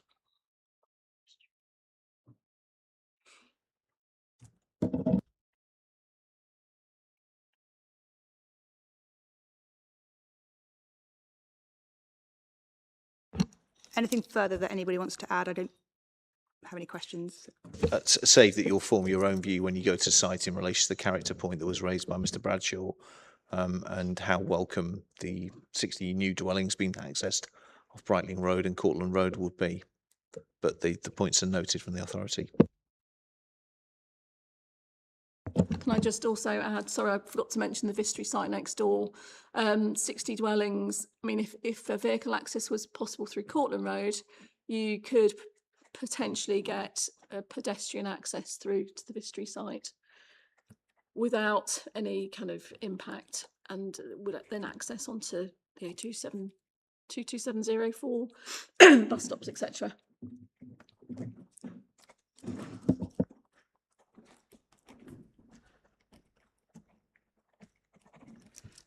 Thank you. So before we move on, just picking up on policies, the Council's reason for refusal had referred particularly to policies EN12 and EN27 of the local plan, as well as what was paragraph 136 of the framework. Is there anything the Council wants to add or highlight on how the local plan policies would apply to the proposal? The local plan policies remain unchanged. It would just be the MPPF policies, if you want me to refer to the ones that we would consider. Yes, I was going to say, I did pause you earlier on, so Yeah. if you wanted to explain for me now how the Council sees. We'd consider S52. Yes, part 2, and obviously it is predicated on the earlier parts, but critically, it's in terms of the reference where a development proposal would fail to comply with one of the national decision-making policies, which are the policies I'll come on subsequently to. Then we would look at DP31, DP32C, and DP33. 32C. DP33, and then you've got N2 and N2, N2D, and N3.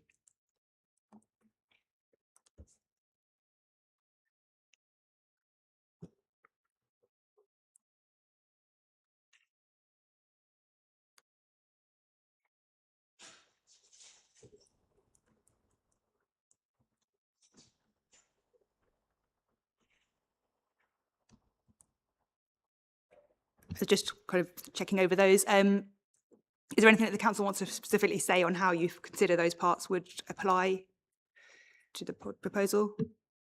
Well, going through each one, you want it in terms of, yeah. Essentially, I think I can understand from what the content, where the Council will be coming from, but if you would like to explain. Okay, well, obviously S52, I mean, obviously the scheme corresponds to S51H. It's a residential mixed-use development, and we've no issues with the subsections within that part of the policy. It's just S52 says, I'm applying this policy, basically the circumstances in which the benefits of approving development proposals are likely to be substantially outweighed by adverse impacts include, but are not restricted to, situations where development proposal would fail to comply with one of the national decision-making policies which state that development proposals should be refused in specific circumstances. And that's then when we jump on to DP31. Obviously, the importance of the development responding to the character and features of site and setting. So DP32C is nature, maintaining, enhancing tree cover. And DB33 is very specific that development proposals should be refused if without clear justification they conflict with paragraph 1 of this policy or relevant aspects of the principles in paragraph 2, or with any explicit design standards set out in the development plan, including those in locally specific policies, guides, codes or master plans, and substantial weight should be given to compliance with relevant development plan policies when assessing the design quality of proposals. Obviously that kicks back to referring to our Wealdon Design Guide, which are in the statement, and obviously EN12, which is very specific about retaining, enhancing the trees and also avoiding the loss of trees. And then obviously, again, you jump down to N2 about the importance of contributing positively to the natural environment. Proposals should be considering effectively under part A of that, the landscape character. Then you go down into NT2 about N2D, conserving and enhancing existing natural features. And again, it refers to nature conservation values such as established trees and hedgerows. And then you go down obviously to N3 and the importance of trees in new development, which obviously is reflecting para 136 of the old MPPF effectively. So and that specifically in terms of that part, ensure that selection of species and their placement is compatible with highways and other infrastructure requirements. So those are the key issues we feel that are replacing the old NPPF paragraphs referred to in our statement of case. So I don't want to preempt later discussion. I was going to pick up under the planning balance as to the framework and whether there's any discussion about whether it is policy S4 or S5 that would apply. But just in terms of what you've mentioned there and policy S5 part 2, referring to policy specifically indicating that development should be refused. From what you've just said, it's just policy DP3 that would pick up on that point. The others. Yes. Thank you. The appellant, firstly, in terms of the local plan policies, are there any comments you would like to make on how they would apply to the proposal? Indeed. So, obviously, reference has been made to policy EN12, which seeks to resist development proposals which would result in the loss of trees from the local plan. That policy is almost 30 years old. It was saved in 2007. Which was obviously before the MPPF requirement came in 2012 for local plans to be positively prepared as a test of soundness. Obviously, the latest policy in the MPPF 2026 is National Decision Making Policy N2. It does say to conserve and enhance existing natural features of visual conservation value, but it says where possible. The appellant's case is that it is not possible to conserve the existing features in this case. I think that's a very important point. Presumably we'll come back to address S4 and S5 later. Yeah, okay. I also recognise part N2 of the MPPF 2026, which requires developments to ensure that green infrastructure and other features support nature, which I believe we have done. We're also in compliance with policy N3, which supports trees in new development, ensuring the species and their placement are compatible with highways and other infrastructure requirements and the needs of different users of public spaces. I think for the reasons set out by Mr. Wilkinson and others, we very much believe that we have met that policy. And that covers my main points in that regard. The council also mentioned DP3. Yeah. Did you mention? I don't think you did. Yeah, I'll just get that up.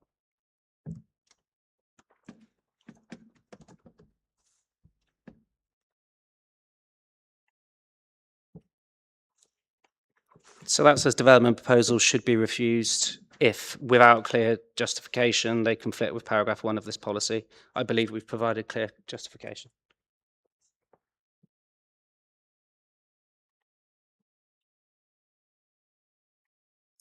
Thank you. Mrs.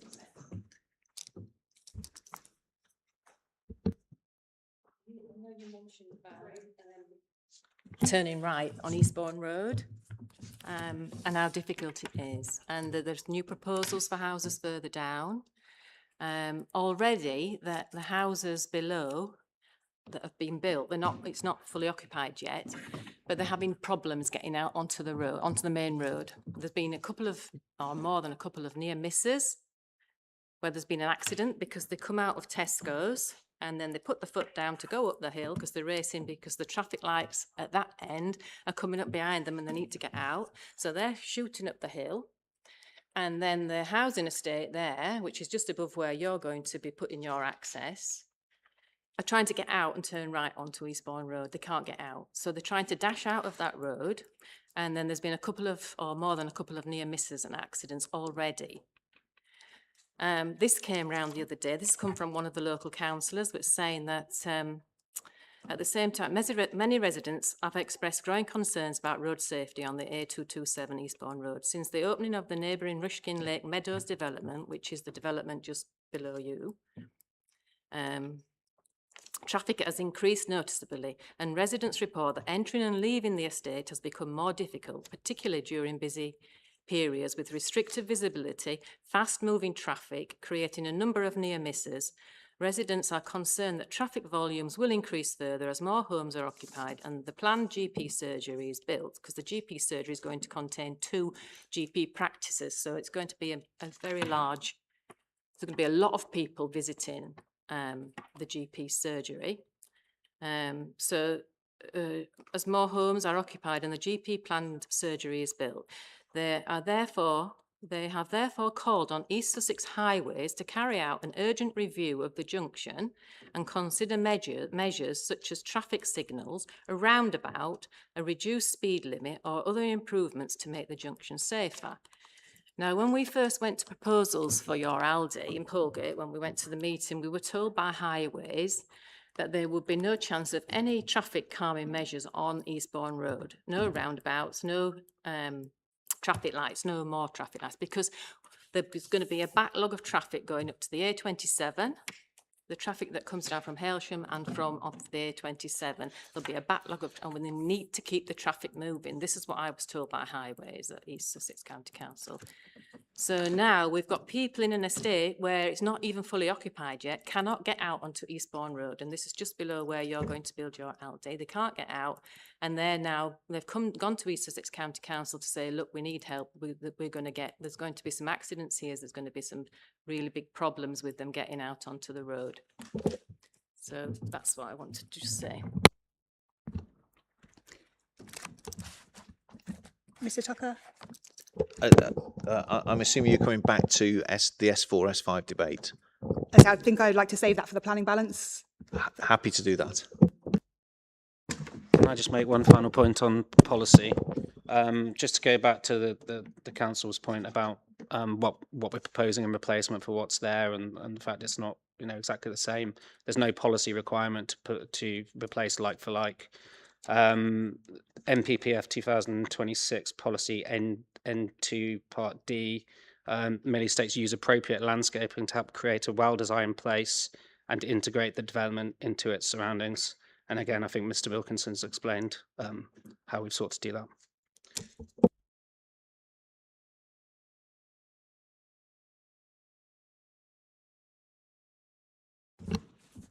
Thank you.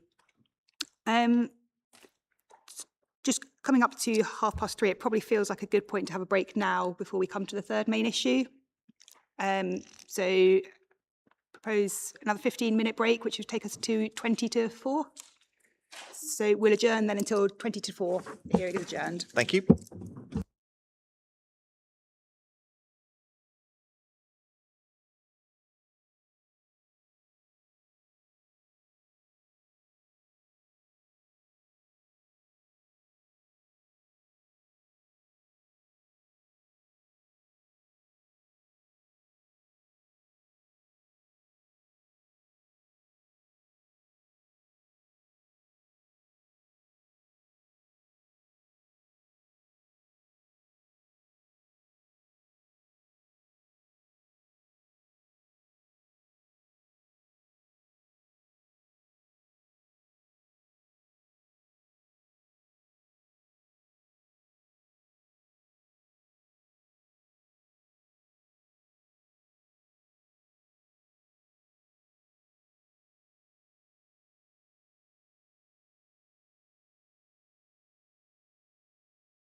Is resumed.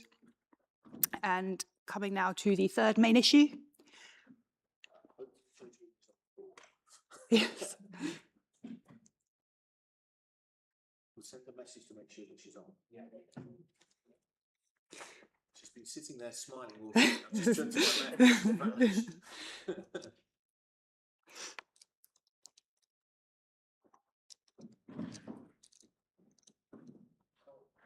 Yes, please. Apologies.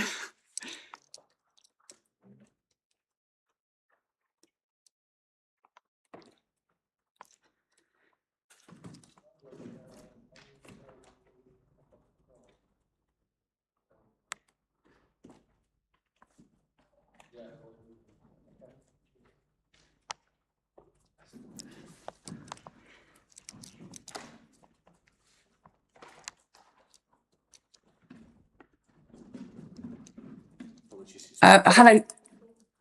Hi, I'm sorry about that. I thought it was 2:45 that we were returning. Sorry. Apologies. That's fine, thank you. So we're coming now to the third main issue, which is the effect of the proposal on protected and priority species. And I appreciate that the issues here have narrowed since the time of the council's decision, but I do just want to run through them to make sure that everything is properly covered. Firstly, on reptiles, the appellant, you've now provided an avoidance mitigation enhancement strategy for reptile in principle, and I've noted suggested condition 28, which requires a detailed strategy. For the council then, 5.57 of your appeal statement suggests that on the basis of a strengthened condition, the reptile issue is capable of being satisfactorily resolved. Is there anything to add to that? No, that's correct.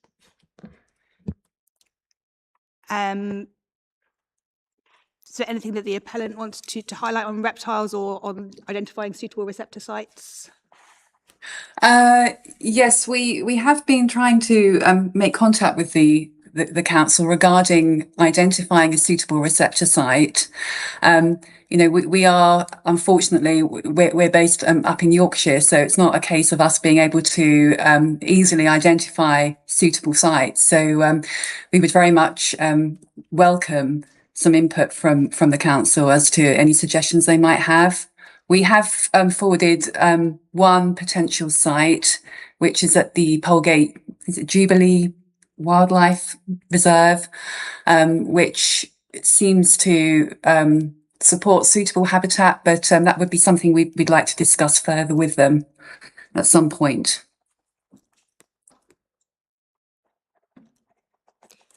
But so from what I have at the moment, can I be satisfied that suitable receptor sites will be available and appropriate to mitigate effects so that this can be properly relied on to address the effects of the proposal?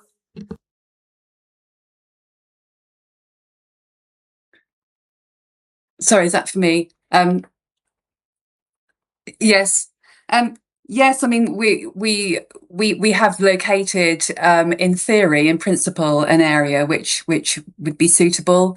But we were hoping to have a discussion with the ecologists at the council in order to discuss that. And a few times I have actually reached out, emails and phone calls, and have been waiting for calls back. So this is something which needs to be moved on, and I would welcome their input in helping us to resolve this. So in terms of our position, plainly you need a threshold of some evidence that there is a prospect of it happening. That evidence is, you've heard that. In terms of identifying the likely location, that's discharge of conditions stage, and that's the point I think that the South Run is reaching out to try and resolve. But in terms of there being a prospect, yes, there's been an identified site. Can you just repeat that site again? It's Polegate Jubilee Nature Reserve. It's to the east of the proposal site. It's an old railway siding, so it's got suitable reptile habitat there. During our site visit, we did go down and try and have a look around, but it is fenced off at the moment. But that would be, from what we've seen so far, to be quite a likely suitable habitat to translocate the reptiles to from the site. I have outlined this in an email that I did send to the district council, so all the information is there. It would be, good to get their thoughts on that.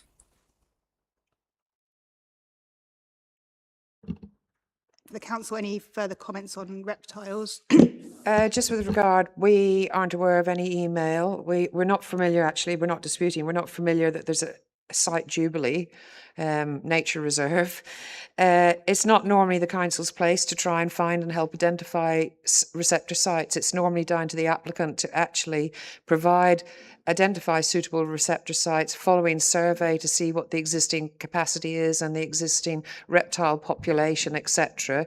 And then whatever mitigation it needs to bring the habitat up to that. So it's the responsibility of the applicant to do that. It's not a case of the council saying, here are some sites, because we don't have that resource to go out and identify those sites. We will assess the information when it's submitted by the applicant. From the Yeah, council, and I do appreciate that. It's just that, as I mentioned before, it's a little bit difficult given the fact we're located some miles from the area. So it was just a bit of local context and information that we would have welcomed. But we are aware, we are prospecting at the moment, and that seems to be quite a likely option. but just from the council's point of view, there isn't a concern about dealing with this through the condition that we've got before us. No, we can deal with it through the condition. Obviously, if they can't find the receptor site, then it will be a problem for the applicant, but it can be dealt with via condition. It's whether the requirements will meet that condition when they submit it. Anything further on reptiles? Not from our perspective, thank you. Thank you. So the next point then, hazel dormouse. And the council, so paragraph 5.58 of your statement refers to calculations based on the Dormouse Conservation Handbook, indicating that the survey effort score should be adjusted to approximately 13.6 rather than the required 20. I understand from the evidence that there have been a relatively recent update. Which version of the handbook is it that you're referring to there?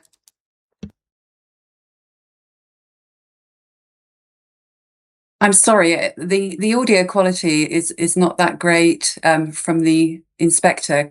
Was that question directed to me?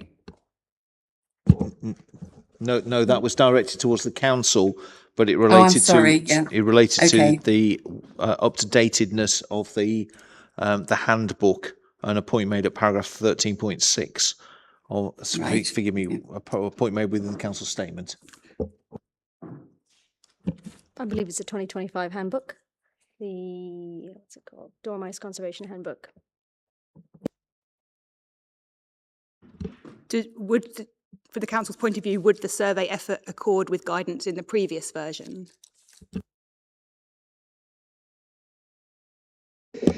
As I understand it, the biodiversity officer has been consistently objecting regarding the survey effort. And whilst it is understood that it is difficult to put further tubes in there, it was basically down to then it should be compensated through an increased length of survey period, which I understand the appellant had been advised of by through the consultation response of biodiversity officer and through the case officer handling the case.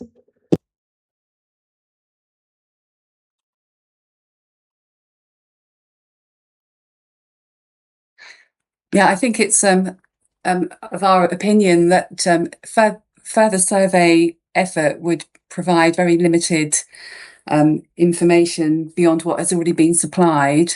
I think our concern here is that the council's assessment is basically applying the survey effort score mechanistically without regard to the actual site constraints, such as the accessibility due to very dense bramble to the north of the site.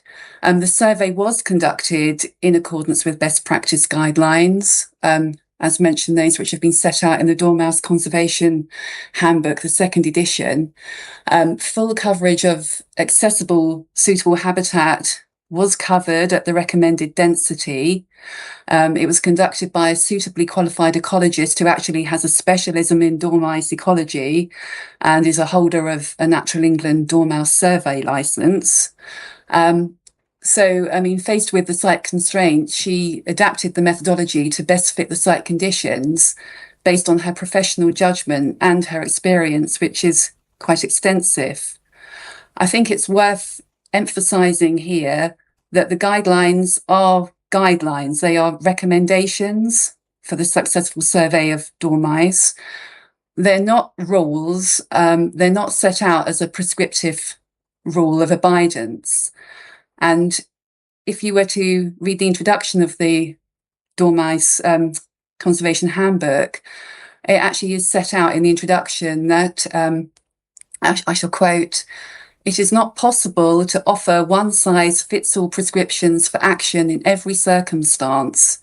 Instead, by understanding the principles underlying dormouse ecology, it should be possible to adjust them to fit local situations." And that's exactly what the ecologist has done in this case. Her decision was also based on the fact that there were no dormouse records provided within 2 kilometres of the site. The site is, as has been mentioned before, physically isolated from any connective habitat due to increasing urbanisation around it. So I think that the survey effort that was conducted on site is appropriate. The tubes were located across at least 2/3 of the site. They were in situ from early September 2024 through to the late July 2025. So that's just under a year. And no evidence of dormouse was found on any occasion. So I think that really requesting further survey would be kind of redundant effort, really, given the effort that's already been put into the survey on site.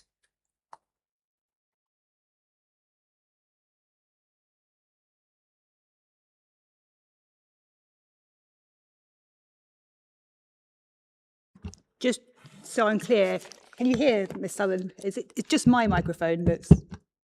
Yes, it's a bit of reverb coming off it. Perhaps if you need to pass on that message, but you said you were speaking just then that the survey effort was in accordance with the handbook. Yes. Is that both iterations? Because I appreciate that when you submitted, there was a previous version of the guidance. Yeah, so when the survey was commenced in 2024, the only guidance available at the time was the 2nd edition of the Dormouse Conservation Handbook, and that was the basis of this survey. Subsequently, new guidelines have been published, but it's good practice to remain with the methodology that you've taken and adopted from the start.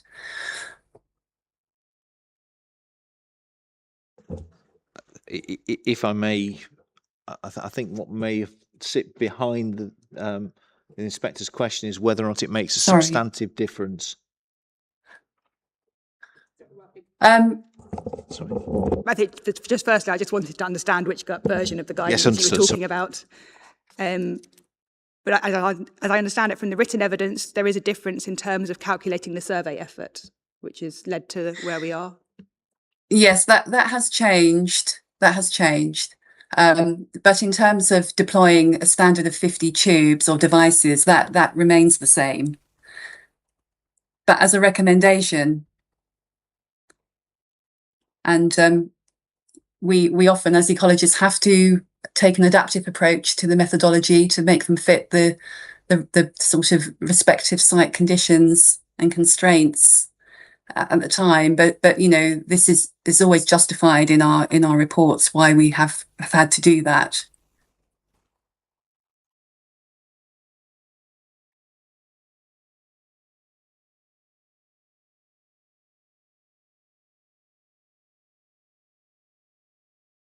Is there anything that the council would like to add on why you are not satisfied with the Dormouse survey information?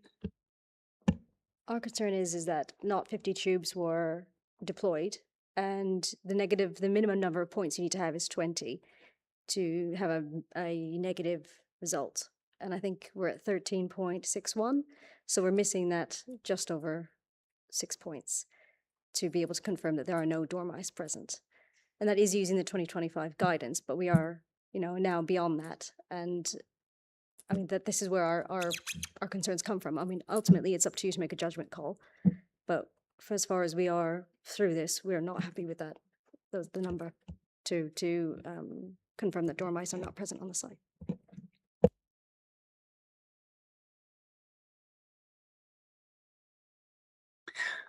Sorry, that wasn't totally clear. I do apologise. The audio is not great, but I do believe you were going back to the survey score effort, which I'd just like to reiterate. They are guidelines, and the ecologist who conducted the survey, she deployed 34 tubes within suitable habitat, and anything. Any decisions she made from that point on were based on her extensive judgment. As I say, she has got experience of doing dormice surveys. It's kind of bread and butter for that particular consultancy based in Kent and Sussex, like they are. So I think that it's the council are perhaps focusing a bit too much on the numerical side of the technical methodology rather than what works best in practice on the ground.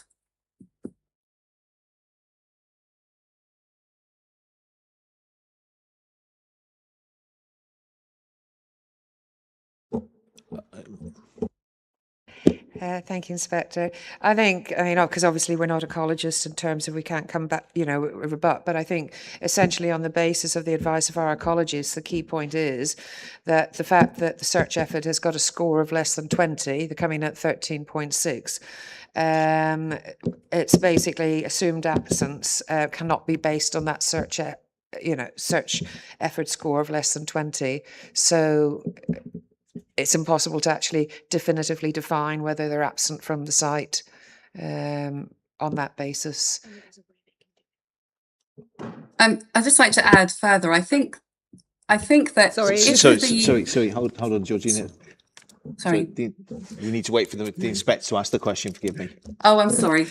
But sorry, Ms. Buckingham, was there something you wanted to add there? I didn't catch the end of it. So.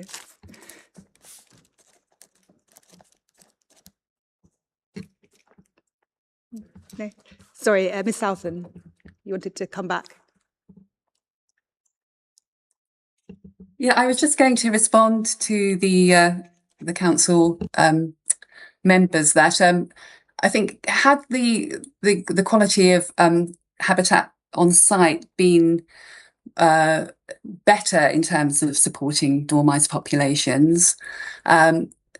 So what I mean by that is the fact that there's only a single species there, which is bramble, which is dormice are known to use bramble, but they actually do need a wide range of trees and shrubs to provide their kind of food resources throughout their active season. So already by it just being bramble scrub, that's already kind of lowering the habitat suitability.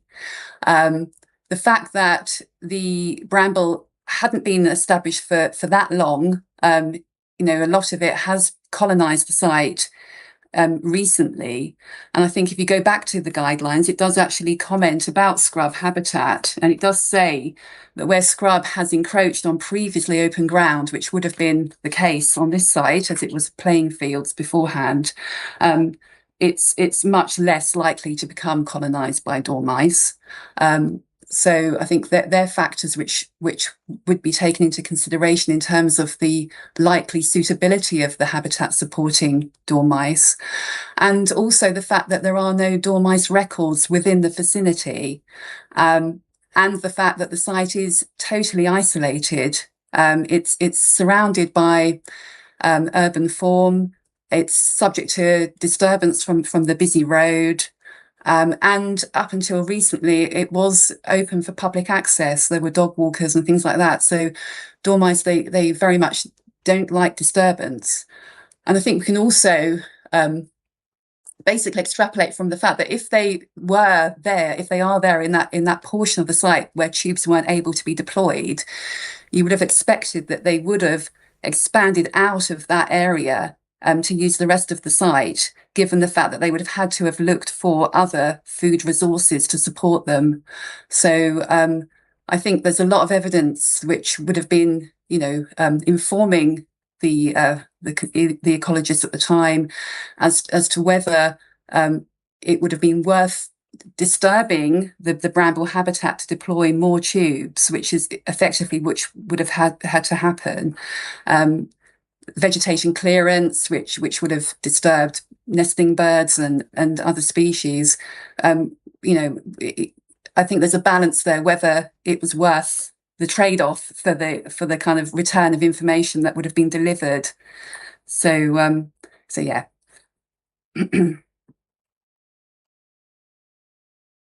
But is there a reason that the tubes couldn't have been deployed for longer, which I think was a point raised by the ecology consultee as an alternative? I'm sorry, could you repeat that? Yeah, the question from the inspector was, is there a reason why the tubes couldn't have been deployed for longer? I'm afraid I didn't conduct the survey myself, but I think that the survey, the ecologists who did, probably had come to the conclusion that there were no dormice on site, given all of those factors that I've just mentioned, and the fact that the tubes were not used at all over the period when they were deployed.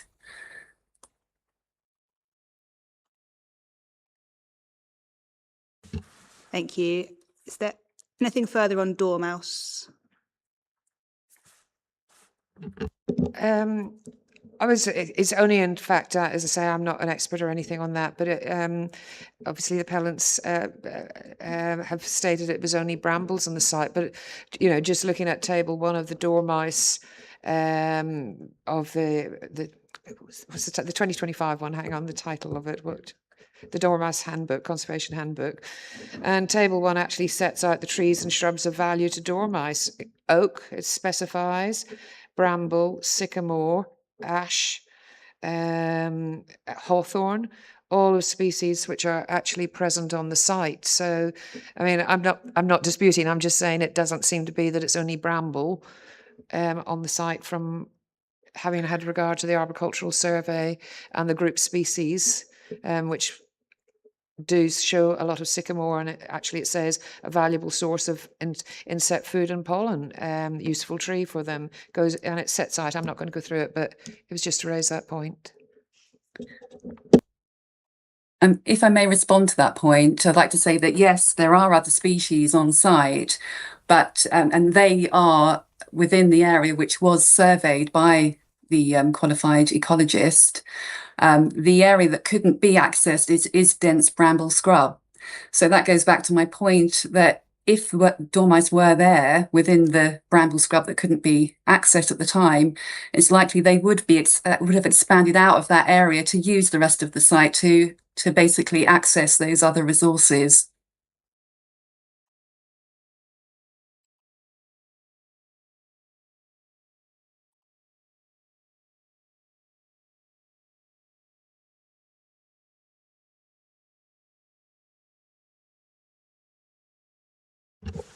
Can I make a point which may be no more than just emphasising? Yeah, I'm sure you appreciate, Inspector, that within the ecological impact report, at paragraph 411 through to section 411, our position is that we did meet the 20. That's set out in terms at 4.11.4. What the council's biodiversity officer has done is to say that because the minimum 50 tubes weren't there, that the officer has taken what 34 over 50 is as a proportion and has then applied that to the 20 and suggested the score should be 13.6. That's why the point is it's a mechanistic approach that's been raised, whereas in fact what the assessor has done as a dormouse specialist has looked at the site, has identified where the tube should appropriately be located, has concluded that based upon that, she could conclude that 20 was met. Now, I appreciate there's the argument in relation to the handbook, and I appreciate the point raised by the biodiversity officer, but that was the mechanistic point, which I don't think Southron's yet turned to, but that's how I understand the council get to 13.6 in their paragraph 5.58 of their statement. But you have the professional judgment of a doormat specialist as to why she was able to conclude on the basis of what she had done that 20 had been achieved. And that's the difference between the parties. Essentially the entry point as to whether sufficient data was available. But the judgment is very clear that she considers that it can be reasonably assumed that dormice are absent from the site. And that's ultimately what one is seeking to assess within an assessment of this nature. Thank you. Thank you.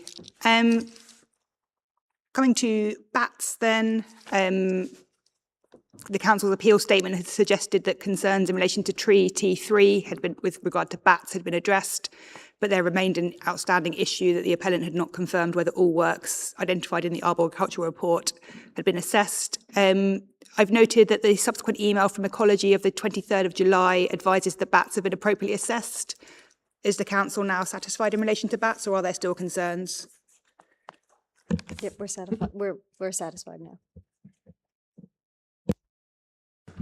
Anything the appellant wants to raise in relation to bats? I don't think we can go behind the council being satisfied. No further comment regarding bats. Thank you. And in terms of newts, I mentioned this morning the comments from Nature Space on 13th of August indicating that they agree the site's functionally isolated and it's unlikely that great crested newts will be present and that the reason for refusal has been satisfied, although they recommend a precautionary approach.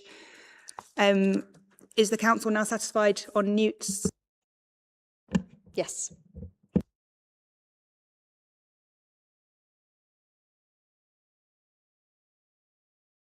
And so suggested condition 26, which referred to newt licensing, will come to conditions obviously, but is that still necessary? No, that can be removed.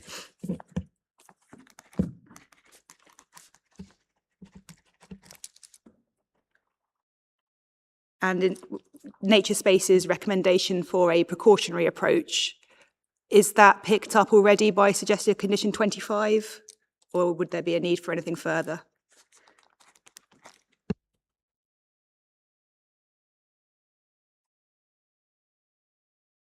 That's fine.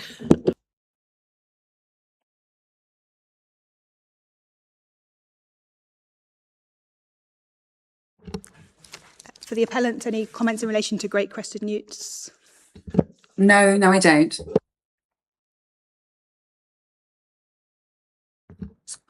Are there any other comments that any party wants to make in respect of effects on these or any other protected or priority species?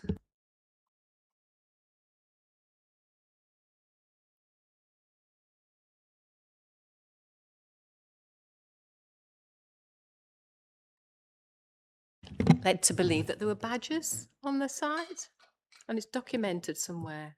Just wondered what's happened to them.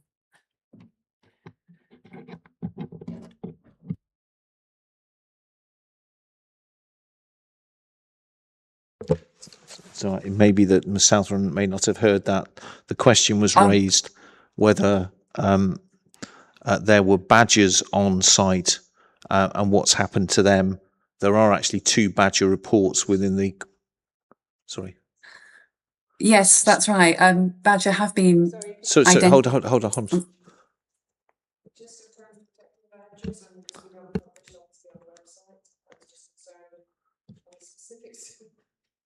No, nor was I going to. The 2 documents are referred to as confidential documents.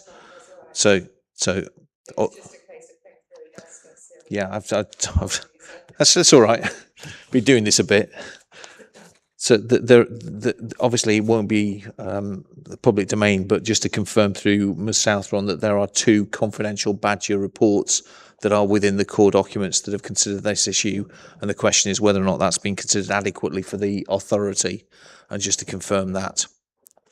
Yes, there are confidential badger reports that have been submitted with the application, and communication that we've had back from WDC basically says that they believe that outstanding mitigation can be dealt with by a planning condition to resolve badger matters at the site. To pick up, I think this was a query that I'd raised in relation to the conditions, and the council had indicated they were satisfied that it was addressed through the existing conditions, unless there's anything further. Yes, that's correct. And we agree. Thank you.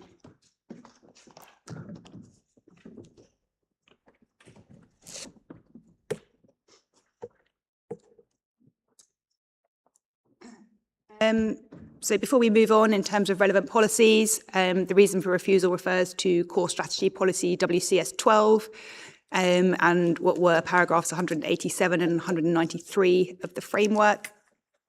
I think it's probably N2 and N6 of the new framework that are particularly relevant, but for the council, is there anything that you'd like to add? No, that's correct. The appellant, any comments on policies or the framework? I do apologise. I'm finding it very difficult to hear you clearly. If that could be repeated.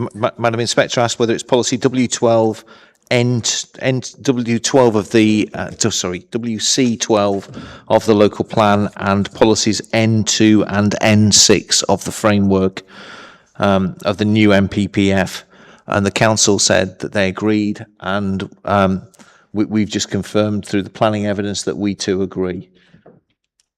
Yeah, I have no further comment. Thank you. Sorry to interrupt, Madam.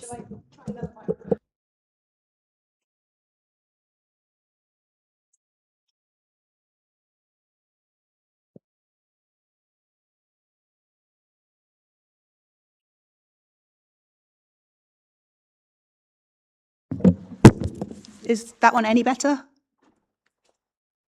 Perhaps you could speak again and I can... Is that one, this microphone any better? That does sound a bit better, yes. Okay. So is there anything further that anyone wants to add before we move on to the next main issue? No. No. Thank you. No, thank you. So the fourth main issue then is whether or not there'd be adequate provision for biodiversity net gain. In terms of biodiversity net gain, paragraph 5.61 of the council statement said that most matters are capable of being resolved. There was a comment that the appellant had confirmed previously unmapped habitats have been included in calculations, but supporting evidence including habitat maps and clearly labelled compartments hadn't been provided and would assist verification. And you referred to clarification regarding habitat mapping along the eastern site boundary. So are those the only outstanding points on biodiversity net gain from the council's point of view now?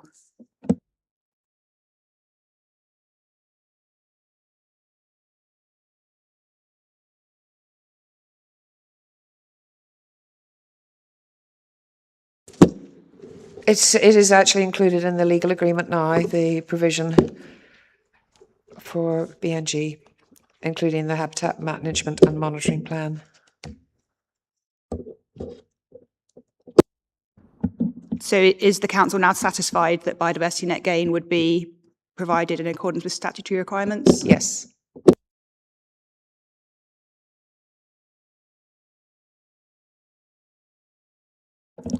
And for the appellant, any comments on achieving biodiversity net gain? Did you get them, Ms. Southron? I seem to have the would you... I've got the magic microphone. The councillor said they are satisfied in relation to the issue of biodiversity net gain. Do you have anything to add? No. I think that's been resolved. Thank you. And sorry for booming out. Thank you.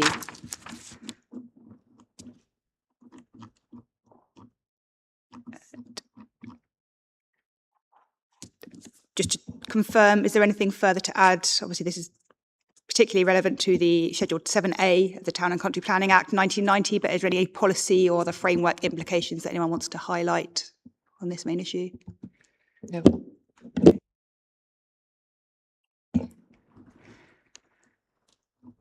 So come to the final main issue then, which is whether or not the proposal would make adequate provision for drainage. Shall I just tell Ms Southron she can go and turn off and doesn't need to now listen? Yeah, so I think we're unlikely to get to conditions and obligations today, which may be of interest, but... If that happens, we'll ask her to pop back on. So she's gone. Thank you. Thank you. Sorry to interrupt. So on this main issue then, I noted in opening the updated response from the lead local flood authority advising that drainage can be addressed outside of the appeal with conditions. But does the council still have concerns in respect of whether or not there'd be adequate provision for drainage? Oh, I'm gone. All right. We don't have concerns. We feel they can be addressed by condition.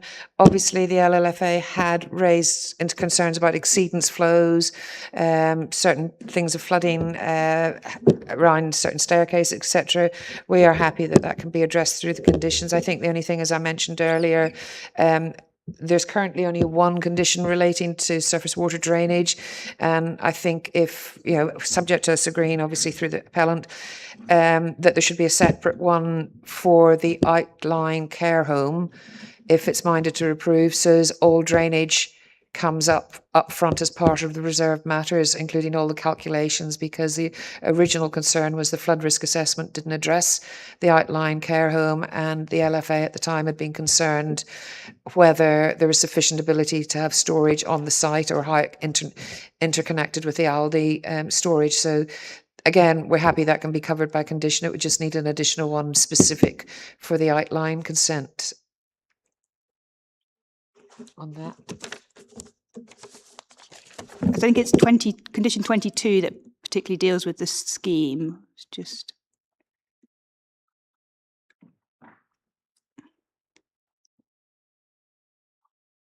Which... If it's all right to clarify, condition 22 has been subsequently amended through some of the varied conditions with the appellant that we've agreed that incorporates the LLFA.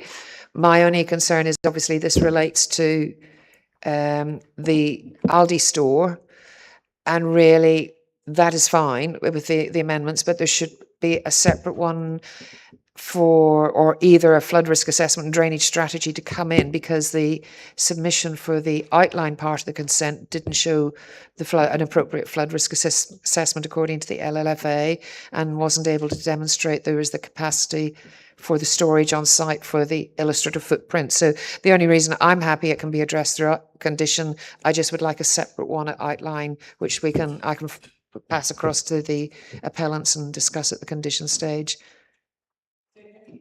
That is something that the council has a condition that can be shared with the appellants before we have that discussion. And as to whether that would then, because we've also got conditions 30 and 31, which relate to verification and management and maintenance, so whether they would also need to be tied to any separate condition. I'll just highlight that. Those ones are generic because they've actually related to the first phase, because the applicant's going to be submitting a phasing plan. So obviously if the Aldi's a phase, first phase, care home a second phase, they would still kick in. It's just that for the reserved matters for the care home, we need that information up front to see, can it accommodate the both whatever size of care home they're putting in plus the surface water attenuation. I think I understand that point. I think just because at the moment, I think the way the conditions are written, they would refer back to the drainage scheme submitted under condition 22. But if that was not ultimately the drainage scheme for the outline, given a separate condition, it's just making sure they're consistent and relating to the right information. We can review that if that's all right. Thank you.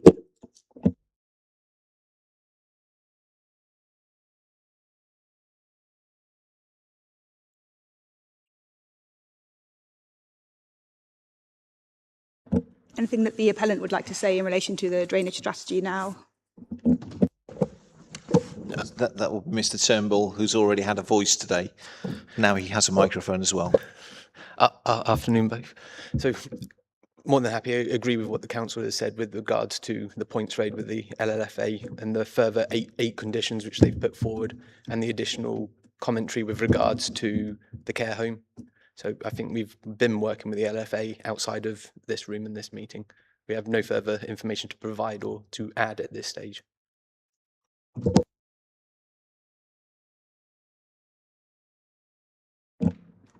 Thank you. And again, just before we move on, in terms of relevant policies, I've got policy CS2 of the local plan and what was paragraph 182. Again, from my review, I think potentially CC3 and F8 of the new framework, but if there are any other parts that the parties consider would be particularly relevant, I'll come to the council first. The only additional one we had was F4 because of the outline assessing flood risk for decision making in relation to the outline. But it mightn't be. But it's not nothing for objecting effectively. Yeah.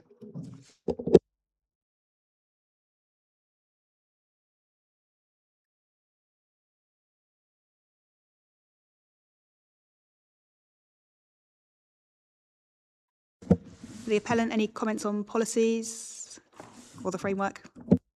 To add.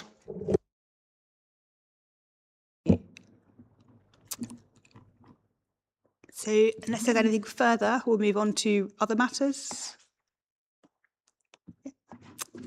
Thank you.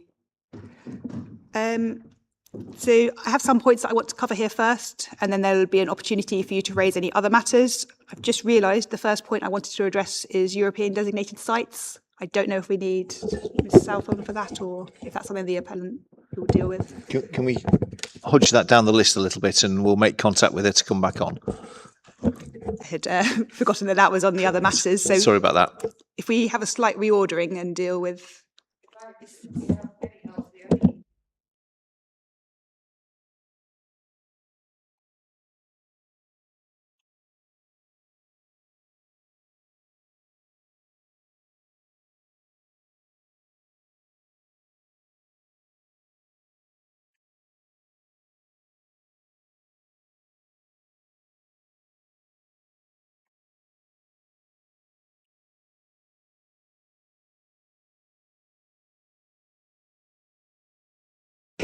Surface water drainage that you're actually draining into ultimately feeds into the Pevensey levels, in which case there would need to be a two-stage suds filtration, which again can be addressed through the condition discharge. That's the only clarification. I don't think you need an ecologist to come back to address that point.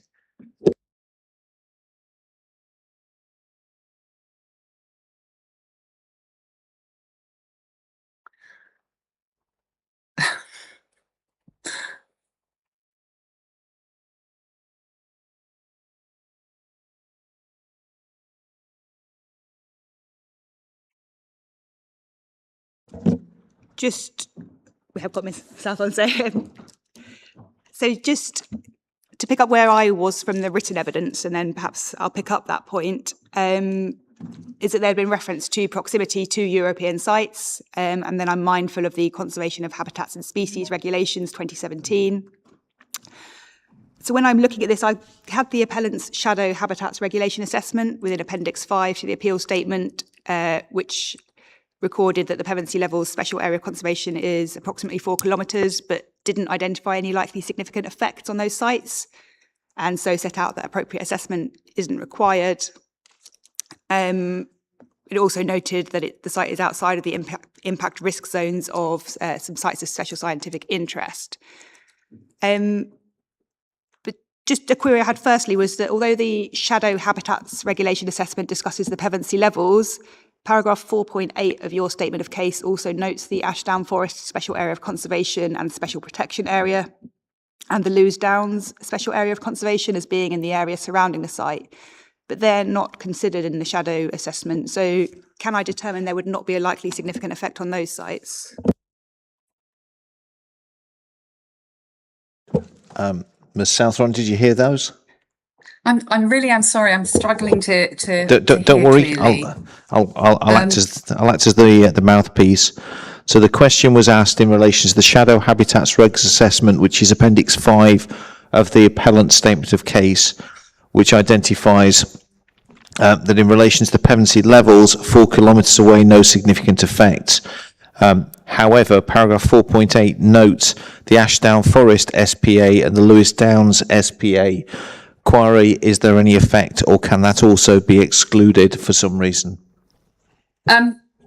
Yes, I think there's no hydrological linkages to these European sites from the proposal site. So I would expect the same as with the Pevensey levels, it can be discounted.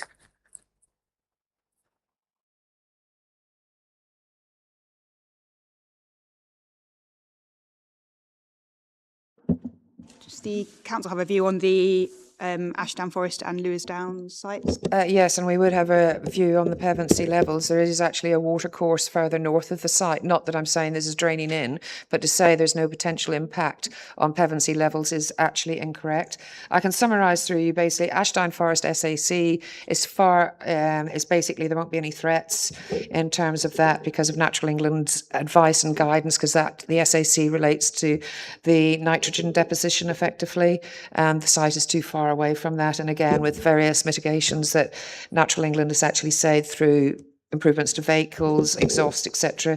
That is not an issue in terms of that. And I've just lost. So in terms of the SPA, that impact relates to recreational impacts. It's primarily within a 7 kilometre zone. The site is outside that 7 kilometre zone, therefore it doesn't need to go to stage 2 of an HRA assessment. Pevensey levels, basically conservation. The key issues are obviously inappropriate water levels. It's basically water quality, water pollution, and then you've got issues of invasive species and things like that. Obviously, this site is in close proximity. There is a water course to the north of the site, but obviously there's intervening development, which is why I just raised that it would be specifically a matter for the drainage engineer to address, because normally, for example, on the adjoining sites, Hineslands and Mornings Mill, they are draining directly into watercourses and ditches that ultimately feed into the Pevensey levels. Therefore, it's important to make sure that there's no increase in flow levels and no increase on deterioration in water quality, because obviously there's issues around short snails and various things like that.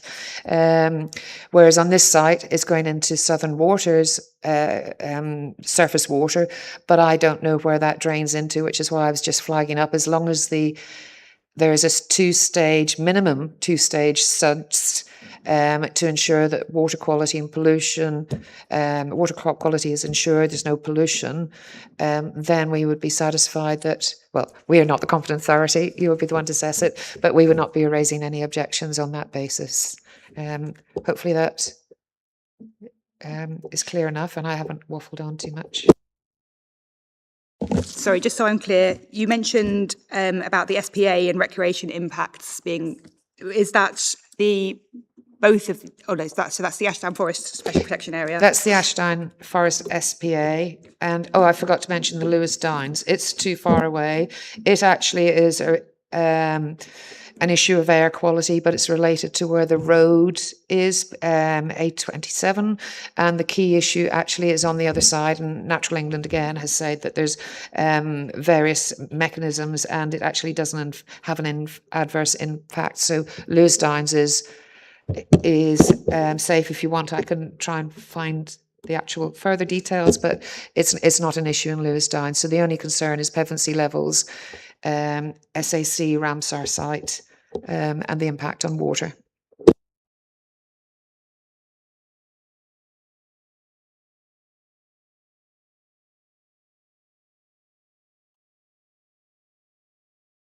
I'm sorry, is that for me to respond? Okay.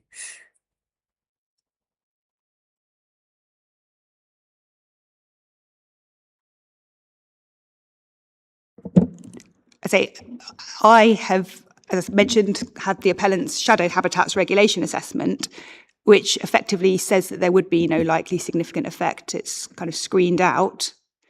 But from what the council's saying, there could be a likely significant effect, but that could be mitigated through conditions, or have I misunderstood? All I'm saying is, in terms of an HRA, by screening it out, they were incorrect. Obviously, we don't proceed to go and determine and do an HRA when there's a refusal. but certainly they've screened it out prematurely. And if you are screening every single application site, and if you look on the adjoining HRAs that the council has done, it is always screened in as a potential impact. But then with stage 2, with the appropriate mitigation in the form of conditions and SUDs, Natural England are normally happy with this 2-stage filtration, and therefore you don't need to go to stage 3, or we haven't had to go on other sites, adjacent sites, to stage 3 because of the mitigation through the SUDs which are conditioned.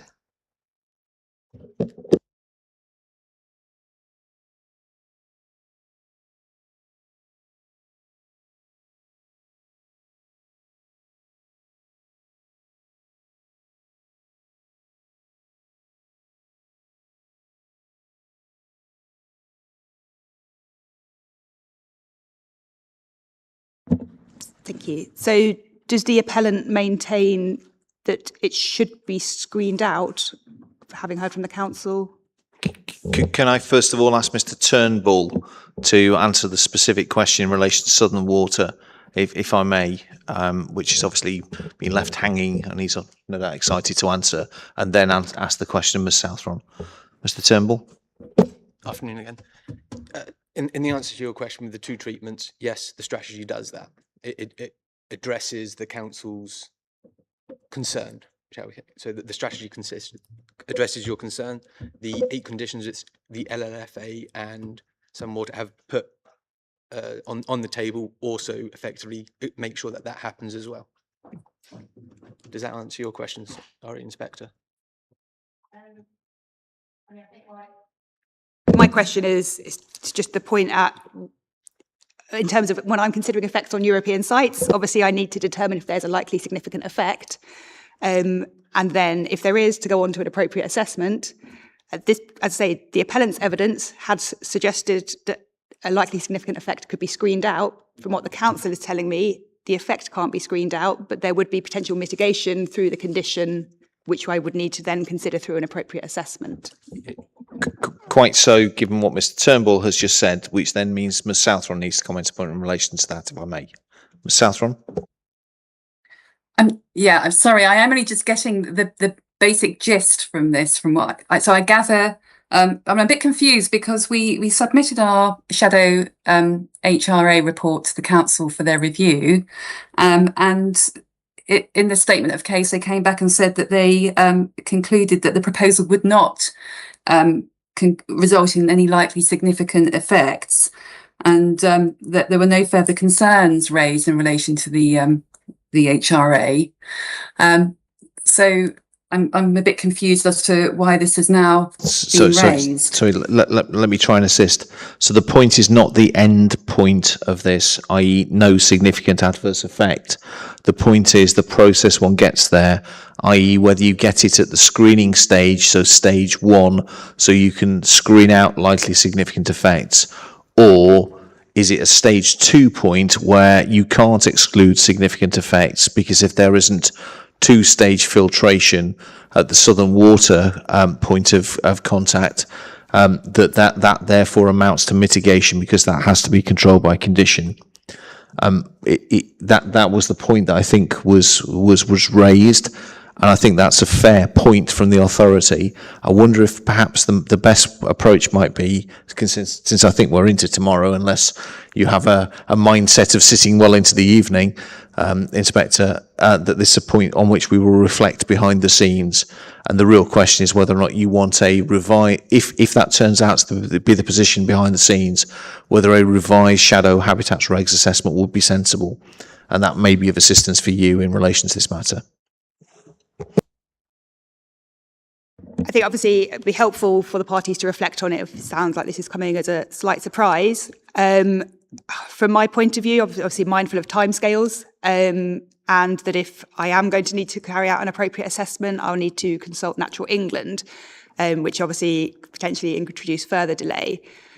I think subject to comments tomorrow from the parties as to whether they've been able to consider their position, I'm not sure I need necessarily an updated shadow habitats regulation assessment, but just I would want clarity as to the updated position on whether it's likely significant effect, and if it is, to be very clear about what mitigation and how that is secured, so that could then go to Natural England.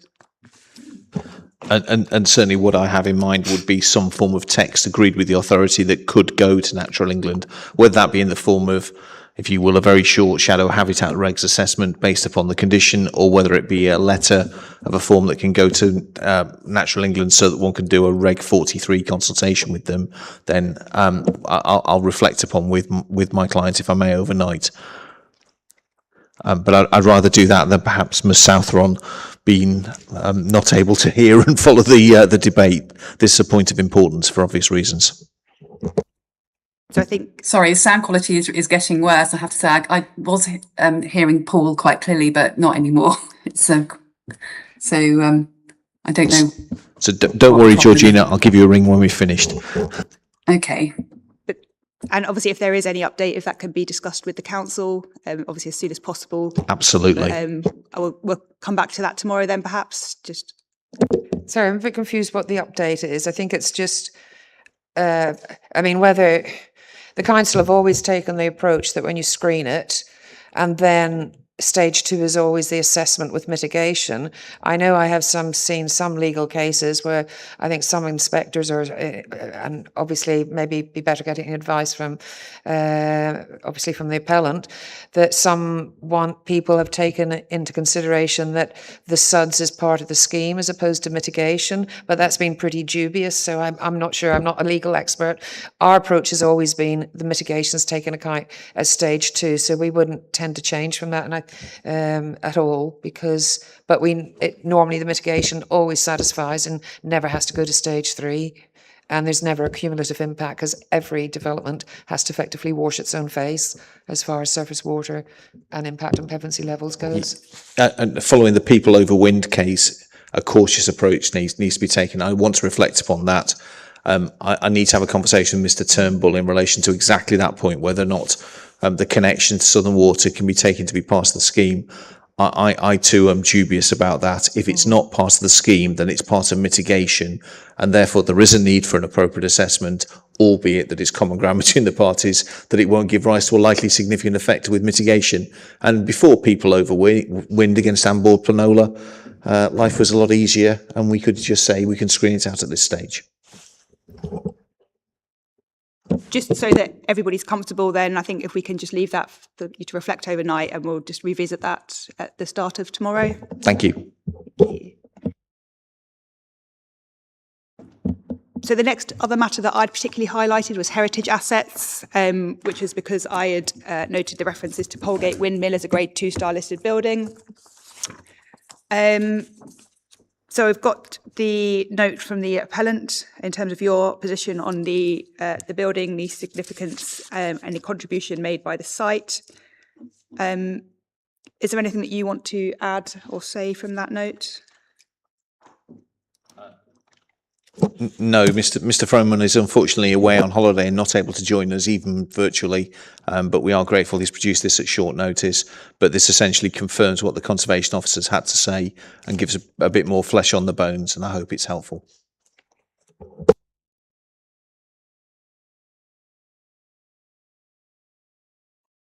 So essentially the appellant's position set out in this note is that the appeal site doesn't contribute to the significance of the windmill.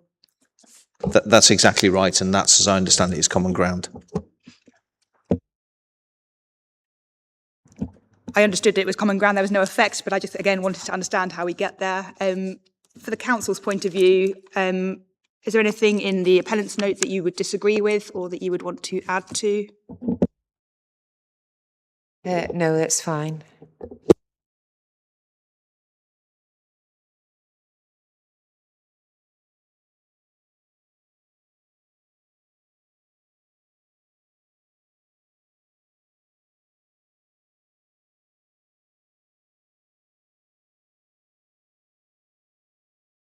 Thank you. And then the last of the other matters that I specifically wanted to cover was retail policy and need. And so the statement of common ground had recorded at paragraph 7.3 to 7.5 that the development is considered compliant with national retail policy, noting that it's not expected to have a significant adverse impact on existing town centres and that there are no sequentially preferable sites within or on the edge of Polegate. It appeared to me, at least, that policies TC3 and TC4 of the revised framework broadly follow the thrust of the previous version. But for the appellant, is there anything you want to add on retail policy? No, I think there's a very small couple of tweaks in relation to the new policy, but generally it's the same thrust. It's Ms Moss who speaks for the first time in relation to retail policy, sequential test need, etc. Yeah, I'd agree with it's TC3 and TC4. I think we've just shuffled the paragraphs around and moved a few words. And for the council, anything that you want to add in relation to retail policy? No, that's fine. Thank you. And then just because it could be relevant, sorry.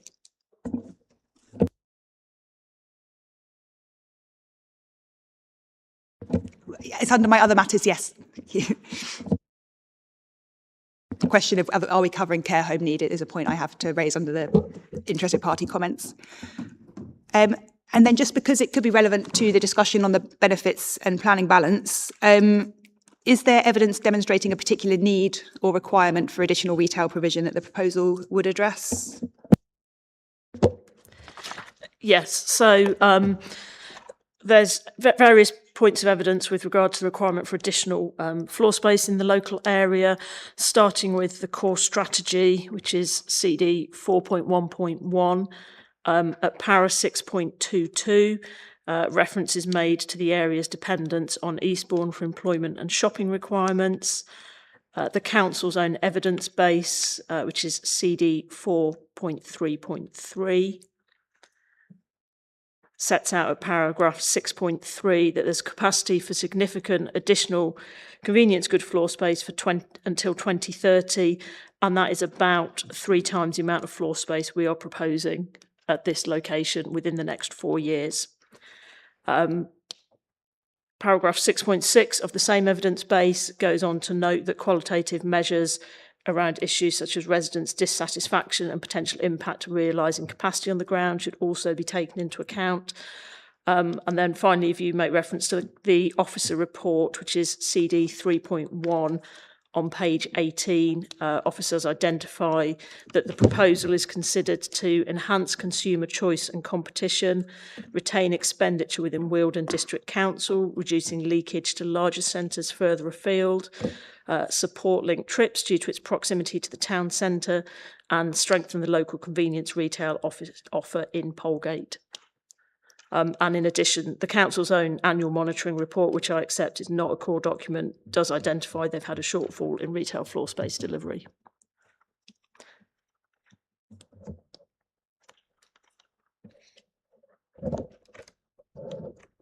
And just in addition to that, the existing Lidl, which is on the other side of the railway line over to the east of the centre, that is currently over trading based on company average levels, and we would concur with that finding based on a qualitative assessment of that store.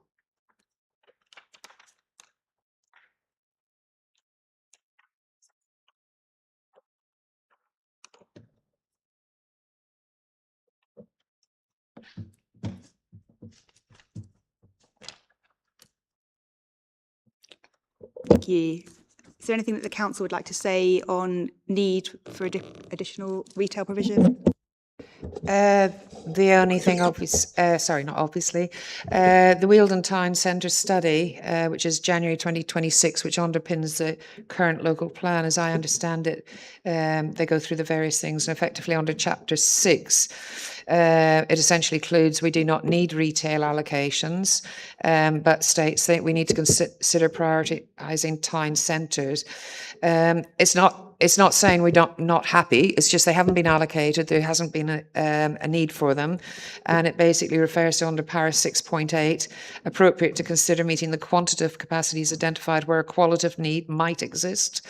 And they say rather than relying on refilling vacant floor space and given projected housing growth in the district, we would advise the authority to continue to prioritise emerging town centre sites for retail and leisure. And if no such sites are proven to exist on the sequential approach, and they refer to the draft emerging policy TC2 because we don't have any specific retail ones that have been saved under the local plan. And obviously we rely on the MPPF to consider retail and leisure in conjunction with new housing developments in sustainable locations if and when they come forward, and it references to referring to the impact test. So it's effectively reflecting what's in the MPPF, but that is just the more updated survey. But bottom line is we're not objecting to the principle or, you know, of retail on the site per se as a use. It's the other issues as we've already been through. Just so I'm clear, you mentioned there the Wealdon Town Centre Study 2026, which I think was what Ms Moss had also... I think the appellant actually submitted that study, the Times. I thought I saw a reference to the Town Centre studies. If they haven't, then sorry, I thought they had. But it's not disputing what they've said. We're not disputing the retail. It's just referring to the more up to date, because obviously the evidence that they've referred to under the core strategy is out of date to 2013, and this is the most up to date. And effectively, it is still supporting retail that is in compliance with the MPPF. Sorry, just to clarify, the references I gave you are from the 2026 retail study. Okay. Yeah, I think we're talking about the same document. All right, that's fine. It's referred because you referred to the... Yeah, I think when we submitted the application, it was fine. The previous iteration. Okay. Checking that the reference you gave me to core document 4.3.3 is that 2026 Town Centre.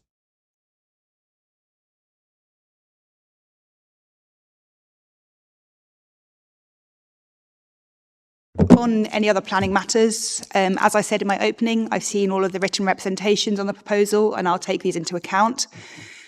Beyond the main issues that we've already discussed, I had particularly noted areas of concern around that roads are already gridlocked and additional traffic will result in further increases in congestion, pollution and danger to pedestrians, difficulty turning out of the site, adding to pressure for parking in the local area, the proximity to residential areas and incompatible supermarket and care home uses, increased noise, light and crime affecting existing residents, including from the loading bay, which is close to dwellings, that there's no need for another supermarket, that there's no need for a care home with existing homes either not full or closing down, detriment to existing businesses and shops, a loss of green space, loss of nature and wildlife habitats, potential flooding, and that there's insufficient local infrastructure.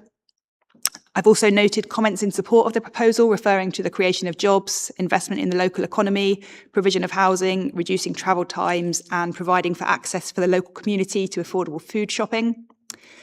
That said, is there anything not already covered in the written evidence that interested parties you consider I need to be aware of in making my decision?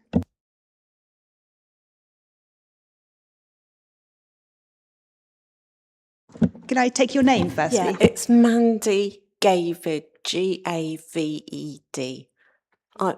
Sorry, it's a bit unusual. Golf Alpha Victor Echo Delta. I'm a local resident. Thank you for covering all of those things just now. You've covered most of the things that my objection was. I'll add just one little extra thing, is that I noted in Altie's appeal, as well as their new application, that there's a quite offensive statement that says that the care home, the provision of a care home would help the local housing strategy by freeing up existing homes for wider use. This is both inaccurate and offensive, giving the impression that the elderly are not wanted in society generally and a hindrance, and so should be made to move out of their homes and shut away in care homes. Care in the community exists to enable us all to live independently in our own homes for as long as possible, and a move into a care home is only appropriate for when this is no longer possible. It is not a means to solve a housing strategy issue, and it is not to clear the way for younger generations to take over homes. There is plenty of new building going on, as you know, and I feel very upset about that being used, that a housing strategy is an excuse to build a care home, when we have already heard that we are over-provided in the area with care home spaces. And we have one completely empty, purpose-built care home. And they're proposing a very large one. Thank you for listening. Thank you.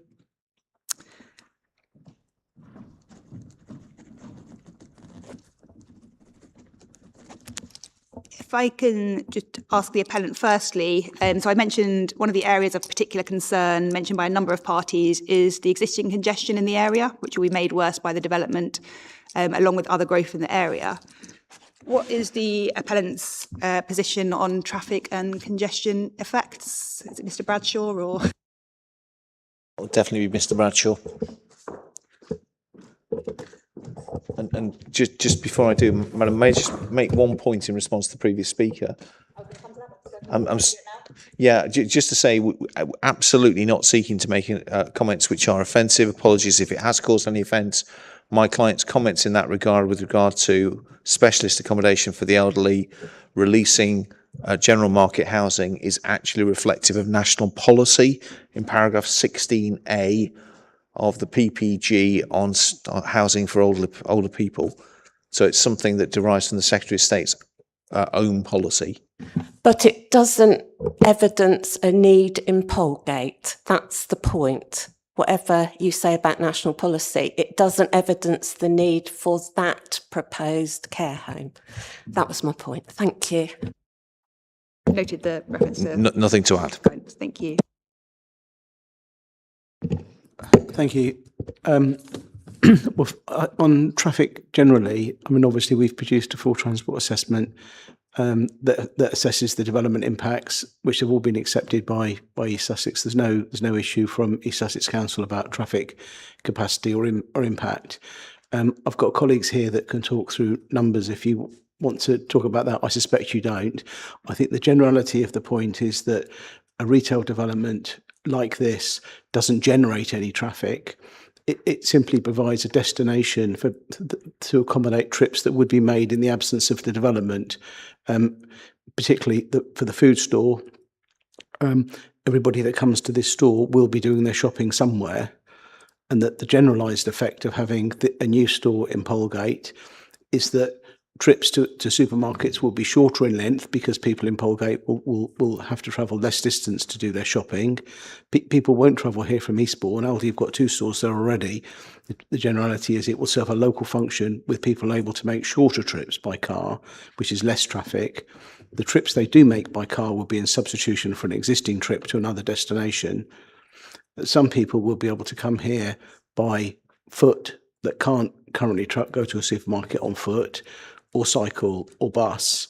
So what we end up with is the existing supermarket trips will become fewer as a result of swapping modes, shorter and shorter, and that the generalised traffic effect will be nil on the generalised level. I mean, there will of course be a localised effect near the access because there will be some additional trips at the site access and very close to the access, and by the time you've probably gone one significant junction away from the site, like for instance the traffic lights to the north, there'll be no effect left, but there will be a very small localized effect.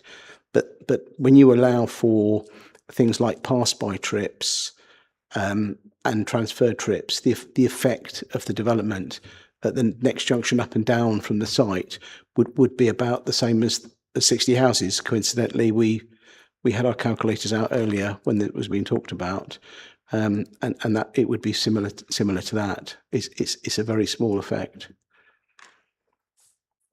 Does that answer the question? Thank you. Was there anything else that the appellant would like to add to your written evidence to address any of the concerns that have been raised by interested parties? Can I just raise one point, which is, I think it's actually been repeated during the course of the day, but it has been raised in third parties. Obviously, this is not a super store in relation to the Aldi. It's a supermarket. It's less than the 2,500 square metre threshold. But I just raised that for nomenclature purposes.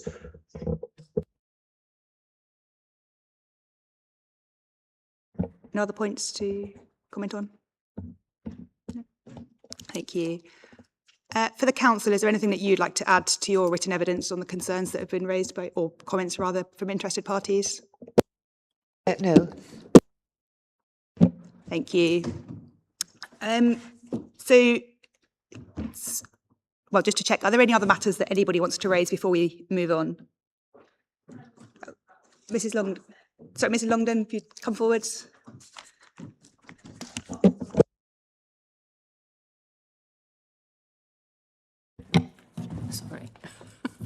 I'd just like to comment on what this gentleman's just been saying about no impact on Eastbourne Road, because I think I totally disagree with it. With the amount of traffic that is already on that road, and people will be coming in, and I know some of the people that have been supporting this live in Hailsham, and although in Hailsham they've already got a massive Asda and a Tesco's and what have you, all their letters have been saying, oh, that's really good, we're coming into Eastbourne to do our shopping.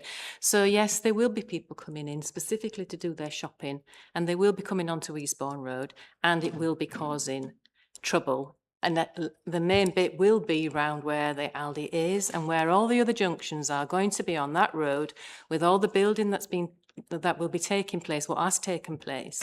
And there's going to be issues with traffic trying to get out onto that road and turning right. So it is going to make a difference. So I'm sorry, but that's my comment. Thank you. I don't intend to say any points against. You've made it clear you don't want that, but what has just been said doesn't change what I've said to you. My opinion remains as expressed. Thank you. Anything else at all? No, in the council? No.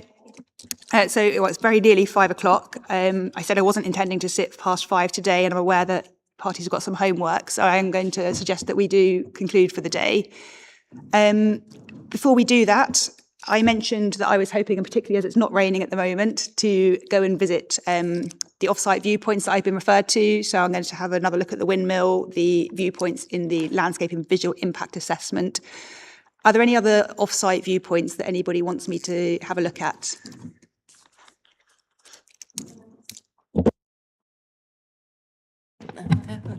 Can I just say, because I know you're going to be looking and going down Eastbourne Road and what have you, and you're going to be looking at school holidays at the moment, and the traffic does significantly reduce in school holiday time.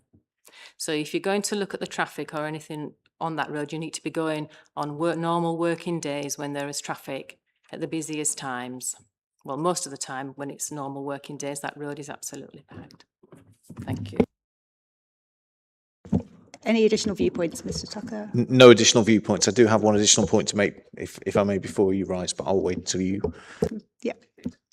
Council, for any additional viewpoints? No. Just dealing with the site visit, this morning the appellant said that you would potentially be content for me to access the site unaccompanied with the gate open. Is that still the case from what we've heard? Yes, is the answer. So lots of nods. Would the council have any concerns about an unaccompanied access required visit? No. From my point of view, if it was possible this evening, it would save me having to go south and then back north tomorrow. Obviously, if anything were to come up in discussion that I need to go back tomorrow, I'm happy to do that. But if it would be possible for me to access the site this evening, would that be satisfactory to parties? We'll make sure it is. And perhaps if someone could indicate where the best point to access the site would be from.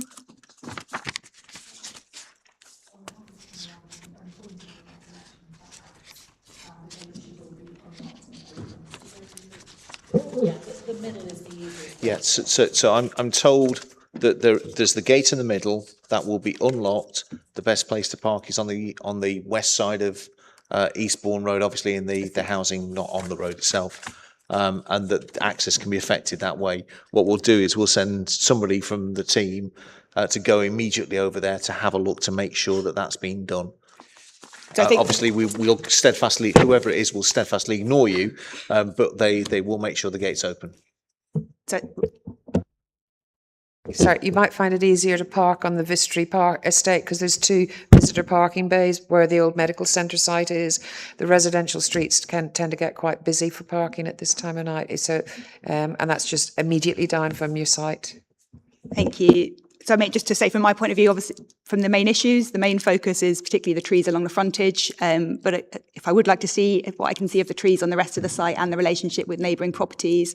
So if I can do that this evening, that would be very helpful. Thank you.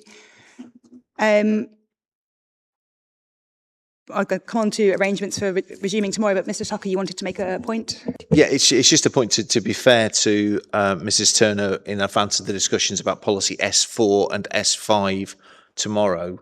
One of the issues in terms of the new MPPF is that when you look at S4, which talks about development within settlements, settlements are actually defined as to what's meant by that within the glossary.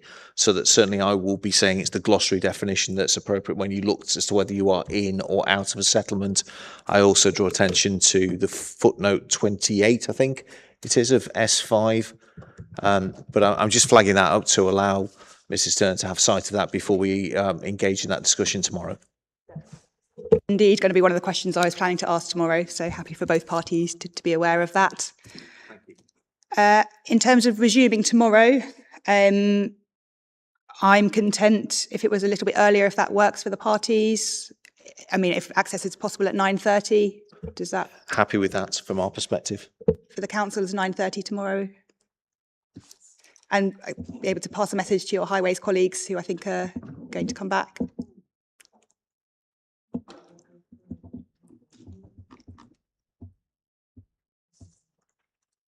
We'll need to deal with the planning balance and benefits first. So perhaps if they didn't make it till 10, that wouldn't be an issue.